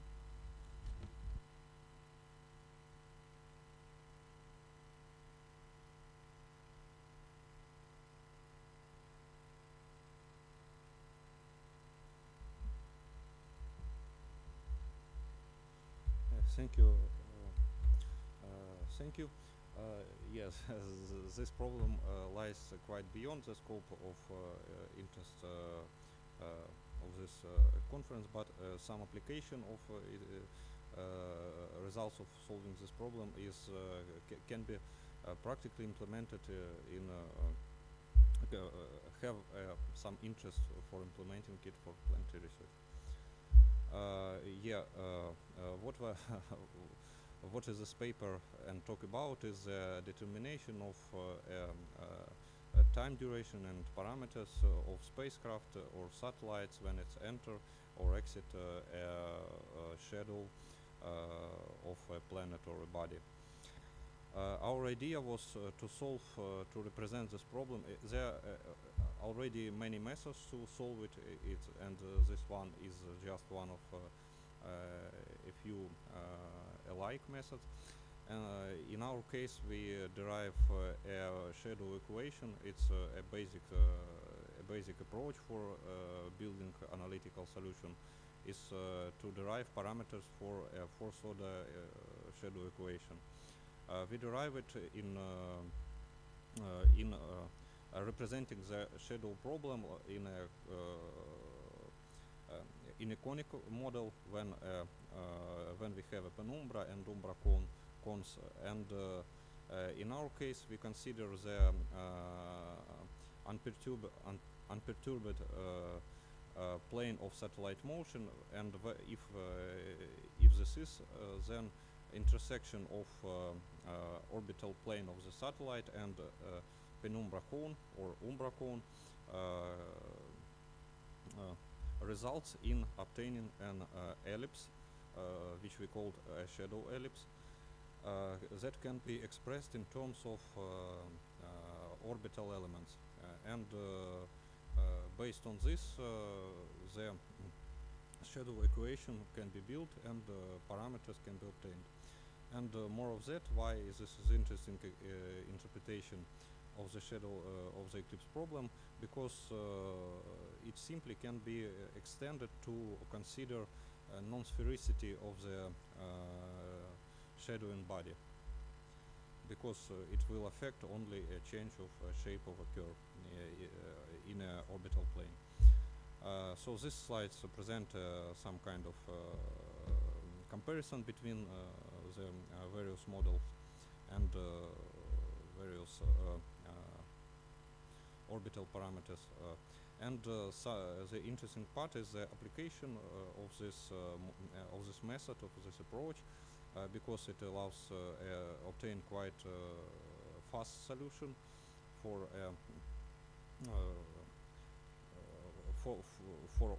almost all orbital parameters like hyperbolic, parabolic, and elliptic orbits. And it was already performed a calculation using this method for calculating eclipse duration, for example, for orbiter of for orbiting Venus. And also it can be implemented for example, finding parameters for experiments relating to transatmospheric the translucence experiments. Yeah, that's all. I adjusted to 4 minutes. Yeah. Okay, Vladislav, thank you very much. The following talk, poster, Tamara Gudkova and Alexey Batov on low numbers of Venus.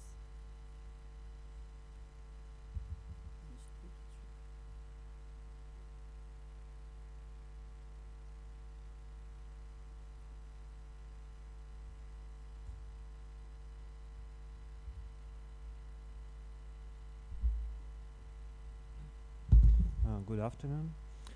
On load numbers for Venus.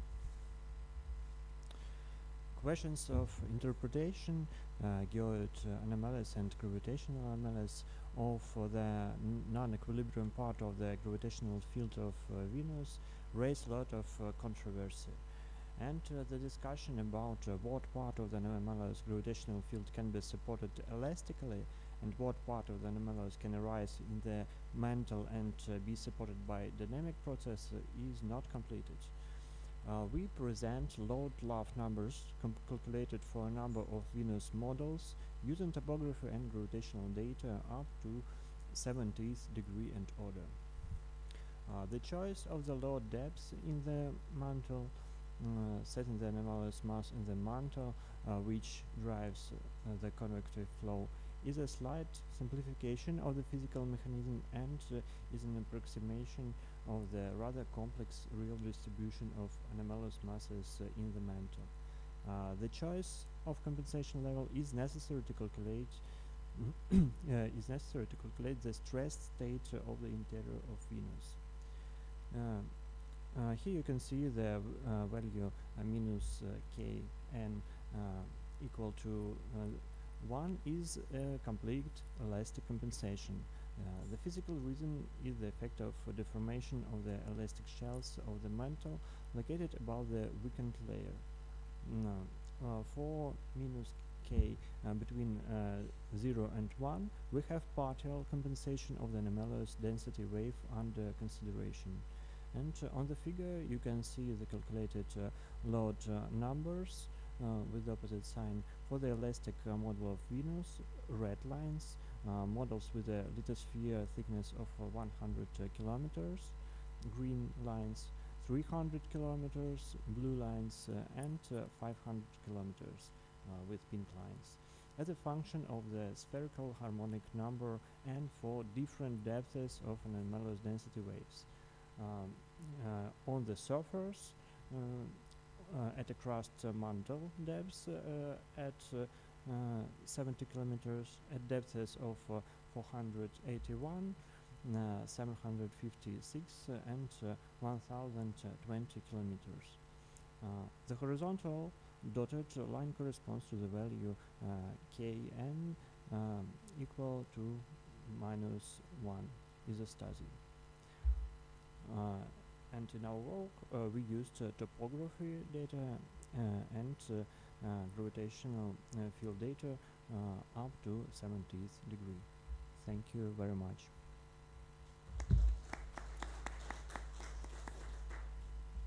Thank you.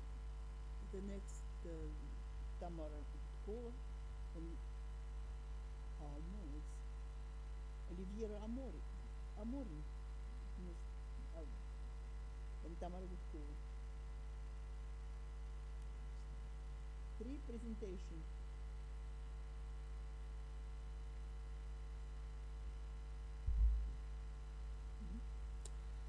The first of our study deals with the effect of the dense atmosphere of Venus on the love numbers.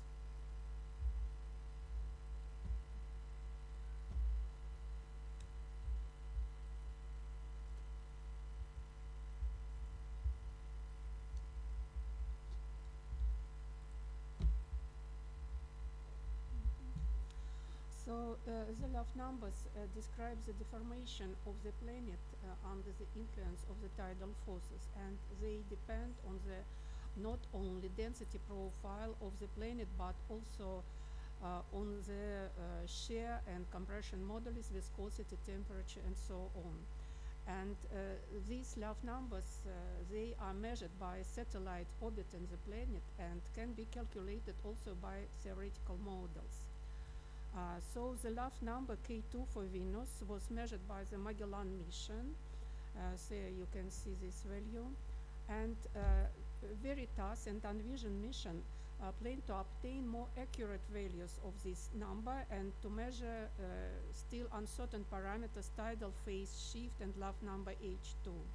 And the comparison of this result of this mission with the available model interior structure models of Venus will give us a possibility to clarify the internal structure of Venus. But Venus has a dense atmosphere, and the influence of the dense atmosphere of Venus on the love numbers should be taken into account. So we propose the method to allow to take into account the dense atmosphere of Venus when we calculating love numbers. And we don't perform calculations along the atmosphere. We just changing the boundary conditions on the surface without additional integration.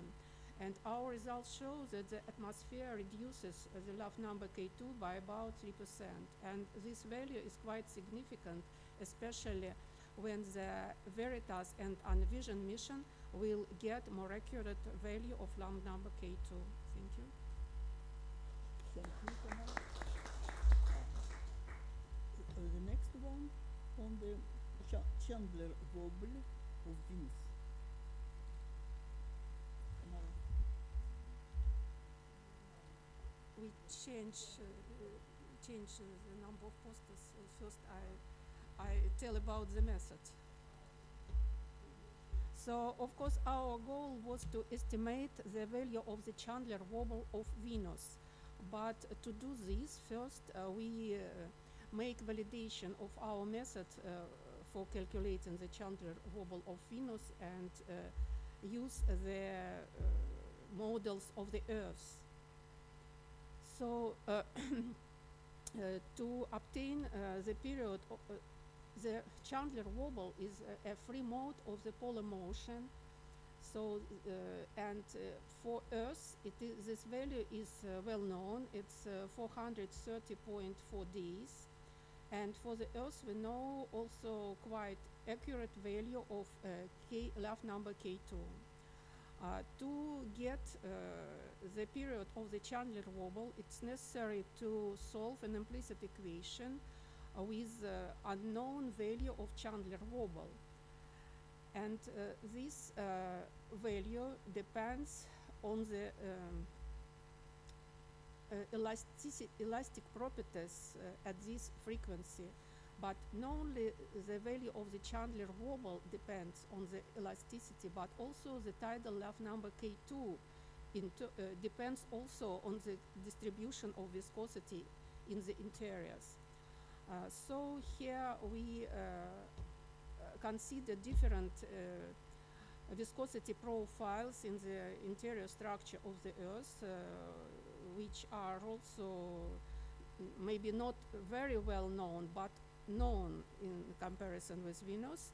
And we verify that our method of calculation of Chandler wobble works good with the accuracy of 2-3% for the Earth. Thank you.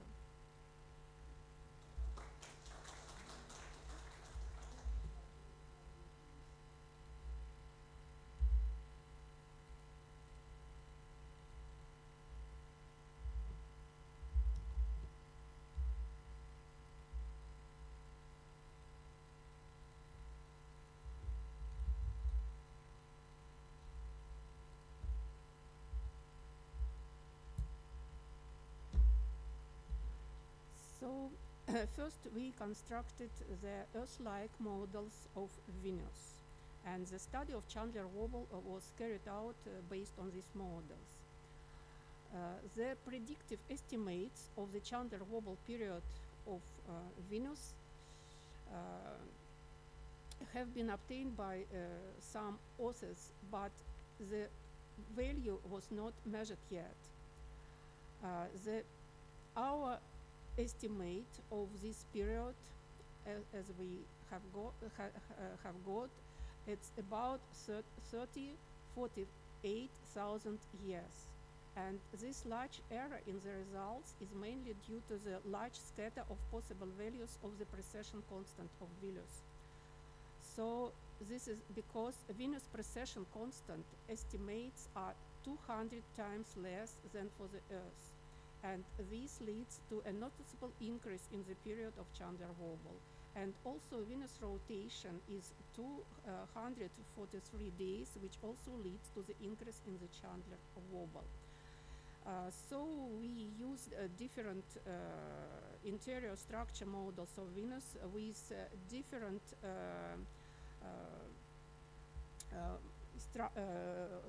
profiles of viscosity. And we consider models with different core radius. And here you see the result for these different models. And the period of Chandler wobble was recently measured for Mars, and if Veritas and Envision missions can measure the period of Chandler wobble, then this value will provide an additional constraint on models of the interior structure of Venus. Thank you.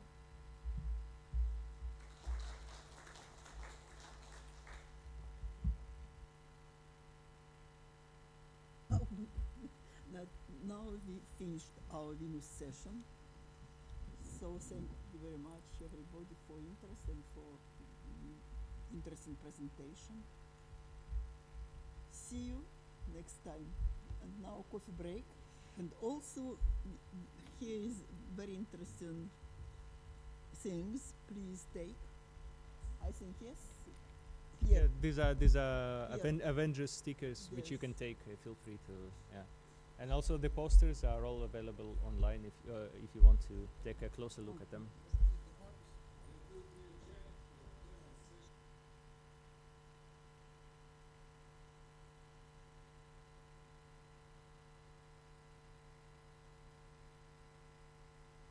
Please stay for the giant planets section Shmatovich was after here. coffee break.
Дарья. Алло, Дарья. I'm sorry, it's Michael speaking.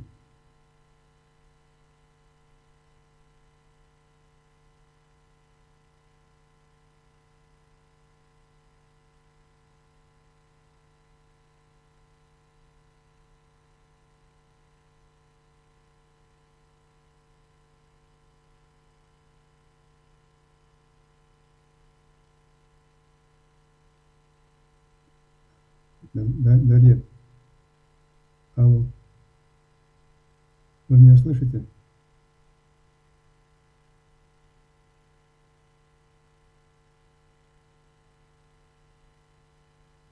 About sound. For Michael speaking.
Михаил, я предлагаю вам завтра перед своей секцией там, за 5 минут или за 10 подключиться и проверить.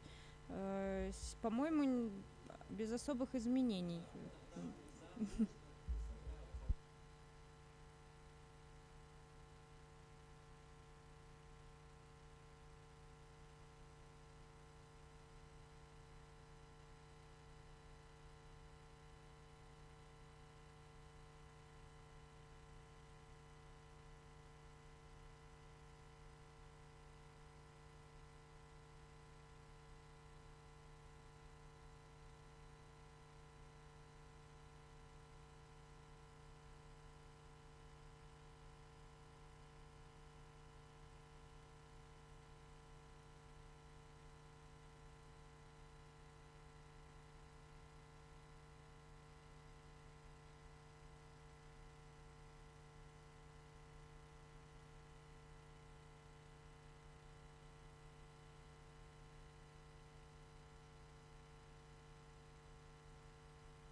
Попробуйте, у нас просто в аудитории люди, сейчас достаточно громко, шумно.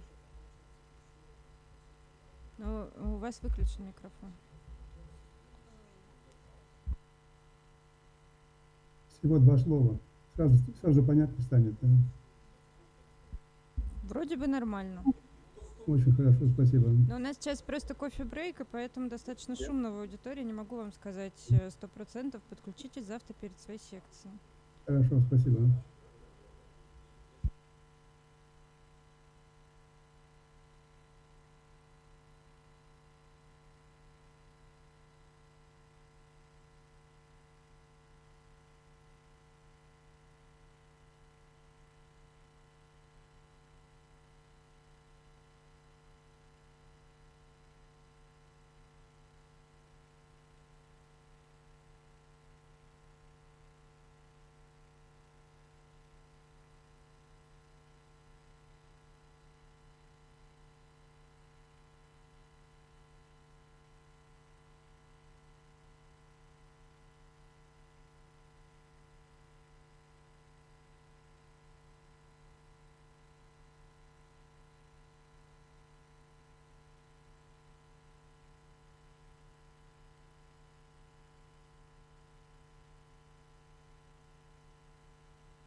он пришел.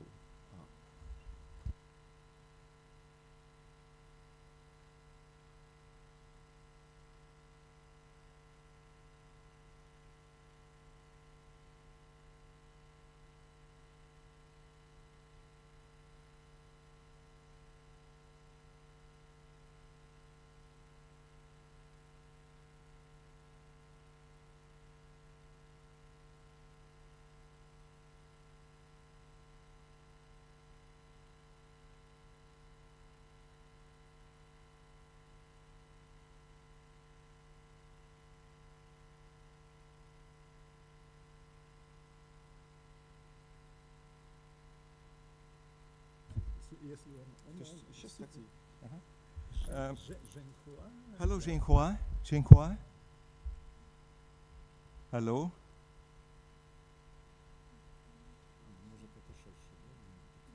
Zhenghua. Yeah. Hello. Hello. Can you hear me? It's Dmitry. Yes. Yes. Yeah, it's Dmitry Yes. speaking. Hello. Hi. Hello. Hi. Zhenghua, so if it is possible, so we have the first speaker missing. If it is possible, Okay. you can do the first talk of the session. Okay. Would Okay. it be That's a surprise. all right for you? Yes. Yes. Sure. I'm happy. Aha, Okay. perfect. Good.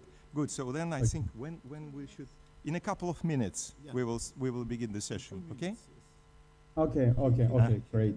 Okay. Thank you very much. Okay. My pleasure. Oh, Good. Sure.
Good afternoon, colleagues. Слышно, да? Good afternoon. Let's start our session on giant planets. We have a small change in a talk program, First talk by Igor Alexeyev is cancelled because of some reasons, and we will start from by talk of Professor Zhanhua Yao, the frontiers of Jovian science and perspective on future exploration. Professor, you have 18 minutes and 2 minutes for questions. Okay, thank you. Shall I share my screen? Okay. Okay. Can you see my slides? Yes. Yes. Okay. We hear you and slides are seen. Okay. Okay. Good afternoon, everyone. I'm Zhanhua Yao from the University of Hong Kong. So it's a great pleasure to share some of our perspective on the frontiers of Jovian science and the future exploration. Okay. So as we know that Jupiter is the largest planet in the solar system, and it has many moons, and the moons are highly active, so that it forms we call mini solar system. So it's have a very dynamic, interesting plasma processes and aurora emissions, and the study of Jupiter. So yeah, if we consider from the perspective of planetary science, we should consider it since Galileo improved the telescope, so that we can see Jupiter as a system rather than just a dot in the sky, and then when the telescope was improved, we can see more details of Jovian system, include not only the moons orbiting Jupiter, but also the bands of the atmosphere. So we can see the atmosphere, they have a differentiate velocity, so that we know the surface is a fluid. And then when we have bigger and bigger telescope, we can see more and more details. For example, the details of the great red spots. And now, since the Hubble Space Telescope, we can continue monitor the evolution of the great red spots, and we see that the great red spots have shrunk about 30% in the last 20 years. So this is a new understanding bring by the development of technology. And besides the optical observation, we also have a radio window to observe Jupiter, because Jupiter is also a intense radio emission source, and especially in the band of tens of million hertz. So the first observation of a radio emission from Jupiter was made by Burke and Franklin in 1955, and because of the radio emission, we knew that Jupiter has an intense magnetic field, which is before we send the satellite to observe Jupiter's magnetic field. And also using also the radio emission, there are synchrotron emission, so which is caused by the extremely energetic electrons, almost at the speed of light. And this also give us a nice reference of Jupiter's rotation period. And the remote observation of Jupiter has been greatly improved when we have a space telescope, especially the Hubble Space Telescope, now the James Webb Space Telescope. We know much more about the atmosphere. We know the chemical composition. We know aurora emission, and the satellite in situ observation since 1973. The first one was made by Pioneer 10 in 1973, and comparing to the remote sensing observation, including the ground telescope, radio, optical, or UV. So the satellite observation can provide unprecedentedly opportunity, like you can identify dust ring, but now using James Webb, we can also identify dust ring, which is very faint, but for energetic particles, although from the ground we know the radio emission, it's produced by energetic particle, but direct measurement of energetic particle, you still need to rely on satellites. And also Io's volcano, so which was inferred from the ground telescope, but really reviewed by space by the camera on space satellites, and also the Ganymede, Manifold, subsurface ocean. All those they rely on satellite measurements, in situ measurements, and in 2000. So we have a joint measurements between the Galileo and the Cassini, which provide a very unique opportunity to understand spatial temporal variations. And hopefully in next decades we will have many similar opportunities, like from Galileo, from the Europa Clipper, JUICE, and the Chinese mission to Jupiter. And in the past, there were only 2 orbiters to Jupiter. So the first one was Galileo, and the Galileo explored the key component of the magnetosphere, and also fly by every the major moons. So that's which is why it has this very chaotic orbits. So that because you need to go to different moons every time.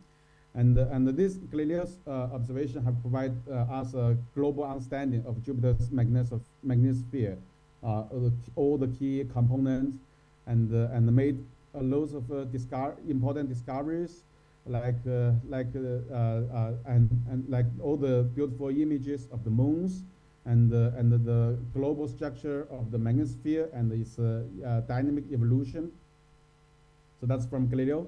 And now is the second one still in operation. So Juno inserted Jupiter's orbit in 2016, and is still alive and still making new observations. And comparing to Galileo, a key difference of Juno is Juno can approach Jupiter at a very close distance. And in near the polar region, so that you can directly measure the polar aurora precipitation, and can provide, because it's so close to Jupiter, so that you can detect the anomaly of gravity, and you can also make this very close view of atmosphere. And you can also provide direct measurement of the magnetic anomaly near the surface. So the key feature of Juno is near pole and near Jupiter. So you made all the discovery are related to these 2 key features. And in the past, in addition to the 2 orbiters, there were also 7 flyby missions. So in total, 9 missions to Jupiter, and now the 10th one. JUICE is on the way to Jupiter, and in the future. So I would like to show that's the history of the Jupiter exploration, and I would also like to share some future perspectives. So in future, of course, the exploration of Jupiter will still focus on the origin of solar system, focus on the life, extraterrestrial life, like Jupiter's moon. And also the space energy coupling, like the solar Jupiter Io controlled energy coupling and the release. So that's the future focus. And the JUICE was focused on the icy moon Ganymede, and also Callisto with many flybys. So JUICE is going to focus on Ganymede's habitability. And the Europa Clipper, JUICE is already launched, and the Europa Clipper is going to be launched maybe next month. So it will be focused on Europa, of course.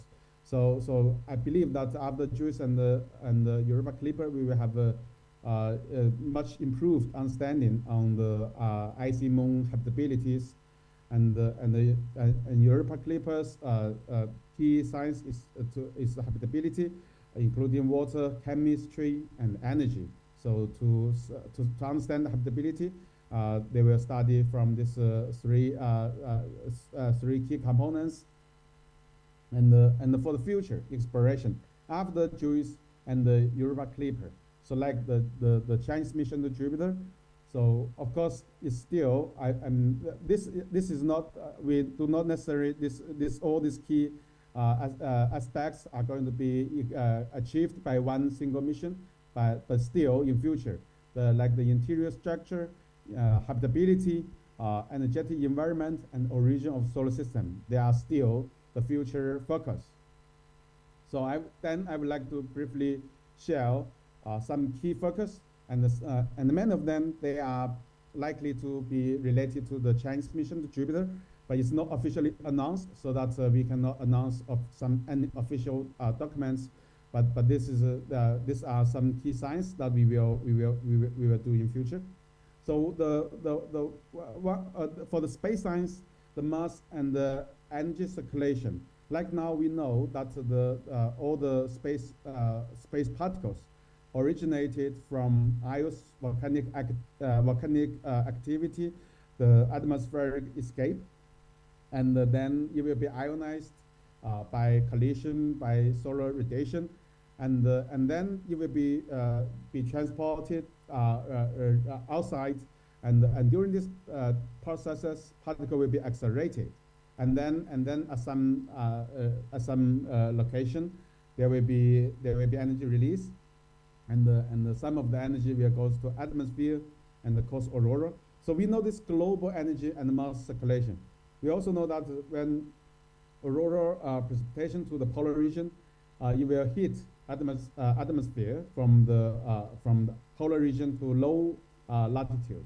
So we know this global energy circulation, but how the particle get accelerated and what processes drives the energy to release. So all those key questions, they are still cutting edge science that we will be focused on this.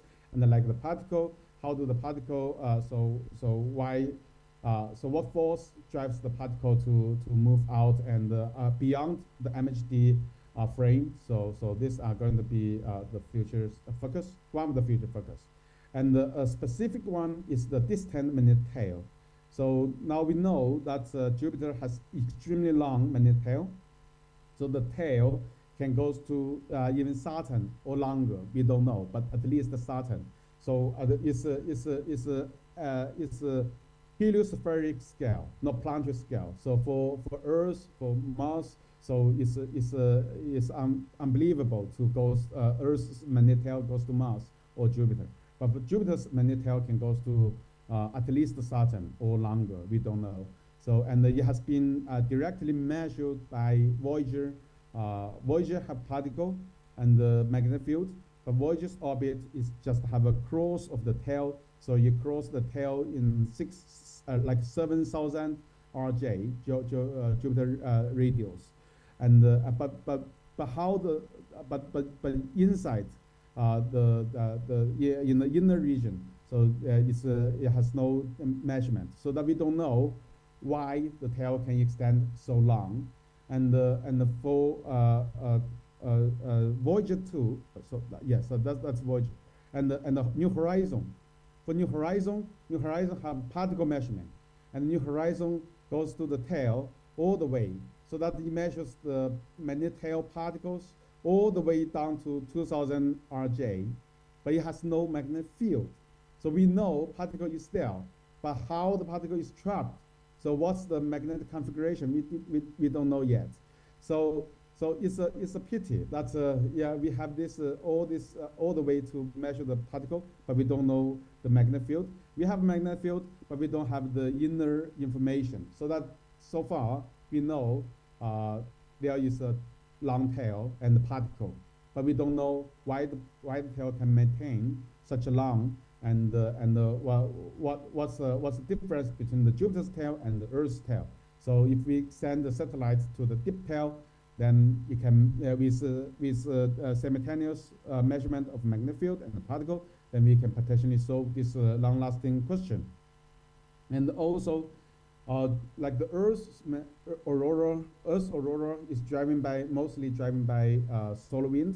Solar wind input energy to Earth's magnetosphere, and then accumulate and release, forming this energy circulation like downdrain circulation. And but for Jupiter, so the source, there are two drivers.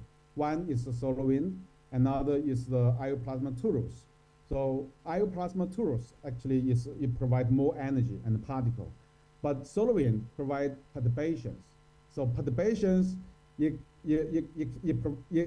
although it's not the major energy source, but the perturbation, it might be the trigger of energy release.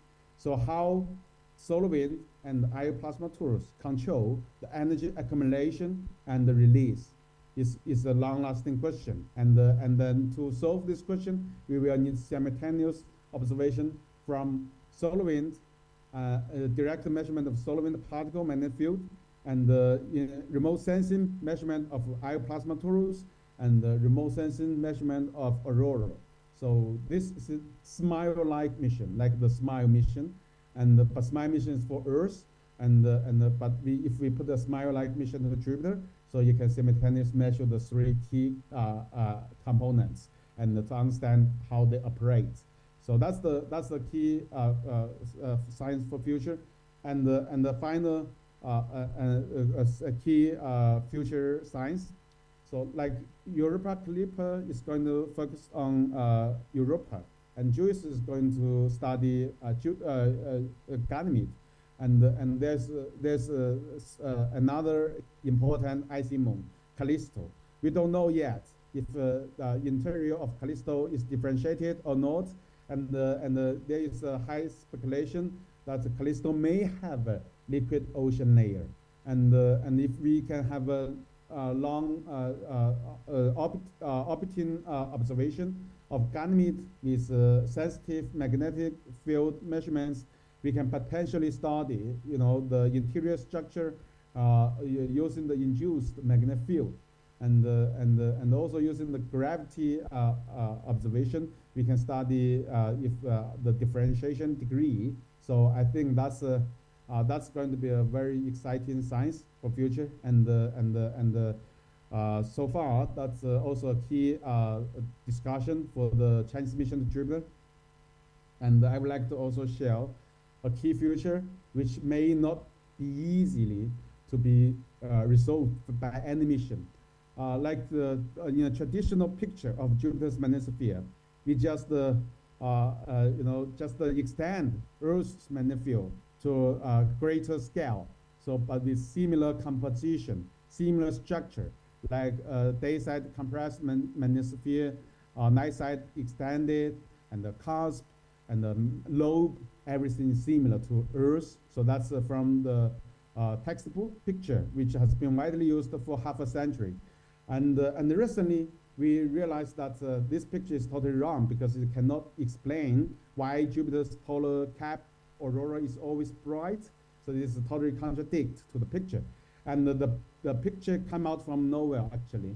So it's just extend the scale. But if we extend the scale of magnetic field, like any scale of physics system, so if we extend scale, then we need to consider a lot of things will be different. It's not just a bigger picture.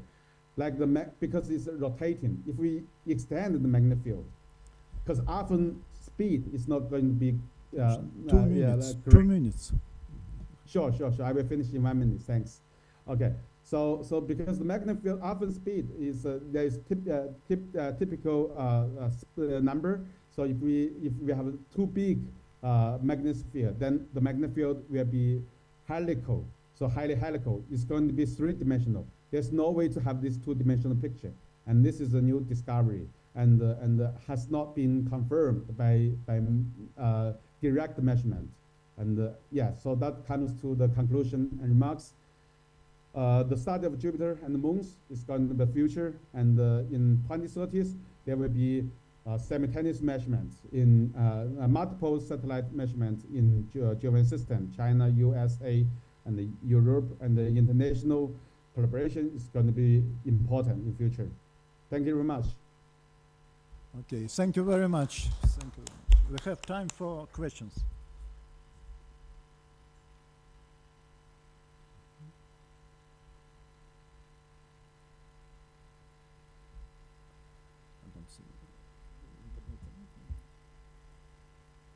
Okay, I have one question.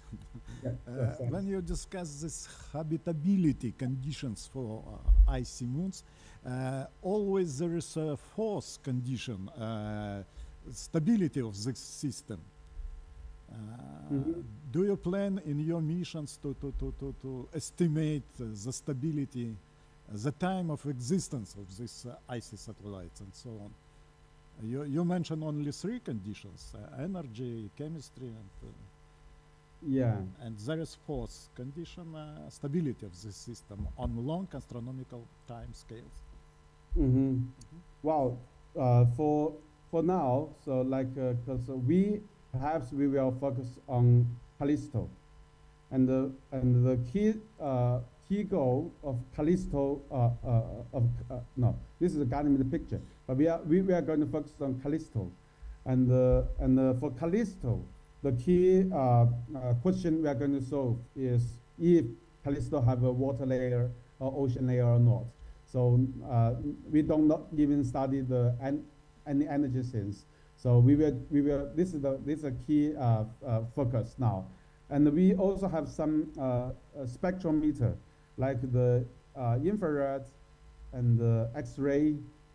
So we perhaps this will give us some important information of the chemical element, non-water element. So yeah, so we will just focus on water and the element on surface. So that's our plan for now. Thanks. Okay, we have one more question. Nikolai Kiselev.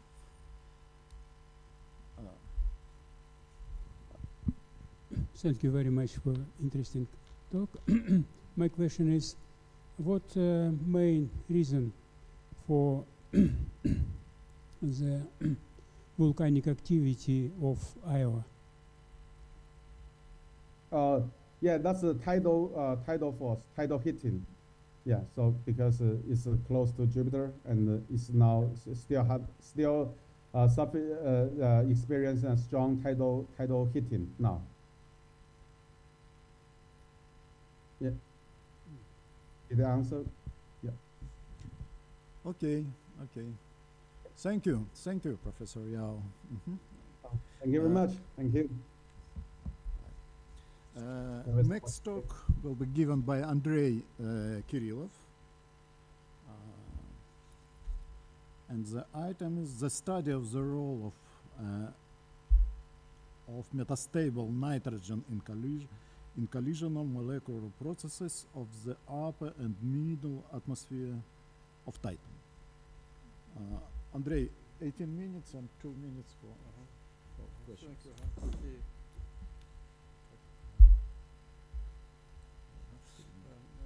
First of all, I'd like to remind about the very important role of electronically excited molecular nitrogen in atmosphere of Earth.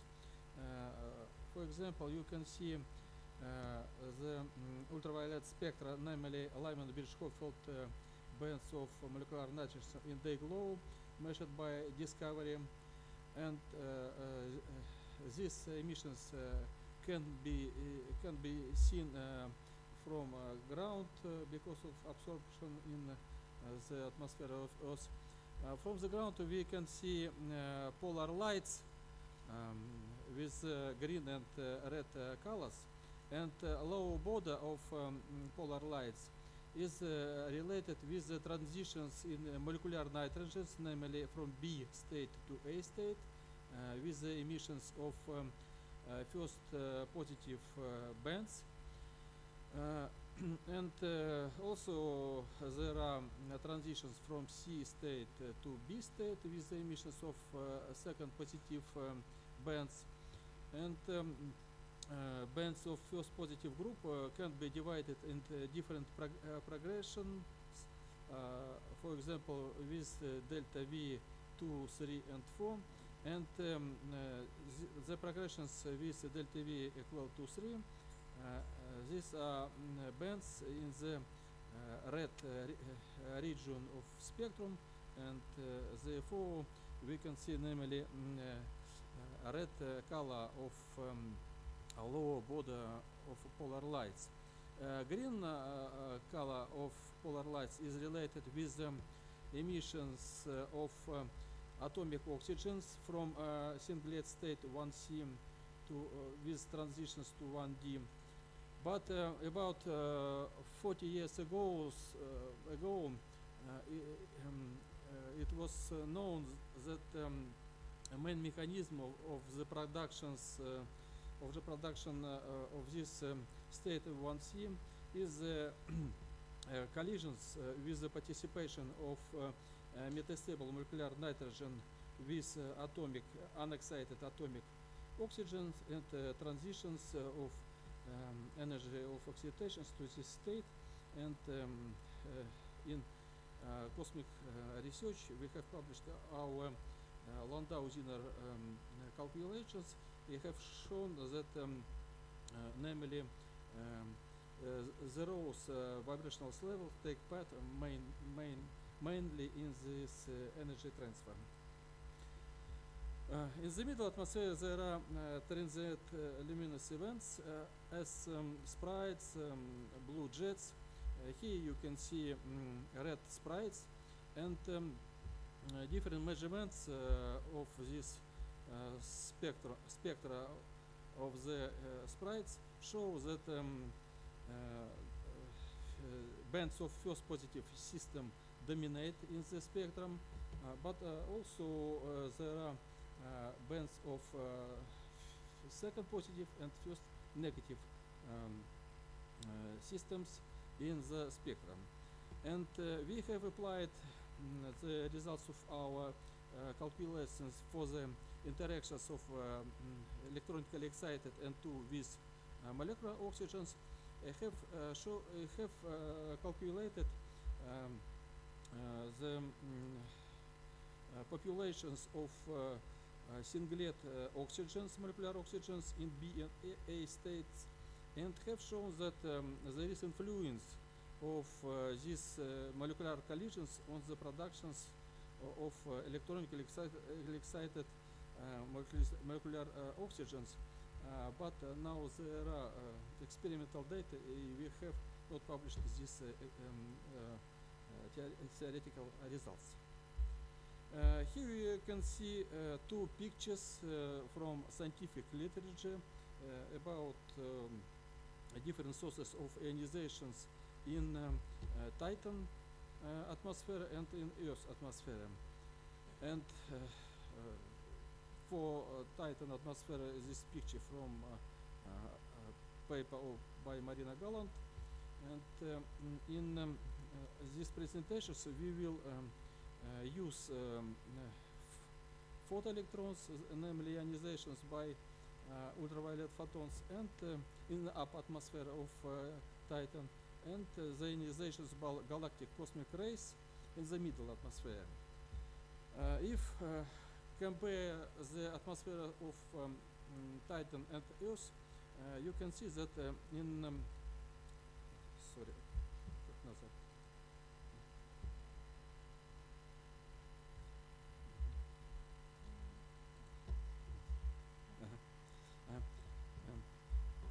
In the atmosphere of Earth is present molecular oxygens, and the interactions of molecular metastable molecular nitrogens with oxygens has very high rates.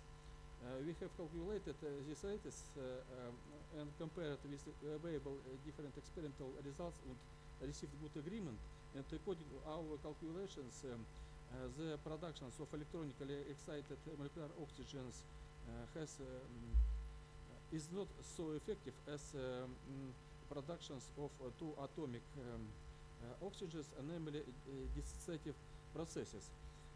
Therefore, molecular oxygen in atmosphere is a good quencher of molecular nitrogen, but in the atmosphere of Titan, the mixture of methane and other hydrocarbons is very small, and therefore during collision processes there is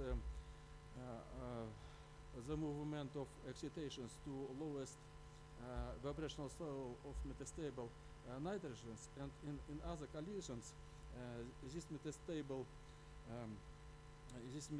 nitrogen can give this energy to another minor components or take part in dissociative processes. Sorry.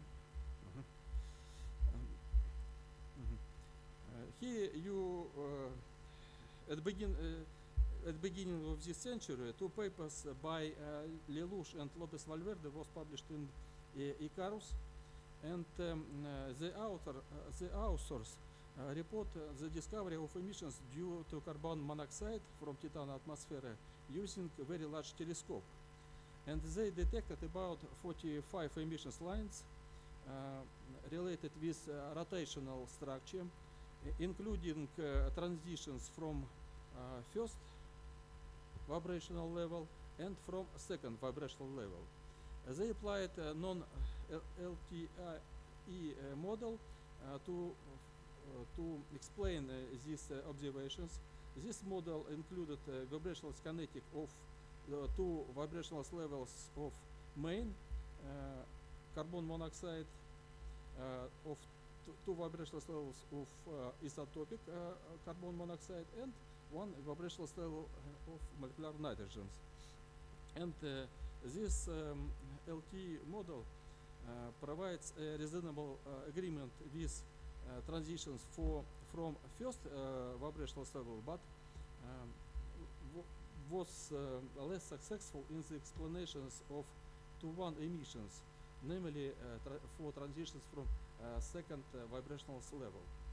And 8 years ago we have published our calculations for the interactions of metastable nitrogens with unexcited CO and N2 molecules using Rosen-Ziner approximations.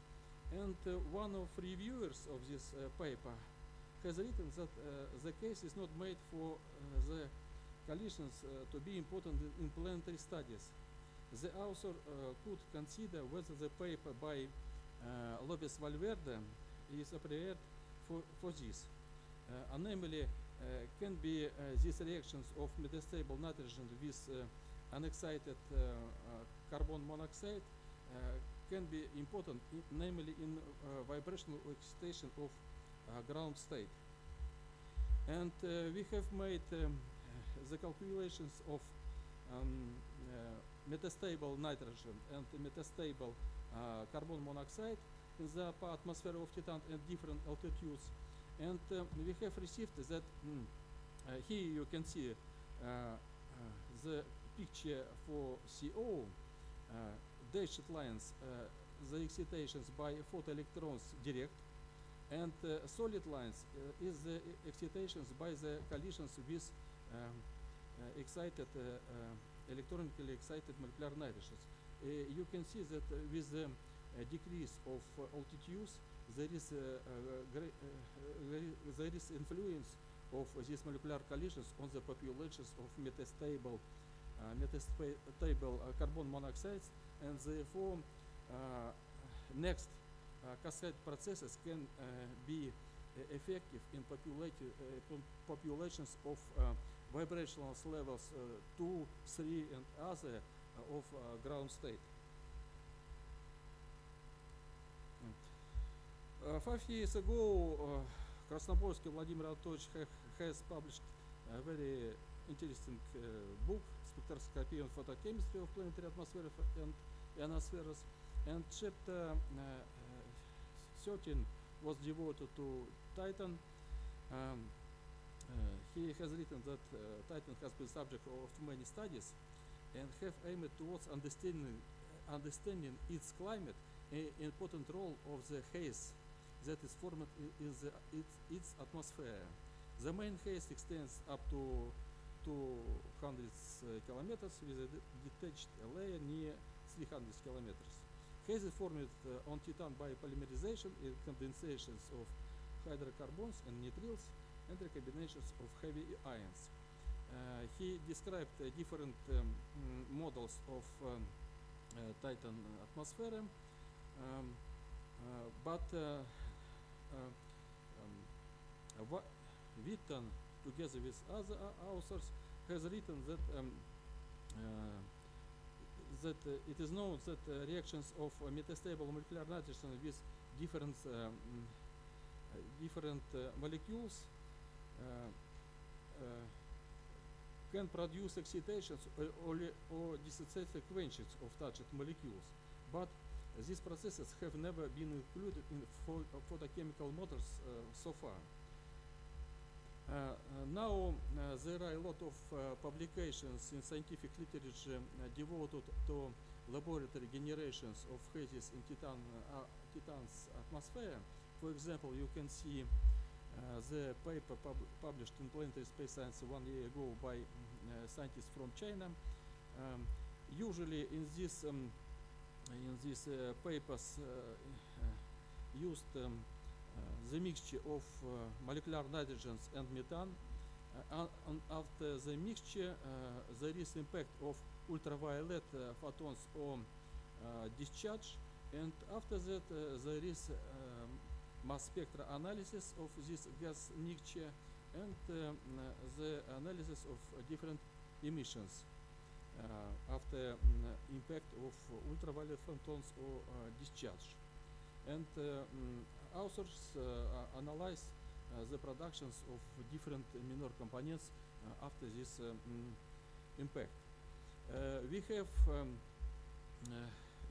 developed the electronic kinetics of triplet components of molecular nitrogens for the conditions of middle atmosphere of Titan, and we have considered the interactions of metastable and electronically excited molecular nitrogen molecules with 4 molecules, namely with acetylene, ethylene, methane and ethane, with the productions of different radicals. These radicals are very active in chemical kinetics of middle atmosphere of Titan.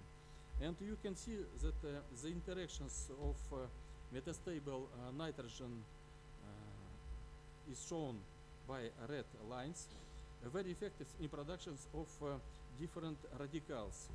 The productions by galactic cosmic rays are shown by triangles.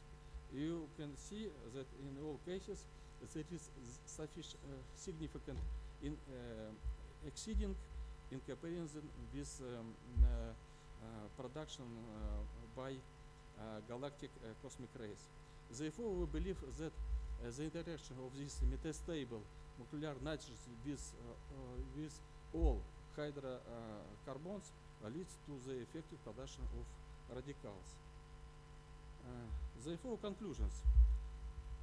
We have considered vibrational populations of metastable molecular nitrogens and carbon monoxide at altitudes of upper atmosphere, and the influence of molecular collisions of metastable molecular nitrogen with carbon monoxide on the productions of metastable carbon monoxides was shown. We believe that after that cascade processes could be important in vibrational excitations on ground state and in the emissions of 4.7 microns seen by very large telescope. And the electronic kinetics of N2 triplet states at the altitudes from 40 to 240 kilometers in Titan's middle atmosphere during the precipitation of cosmic rays is considered. It is shown that reactions of metastable molecular nitrogen with hydrocarbon molecules are very effective in productions different radicals. Thank you for your attention. Okay. Thank you very much for the interesting talk. colleagues, questions. We have time for questions. I have questions. I'm sorry, but I have questions. Andrei.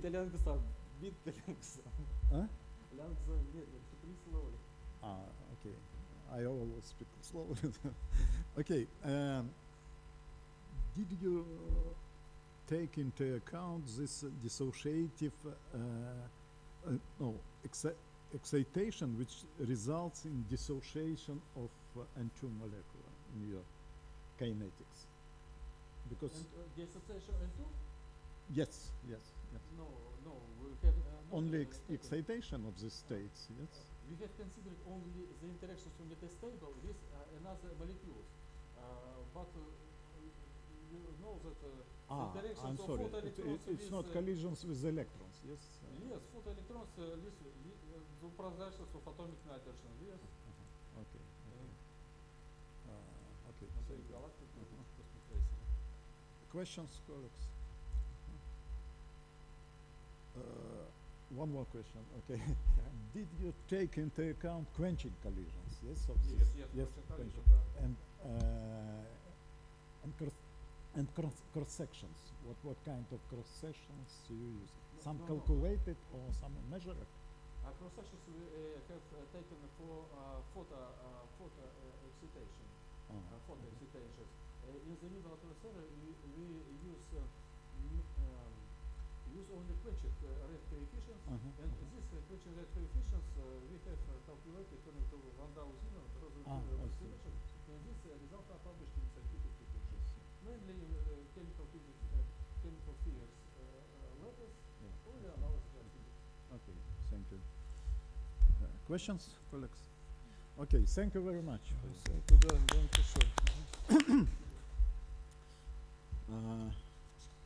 We are moving further in our program, and next talk will be given by Nikolai Kiselov. Changes in the longitude polarization dependence of Jupiter-Moon Io as evidence of the long-term variability of its volcanic activity.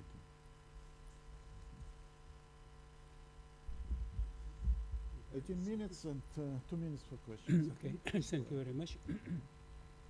I will talk about changes in the longitude polarization dependence of Jupiter's moon Io as evidence of the long-term variability of its volcanic activity.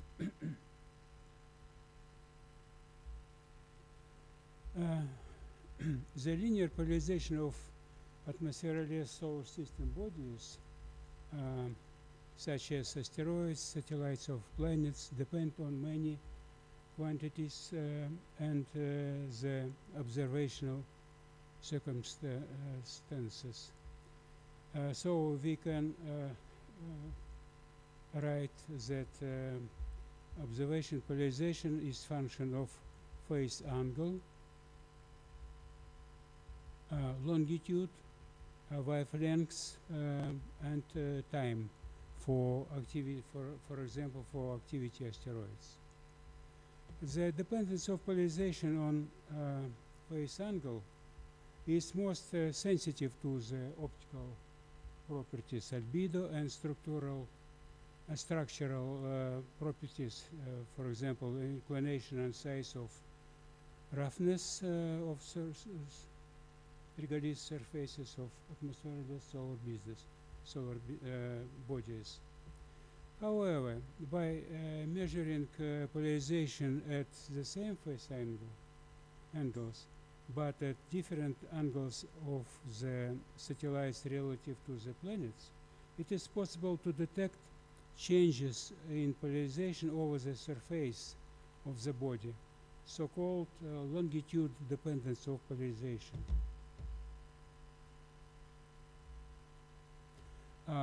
We know some examples of such effect. This slide show variation of brightness and polarization over the surface of asteroid Vesta during time of rotation, axis rotation, these asteroids. And this slide show polarization rotation variation of Callista with longitude observed by Delphius. It is interesting to study longitude dependence of polarization for other bodies, especially if they have any surface structure features. For such bodies, one of such bodies is Jupiter's moon Io.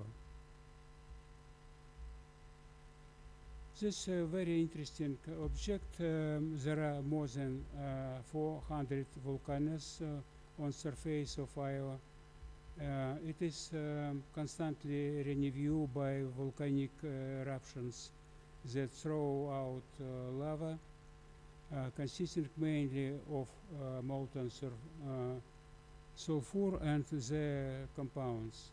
Observation by Galileo shows that due to the dynamic nature of volcanism of Io, its surface can change over time on the scale of years and even months, several months.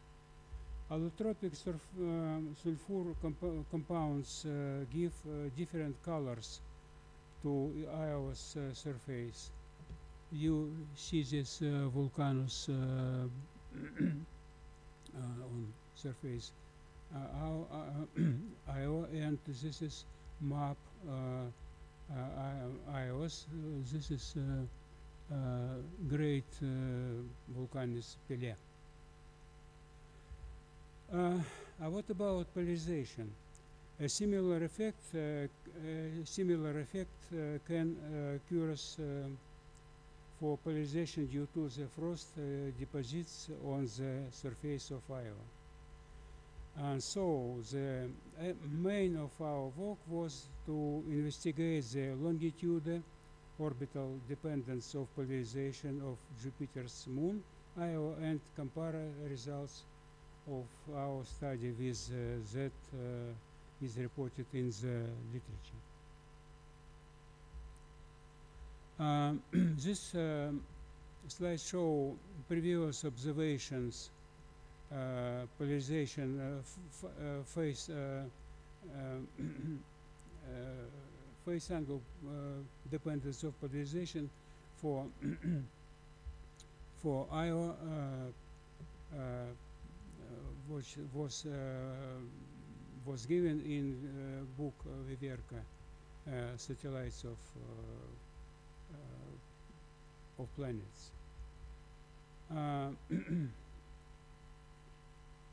There is obviously a large scatter of the data. Nevertheless, and second, there is no observation in this at these small angles, phase angles. So, nevertheless, Veverka noted for Io, Zeller and Gradio find orbital polarization variation of 0.4–0.5% at phase angle more than 10 degrees, this region. The uninspected scatter in Zeller and Gradio's polarization measurements of Io may be evidence of variability due to the spotted surfaces. To establish the exact sharp of the Io's negative polarization branch, we carry out high precision disk integrated polarimetry of the satellites in the UBVRI bands using the identical two-channel photoelectric polarimeters mounted on the 2.6 meter Shine telescope of the Crimean Astrophysical Observatory and 2-meter point telescope of the Picturescope Observatory. This is perimeter of the Crimean Astrophysical Observatory, and this is of the 2-meter telescope. We can observe measure polarization simultaneously in two selected bands, in the red channel and blue channel. A fast rotation of phase plate and synchronous detection ensure high measurements accuracy and independence from weather conditions.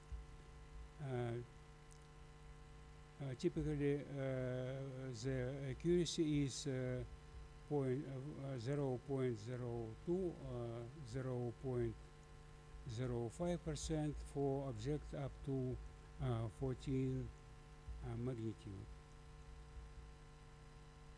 Instrumental polarization is very small, and we took into measurements. So this is phase angles dependence of polarization for IO in VRI bands obtained during 2019-2023. We can see that negative polarization of IO starting from 0 and sharply decrease, reaching the minimum polarization about minus 2.5,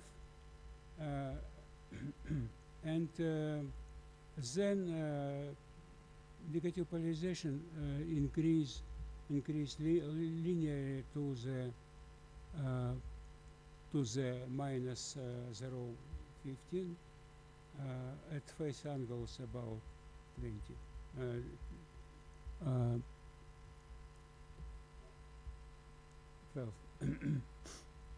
The scatter of individual measurements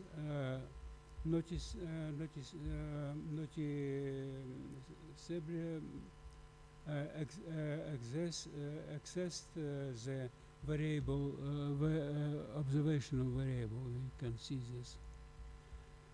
This scatter can be explained by the fact of that the observation polarization depends not only from the solar phase angle, and but also on the planetocentric longitude L.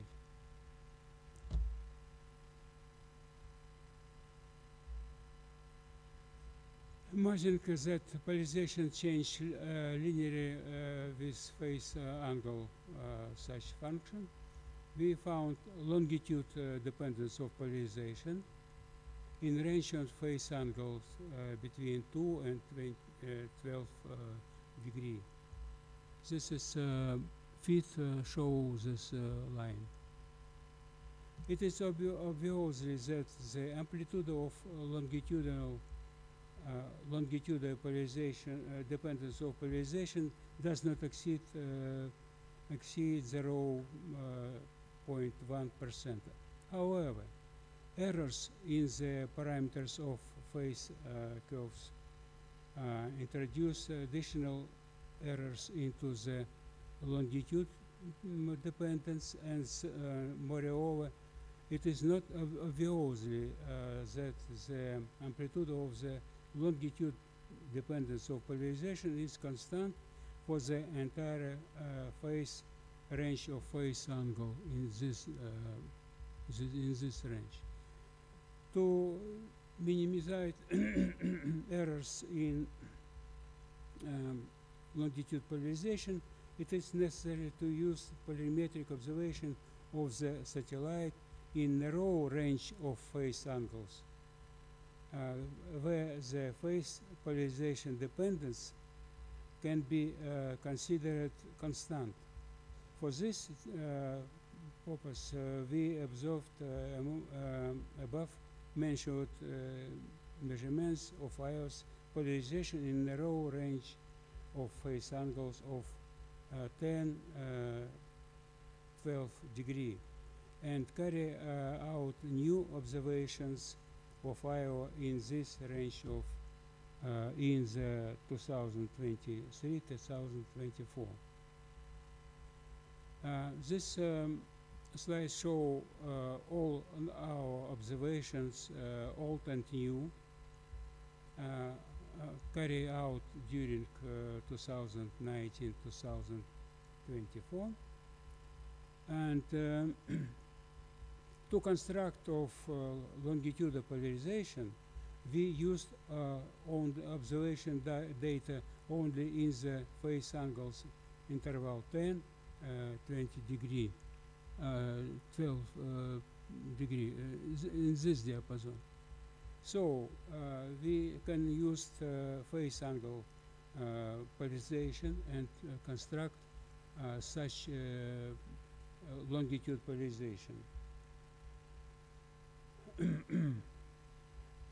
Using running average method, we found that deepest it is deepest minus 0.17, and at phase at longitude 2070, and shortest minus 0.07 near longitude 130. So, in any case, the amplitude of longitude polarization such approximately 5 times smaller than was observed Zellner and Gradia. This is we can see this. We assume that it may be a consequence of long-term change in the global or local volcanic activity of Iowa.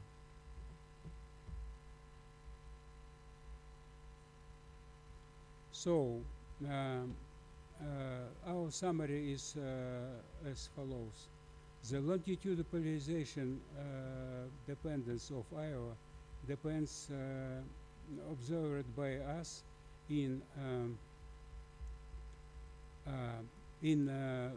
2019-2024 has an amplitude less than 0.1%.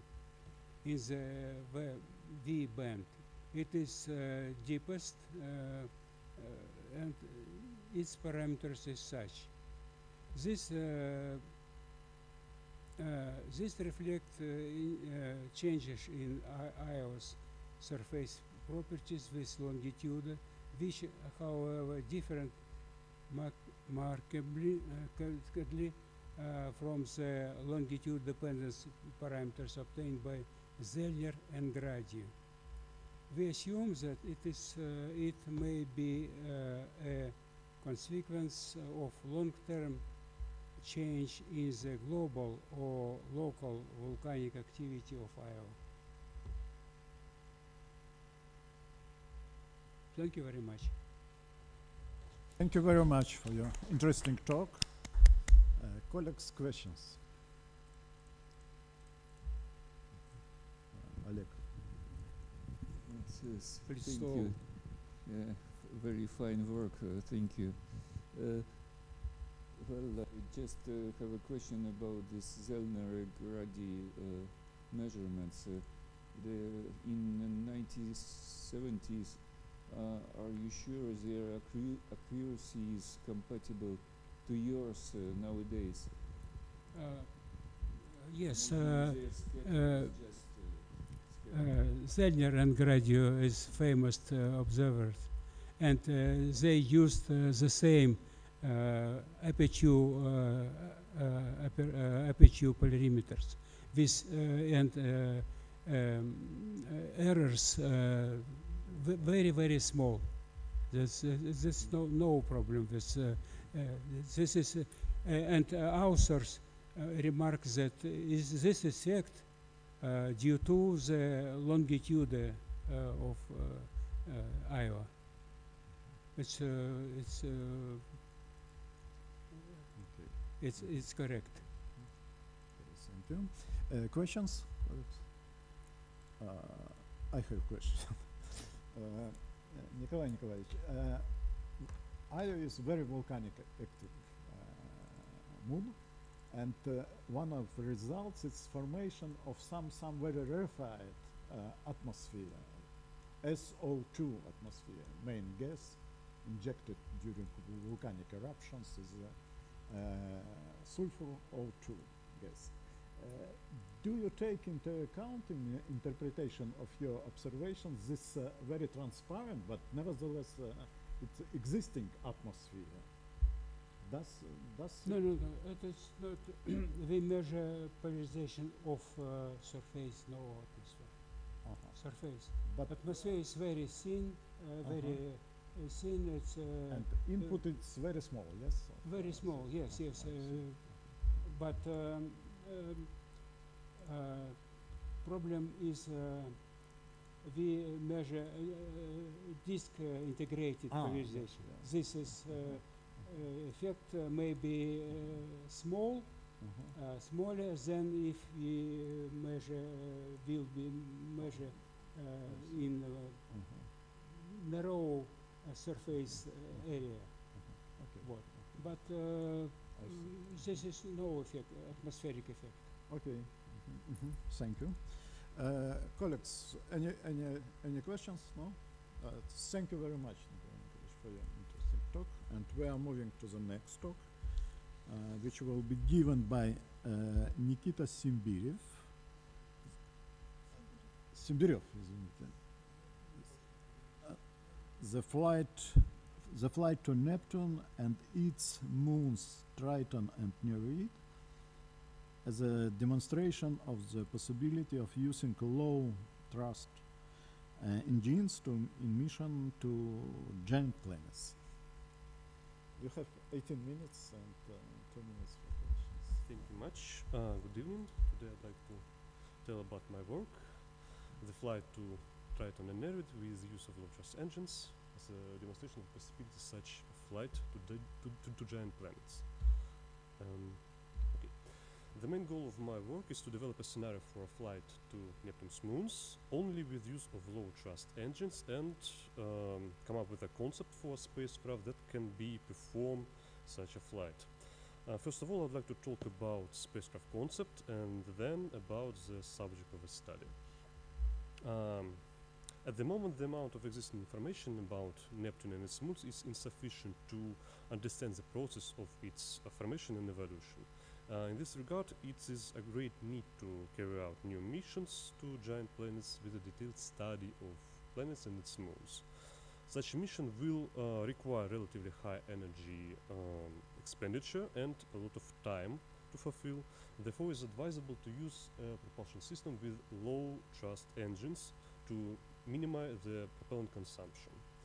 In this work, I choose JAXA IES xenon ion engine due to its remarkable characteristic. The engine currently under the flight test development status, and it shows very remarkable characteristics such as high specific impulse, relatively high thrust, and efficiency. The presence of ion engine puts forward a number of requirements. The major of the first of all is a presence of powerful power supply systems that can be provided with enough energy. Unfortunately, when we speak about flight to distant planets, we cannot rely on electrochemical or solar power. So the most feasible option is to use a nuclear power, and therefore there is Kilopower. It's a NASA nuclear reactor developed for a flight, for space flight, for space travels, And this kilopower power plant is intended to produce from 1 to 10 kilowatts of electric power, which is more than enough for our engine. And with this power supply system, it is possible to create a spacecraft with low thrust engines able to perform mission to giant planets. And then let's talk about actual the subject of actual subject of a study, Neptune's moons Triton and Nereid. Those moons currently remain among the least studied, and if you're talking more precise about each of the moons, the Triton is believed to be a captured object that originally formed in Kuiper's belt, and at the earliest stage of Neptune's history, its orbit around the Sun probably led it too close to Neptune, and due to the atmospheric drag and tidal interaction between Neptune and Triton eventually started orbiting the Neptune and severely disrupting the previous moon configuration of a Neptune. And Nereid in this talk probably is the evidence of that disruption due to its highly elliptical orbit, very unnaturally highly elliptical orbit. Of the particular interest of study are, for example, geological activity on a Triton and nitrogen ice caps of a Triton of a great extent. Probably due to the tidal interaction between Triton and Neptune, the core of Triton melted, and this leads to 1 minute please. This leads the volatile materials rising to the surface of the Triton and probably create a liquid, entire ocean of liquid water just beneath the surface. That's probably the reason of geological activity and very extended nitrogen ice caps. So here on the slide you can see the massive view of the spacecraft. The spacecraft has total mass of 850 kilograms with 350 kilograms of mass of the propellant and around of 43 kilograms of payload that can be delivered to Neptune's moons. After being delivered on the low Earth orbit, spacecraft will depart from the Earth, and for that we suppose we can use upper stage due to the low thrust weight ratio of a spacecraft, and after leaving the Earth's sphere of influence, all maneuvers will be performed only with the use of low thrust engines. First of all, spacecraft need to perform 2 Earth flybys in order to reach Jupiter, and after the flyby of Jupiter we finally can reach Neptune. First of all, after entering the intermediate orbit, we phase in our spacecraft in order to take a favorable position relative to the Earth, and after that we perform 2 flybys. First flyby of the Earth is passive and second is active. Unfortunately, even 2 flyby of the Earth is not enough to reach Jupiter, so the second flyby of the Earth is active, and after it we entering into the another phase in orbit where we are waiting for a favorable position in order to reach Jupiter. After we managing it, we perform a long acceleration maneuver and finally reach Jupiter. After Jupiter's flyby, we able finally reach the Neptune, and we have to choose our flight path and entering into the Neptune's sphere of influence, entering point into the Neptune's sphere of influence in that way to create a retrograde orbit of our spacecraft around the Neptune itself. After entering the Neptune, we perform lot of maneuvers that can be developed in a 3 group. First is entering an elliptical reference orbit, and then 2 groups of maneuvers that provide the possibility to actually perform a flyby of the Nereid and a Triton. First of all, after entering an elliptical orbit on the first revolution of a spacecraft, we performing a first flyby. It will be the Nereid's flyby. We choose our trajectory and our data of entering into the Neptune sphere of interest exactly the same way that we can capture Nereid on its way to its pericenter, because it's the most feasible position where we can actually perform a Nereid's flyby. And after we perform a flyby, we perform several maneuvers in order to actually descend to the Triton and finally perform Triton's flyby. All of the flybys are performed within a distance of 10,000 kilometers, and as you can probably see, they are performed during one mission, which is one of the main goals of this study.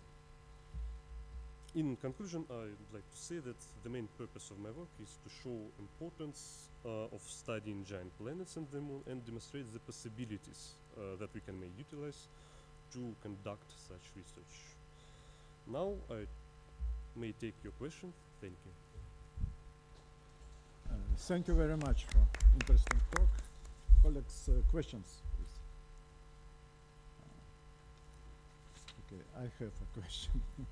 I see on your slides date 2082 and so on, but when you plan to start, for example? It's a great question. We're planning to start in 2033. 2033, yes. It's actually, well... Why so long? Because in 2030s there is interested astronomical, should I say it? The Jupiter and Neptune take a favorable position to actually perform a Jupiter flyby on the way to Neptune. So in 2030s we can easily perform a Jupiter flyby and fly directly to Neptune. In other dates it will be quite complicated to perform such a flight with Jupiter's flyby. We have to consider some other options to gain additional kinetic energy. So in 2030s it's a window for such a flybys, such a trajectories with the Jupiter's flybys. I see. And one additional question. And Neptune, it has slightly elliptic orbit, yes? Yes, slightly. Slightly only, yes. Therefore, these dates can be smoothly shifted, yes? Yes, perhaps. Mostly I found this window and mostly I stick to it, so probably, yes, it's a topic for our more deeper investigation in our work. Questions, colleagues? Okay, thank you very much. Thank you. For the interesting talk, and we are moving to the next talk, which will be given by Anatoly Golovkov. Calculations of the position of the beginning point of the galactic ear in the orbit of the solar system in galaxy.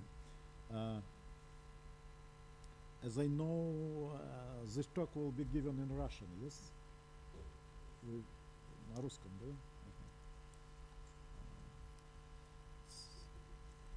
For some organizational reasons,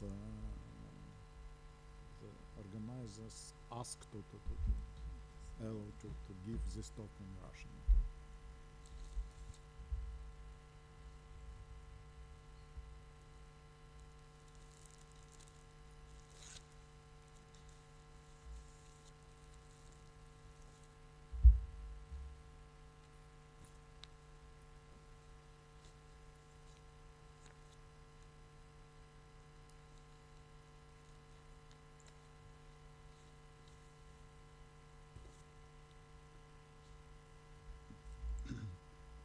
Прошу прощения.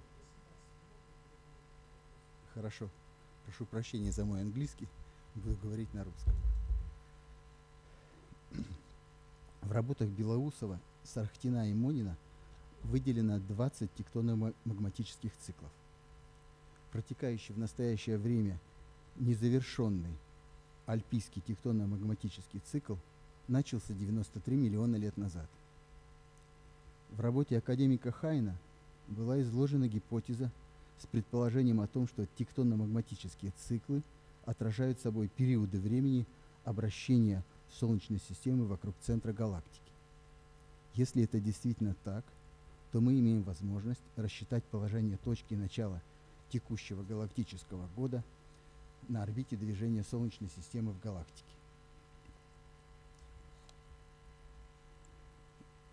Для расчета применяем продолжительность галактического года 230 миллионов лет, место расположения Солнечной системы на орбите обращения вокруг центра галактики и время 93 миллиона лет, потраченное на прохождение Солнечной системой части орбиты от начала галактического года до современного положения. Далее 360 градусов полной условно замкнутой орбиты Солнца делим на 230 частей полного галактического года. В результате на каждый миллион лет галактического года приходится около 1,6 градуса галактической орбиты Солнца. Умножаем этот результат на 93 части галактического года, пройденные Солнцем от начала галактического года до настоящего положения на галактической орбите за 93 миллиона лет. Получаем 145,6 градуса, которые откладываем вспять движения Солнца от настоящего положения вспять его движению. В результате находим на галактической орбите Солнца точку отсчета начала текущего галактического года альпийского тектонно-магматического цикла.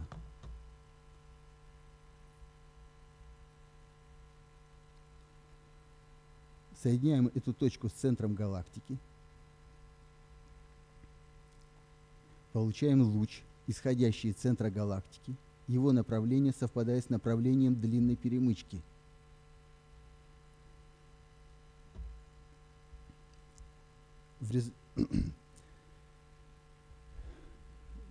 Точнее, его направление совпадает с направлением длинной оси эллипса, образуемого проекцией перемычки на плоскости галактического диска. Если это совпадение не случайное, то каждый новый галактический год в прошлом Земли начинался при пересечении этого луча галактической орбиты Солнечной системы.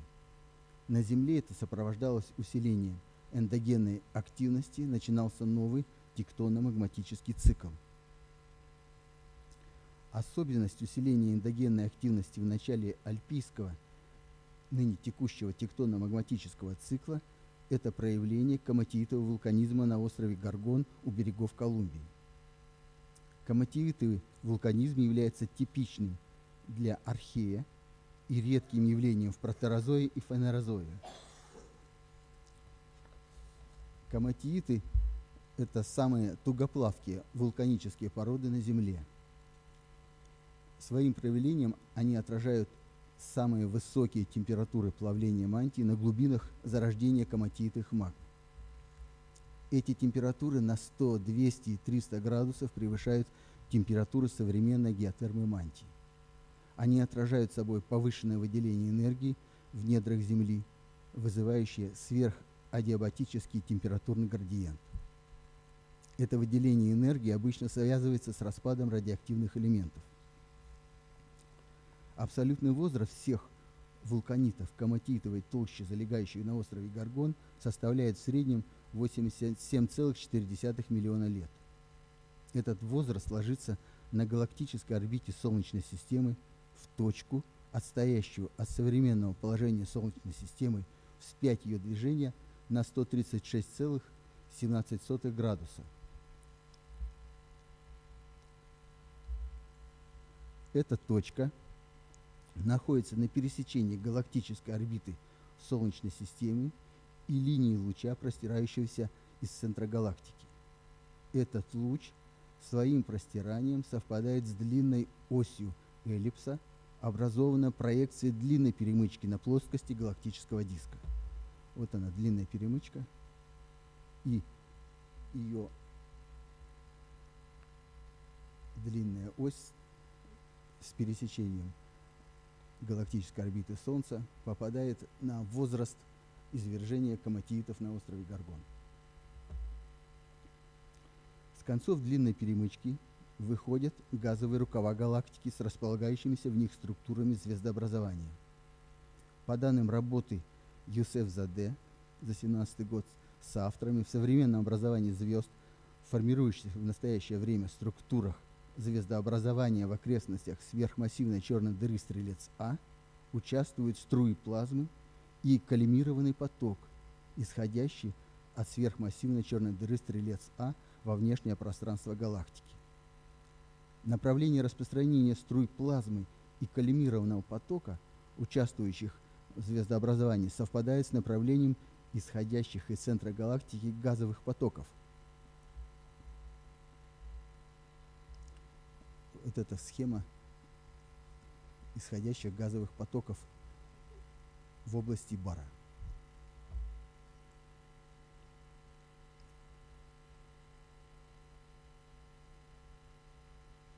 Направление распространения струй плазмы и коллимированного потока, участвующих в звездообразании, совпадает с направлением исходящих из центра галактики газовых потоков, структурно попадающих в контур длинной перемычки.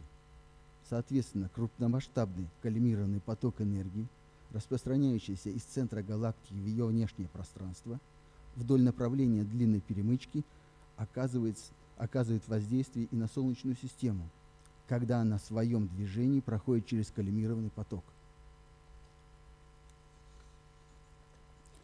То сверхадиабатическое выделение энергии в глубинах Земли 86-88 миллионов лет назад, которое вызвало плавление мантии с образованием коматиитовой магмы острова Горгон, совпадает по времени с прохождением Солнечной системы через галактический коллимированный поток в текущий галактический год. Обратимся к предшествующему киммерийскому тектономагматическому циклу. Это строчка сверху, вторая. Это обозначен 19-й тектономагматический цикл в истории Земли.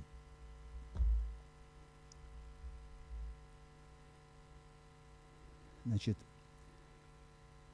киммерийский тектономагматический цикл протекал в течение 167 миллионов лет, от 260 до 93 миллионов лет назад. На протяжении киммерийского тектономагматического цикла также проявился коматиитовый вулканизм. Коматиит, содержащая толще основных и ультраосновных вулканических пород в рифтовой зоне Сонгда, Северный Вьетнам, сформировалась в конце пермского периода, возрастной интервал от 255 до 258 миллионов лет назад. На галактической орбите Солнечной системы с продолжительностью киммерийского галактического года в 167 миллионов лет точка среднего возраста коматиитовой толщи отстоит от точки начала галактического года всего на 7,44 градуса и попадает в сектор диска галактики, располагающийся на продолжении длинной перемычки. В киммерийском геодинамическом цикле повторяется закономерность, установленная для альпийского цикла. Эта закономерность подтверждается также данными по коматиитам второго и третьего архейских тектономагматических циклов. Это две строчки снизу в таблице. Нет, точнее, вторая и третья строчки. Значит, в тектонике плит тектономагматические циклы называются геодинамическими циклами. В их эволюции наряду с плейт-тектоникой выделяют плюм-тектонику. Она связана с подъемом мантийных плюмов от границы жидкого ядра с нижней мантии до земной коры с формированием магм на пути их следования.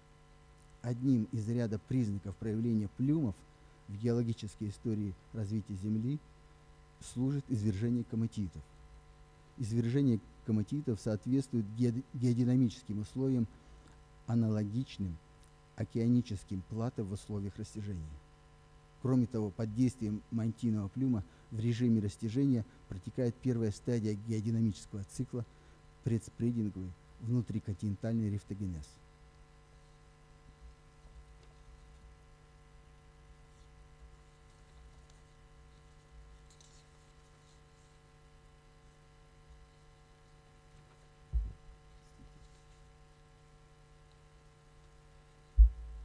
Делаем выводы.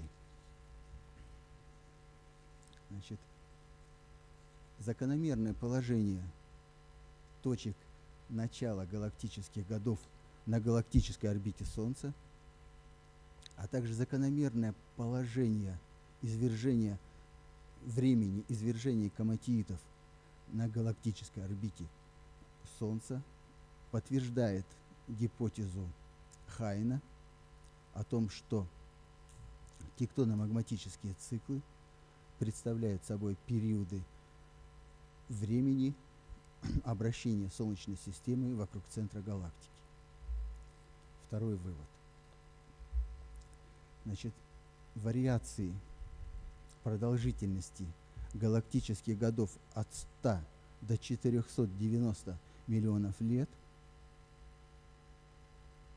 точнее, вариации тектономагматических циклов от 100 до 490 миллионов лет свидетельствуют о том, что в истории Солнечной системы было изменение галактических годов.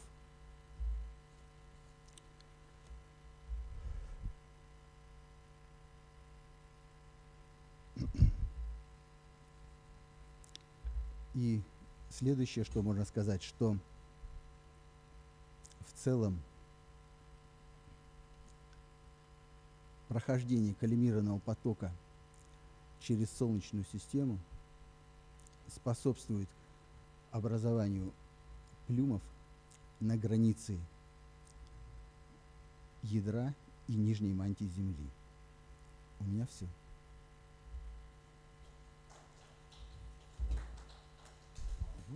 Спасибо. Коллеги, вопросы? Да, пожалуйста.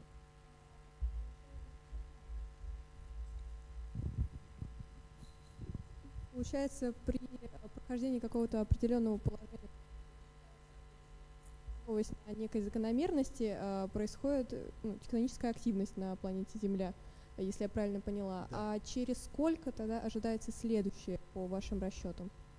Получается, что мы рассчитали положение точки начала галактического года на галактической орбите Солнечной системы, исходя из продолжительности ныне протекающего галактического года.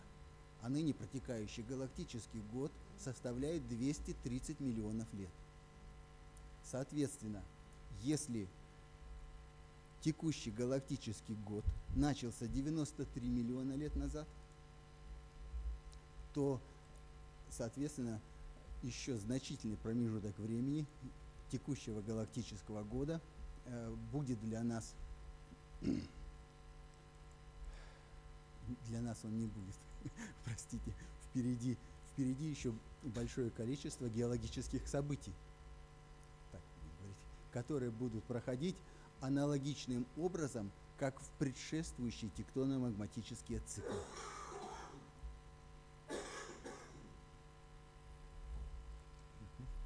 Хорошо, спасибо.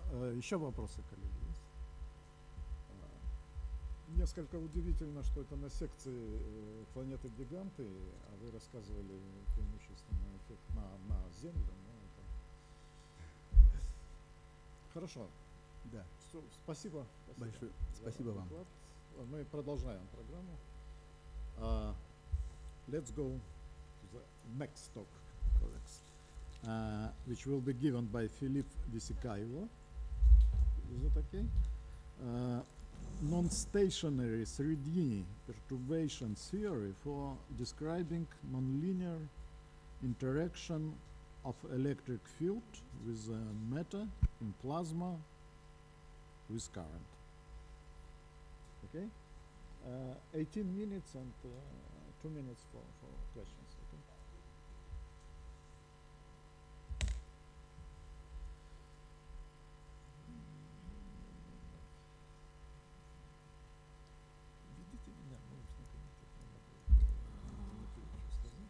Тогда я буду...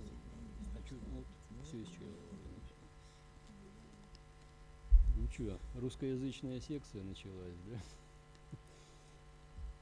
Я презентацию приготовил на английском языке, и English man and woman may see Извините, меня my никто не предупредил, presentation. что вы на русском говорите.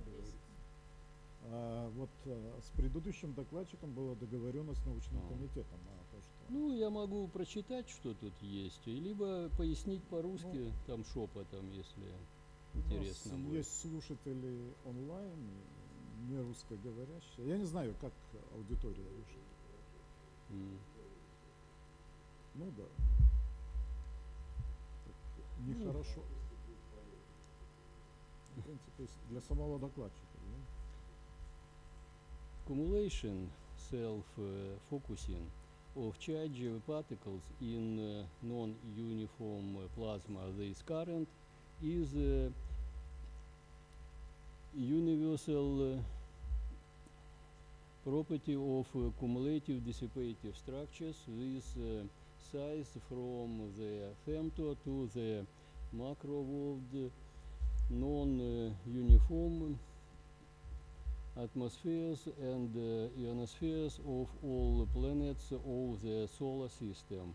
Investigated intergalactic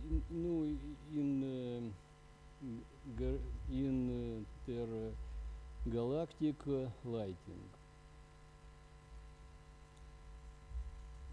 No, here we draw attention to the solution of the visualization of this solution on the non-stationary, non-linear 3D equation of the Navier-Stokes type. For the first time, it was being proven that the coefficient of ambipole diffusion due to the violation of electroneutrality are vectors determined by the vector of the electric field related to the coefficient of electrons. Electric field per concentration of electrons. Electric field in the heliosphere, this current. Ну, если по-русски пару слов сказать, что в гелиосфере текут токи. Возникают они за счет того, что в гелиосфере есть убегающие электроны, и эти убегающие электроны заряжают Солнце и всю гелиосферу. Гелиосфера температуру имеет выше, чем Солнце, поэтому убегающие электроны обеспечивают заряд и постоянный ток из Солнца и гелиосферы вовне. Ну, это было доказано Паркером. Ну, это температура электронов. Понятно? Температура электронов 2 миллиона градусов на расстоянии 10-20 радиусов от Солнца. Ну, 1,5 миллиона. Астрофизика Мороз или кто там, Морозов. Все это хорошо описано. Еще этим делом занимался, значит, Эдингтон, и до него еще предполагали, что в связи с тем, что электроны легче, чем протоны, то они быстрее покидают Солнце, и Солнце должно быть положительно заряжено. Ну и вот Эдингтон оценил этот заряд Солнца в 300 кулон. Это еще 1926 год. Мы, значит, попытались оценить этот заряд по экспериментам Юрия Ермолаева. Ну, слева вот нарисован график его ионов. Он видел ионы феррум 6 раз ионизованный до феррум 13 раз ионизованный. А феррум 5 раз ионизован он не видел. Это дало мне основание с моими студентками рассчитать заряд Солнца в 1400 кулон. Зная концентрацию, плотность концентрации электронов в гелиосфере из справочников, мы построили параметр ЕКН. Ну, N – это отношение электрического поля к концентрации нейтральных частиц, потому что полностью ионизованная плазма должна из чего-то быть ионизована. Ну и вот такая аппроксимация для температуры электронов хорошо работает в гелиосфере во всей.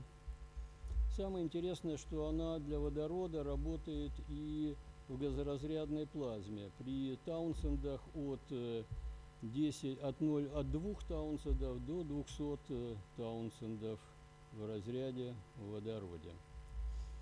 Ну и здесь вот приведены, так сказать, наши модельные расчеты профилей температуры электронов в зависимости от параметра вот этого вот степени. Ну и наиболее удачно это вот эта вот кривая. Она более-менее описывает от, значит, практически атмосферы Солнца до, значит, Земли, орбиты Земли. Вот, значит, кривая Эдингтона, если бы мы провели ее по аналогичному закону.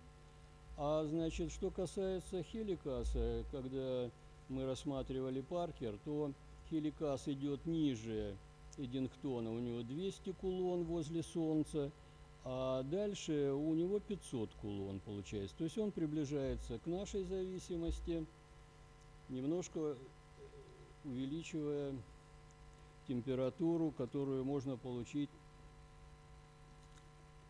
по расчетам Эдингтона. Значит, то, что токи текут всюду в гелиосфере, мы доказываем в своих исследованиях. Значит, что получается? Что Земля заряжена 500 тысяч кулон, Ломоносов и компания, вроде бы это уже знали, а Солнце заряжено 1400 кулон. Это означает, что Солнце играет роль, значит, анода сферически симметричного, ну, точечного, можно сказать, а Земля играет роль катода во всей этой вещи. Вот глобальная цепь гелиосферы для Земли. Значит, известно, что в области катода возникает катодное пятно. Здесь роль катодного пятна положительно заряженного играет ионосфера Земли. Что касается, в общем-то, Луны, то известно, что на темной стороне Луны Луна имеет потенциал отрицательный, и они очень большие потенциалы, порядка там то ли 10 тысяч вольт. А на поверхности, где Солнце, то там, значит, порядка 10 вольт. С чем это связано? И какие ошибки делал Хеликас при, так сказать, теоретическом описании? Он считал, что солнечный ветер – это электроны и протоны летят в одном направлении. Если же мы имеем заряд Солнца положительный, то часть электронов, идущая с гелиосферы к Солнцу, направлена как раз к положительно заряженному Солнцу. То есть у нас получается 8D модель. То есть с одной стороны идет поток протонов с высокоэнергетичными электронами, а с другой стороны идут обратные электроны, которые находятся в потенциальной яме. Ну, electrical phenomena is ionosphere and atmospheres of planets occurs in collisional plasma this current. Ну, вот такое наше утверждение. Вот здесь приведены, значит, различные симметрии известных нам разрядов. Есть разряды плоскостные, это вот k равно нулю. Вот они. Это страты, называются они. Есть цилиндрические структуры, есть конические, известные, и есть сферические, симметричные, это катодные и анодные пятна. Здесь приведена схема кумуляции электронов, положительно заряженное катодное пятно и формирование пучка убегающих или быстрых электронов из катодного пятна. Ну, такую работу. А здесь ионы нарисованы, как они медленно дрейфуют. И на, значит, пучке фокусирующемся электронов кумулятивном происходит бикумуляция положительных ионов в катодное пятно. Значит, здесь приведен пример формирования точки либрации между положительно заряженными структурами. Это точка L1 названа точкой либрации и кумуляции. Для таких положительно заряженных структур открыты мною, по аналогии с точками либрации Эйлера. Но там на самом деле не точки либрации, а точки кумуляции, то есть самофокусировки заряженных частиц. Ну, здесь вот приведено на английском языке объяснение, почему параметр EKN достигает максимального значения на границе положительно заряженной структуры. Но если мы используем капельную модель плазмоида, либо цилиндрического, либо сферического, либо вот такого эллиптического, то понятно, что если объемный заряд у нас распределен равномерно по этой структуре внутри, то максимальное значение электрического поля будет на его поверхности. Я утверждаю, что здесь и формируется ударная волна электрического поля, к которой мы сейчас перейдем. Значит, здесь нарисована, ну, приведена фотография, значит, выплеска из галактики М87. Длина этого выплеска порядка, значит, 5000 световых лет, и структура держит дальний порядок, причем, по крайней мере, больше 5000 лет. Такой порядок гравитация вряд ли может обеспечить. Я утверждаю, что это тоже кумулятивное явление, обусловлено нарушением нейтральности. Из структуры, видно, формируется пучок протонов, и на нем происходит кумуляция электронов, которые, ускоряясь, могут проникать в положительно заряженное ядро черной дыры.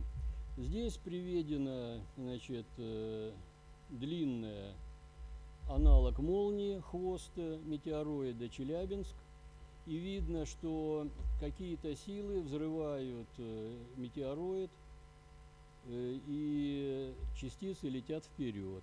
Такое может быть только при кулоновском взрыве, если в метеороид бьет самоформирующаяся кумулятивная струя электронов, догоняющая метеороид. Скорость метеороида огромна, 18 км в секунду, никакие другие химические и, так сказать, взрывные устройства догнать метеороид не могут. Это могут сделать только высокоэнергетичные электроны. Здесь, значит, приведена модель. Основным уравнением является уравнение переноса положительных ионов. Здесь я учел еще скорость прокачки газа и скорость ионов в электрическом поле. Здесь источники и стоки приведены. Дальше, значит, ротор Е равняется нулю, дивергенция Е равняется 4 π, то есть я буду учитывать нарушение электронейтральности при решении этой системы уравнений. Ну и ρ у меня сумма всех положительно заряженных и отрицательно заряженных ионов и электронов. И условия, если я сложу уравнение переноса электронов и ионов, вот это один, так, чтобы получить дивергенцию G равно нулю, потому что источники и стоки будут у меня сокращаться, они рождаются одновременно, электроны и ионы. То есть я могу через, если я считаю, что перенос тока осуществляется электронами, то я могу связать в нулевом приближении значит, дивергенцию электрического поля с градиентом концентрации электронов. И, значит, вот здесь использовать это соотношение. У меня получится, что концентрация ионов определяется концентрацией электронов, плюс, вернее, уже минус будет градиент от концентрации электронов. То есть появляется диффузионный член за счет нарушения электронейтральности. Вот, так сказать, vesicle perturbation theory для, значит, G записано в общем виде. И если в нулевом приближении, то учитывается только вот этот член. Если я учитываю нарушение нейтральности, то я должен учесть вот этот член. Ну и здесь вот приведенные параметры малые этой теории возмущения. Для учета нарушения нейтральности достаточно учитывать, даже можно учитывать сильное нарушение нейтральности. То есть главное, чтобы ток переносился электронами. И возникает вот такой вектор, параметр вектор, это E0 на 4 PeNE.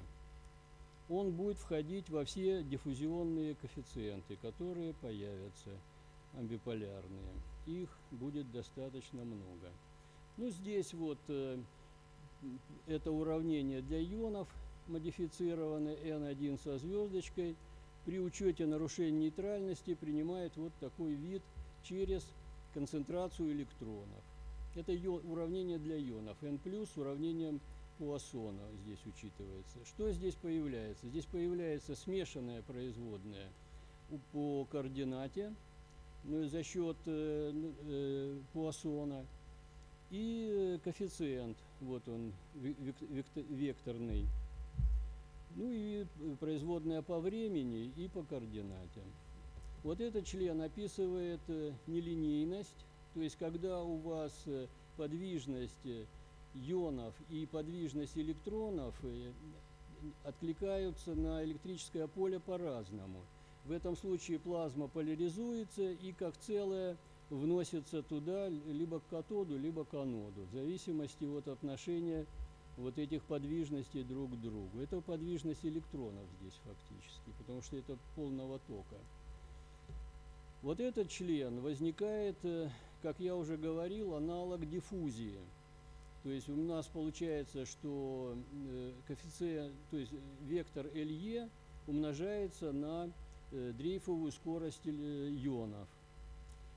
Ну и дальше, значит, используя вот это соотношение, я и получил вот это, так сказать, уравнение. Это в нулевом приближении. Если я перехожу к дрейфовому или к первому приближению, first, значит, approximation, то я должен учесть электрическое поле E1, которое учитывал еще Шотке. Вот это диффузионное поле, которое учел Шотке. И, значит, если я это учитываю в своей теории, уже с учетом нарушения электронейтральности, смотрите, какой каскад амбиполярных дрейфов и диффузий появляется. Вот этот член, это смешанная производная, он дает как амбиполярный дрейф, так и амбиполярную диффузию, которая зависит, меняется во времени. Если время стационарно, то этого члена нету. Это вот я уже говорил, амбиполярный дрейф за счет нелинейности амбиполярного дрейфа, связанного с подвижностями электронов и ионов. Это с прокачкой газа. Дальше, значит, появляется диффузия амбиполярная, обусловленная прокачкой газа, нарушением нейтральности, вот коэффициент. И видим, что вторая производная от концентрации электронов. Ну и дальше, значит, здесь это вот диффузия классическая амбиполярная. Дальше за счет того, что если я учитываю рекомбинационные процессы, у меня появляется рекомбинационный амбиполярный дрейф. И самое интересное, что вот Шотке он не учел в источниках и стоках диффузионное поле. Если мы учитываем такое диффузионное поле, то появляется амбиполярный дрейф в ионизационном члене. То есть это логарифмическая производная от частоты. Ну вот такой член возникает. Значит, что это за уравнение? Значит, если мы рассматриваем это уравнение в таком 3D, это уравнение имеет размерность 3D по координате и не стационарное, то это вообще-то аналог уравнения Навье-Стокса трехмерное. Ну а если в одномерном, то это порядка, то это типа Бюргерса. 2 минуты. Да, я уже почти заканчиваю. Значит, вообще classification of shock wave – это ударные волны Маха, Сагдеев магнитные ударные волны и Высекайло электрические ударные волны электрического поля. Как мы их описываем? Значит, если у вас дрейфовые решения схлопываются друг навстречу другу, это выживание скачка, то внутри у вас должно профили описываться диффузионными процессами. Либо, значит, для Маха это диффузия обычная частиц, для сагдеевских ударных волн магнитного поля это магнитное поле и его давление. А в случае этих скачков, которые я сейчас вам покажу, это, значит, диффузия обусловлена нарушением электронейтральности. Ну, это все приведено вот в этой, так сказать, работе моей в 2024 году опубликовано, хотя все эти работы были мною еще сделаны в 1985 году, опубликованы в физике плазмы. Но журнал «Физика плазмы» свою, значит, начал где-то повторять только, по-моему, с 90-х годов и вести, а все остальные работы были утрачены. Здесь мною остановлена прокачкой газа ударная волна электрического поля, то есть амбиполярный дрейф за счет, значит, различных зависимостей электронов и ионов от электрического поля была остановлена прокачкой газа навстречу. И нам удалось сфотографировать вот ударную волну электрического поля, а здесь плазма возмущалась пучком быстрых электронов. С другой стороны, с противоположной, так как амбиполярные дрейфы направлены на разнос из структур, из этой области, то есть амбиполярный дрейф направлен сюда, а прокачка сюда, то есть как бы у вас скачок не формируется. Оказалось, здесь формируется плазменное сопло, и в соответствии с тем уравнением, которое я вам показывал, параметры LE уменьшается и возникает сужение разряда, что мы, в общем-то, тут и наблюдаем. Ну, здесь вот вы не оставляете время на вопросы. Приведены, так сказать, что мы объяснили. Значит, сколько типов амбиполярных диффузий нами открыто? 4. И классифицированы более 10 амбиполярных дрейфов, которые получились в этом уравнении. Ну, я же его пожалуй, все. Ну, а здесь детали. И еще, значит, нам показано, что вообще-то есть 3 типа ионизационных волн. Это, значит, волны Фишера, Колмогорова, Велихова, Дехне. Нет времени. И, значит, вот эти волны открыты мною. Это за счет учета диффузии в ионизационном члене. Ну, пожалуй. Если есть вопросы. К сожалению, вы не оставили время на вопросы. Да, ну спасибо за внимание. Поэтому мы ничего не можем спросить.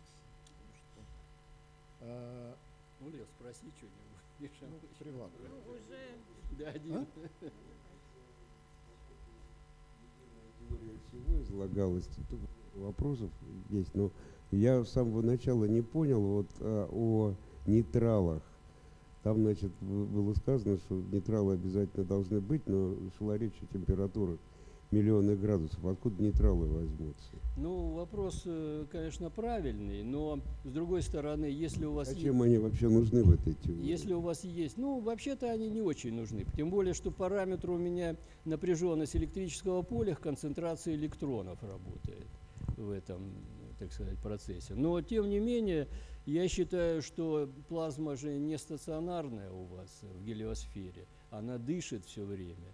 В нее приходят нейтралы, приходят из космоса. Ну, ты имеешь в виду, что пролетная длина. Но, тем не менее, электроны же откуда-то берутся, хотя они все время уходят. Поэтому я взял, что концентрация... Нет, ну, вопрос... Да. Давайте перенесем.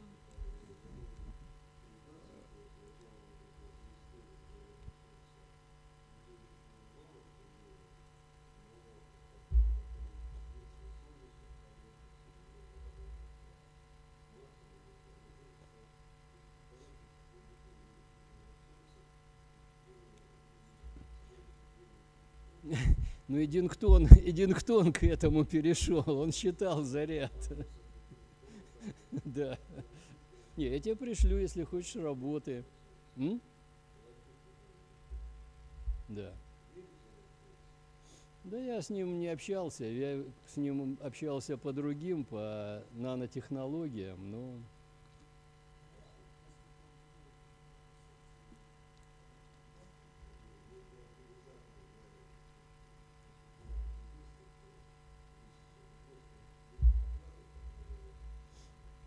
Нет, я могу объяснить это, почему.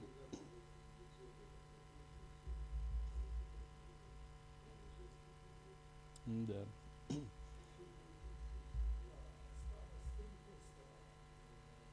А еще вроде доклад.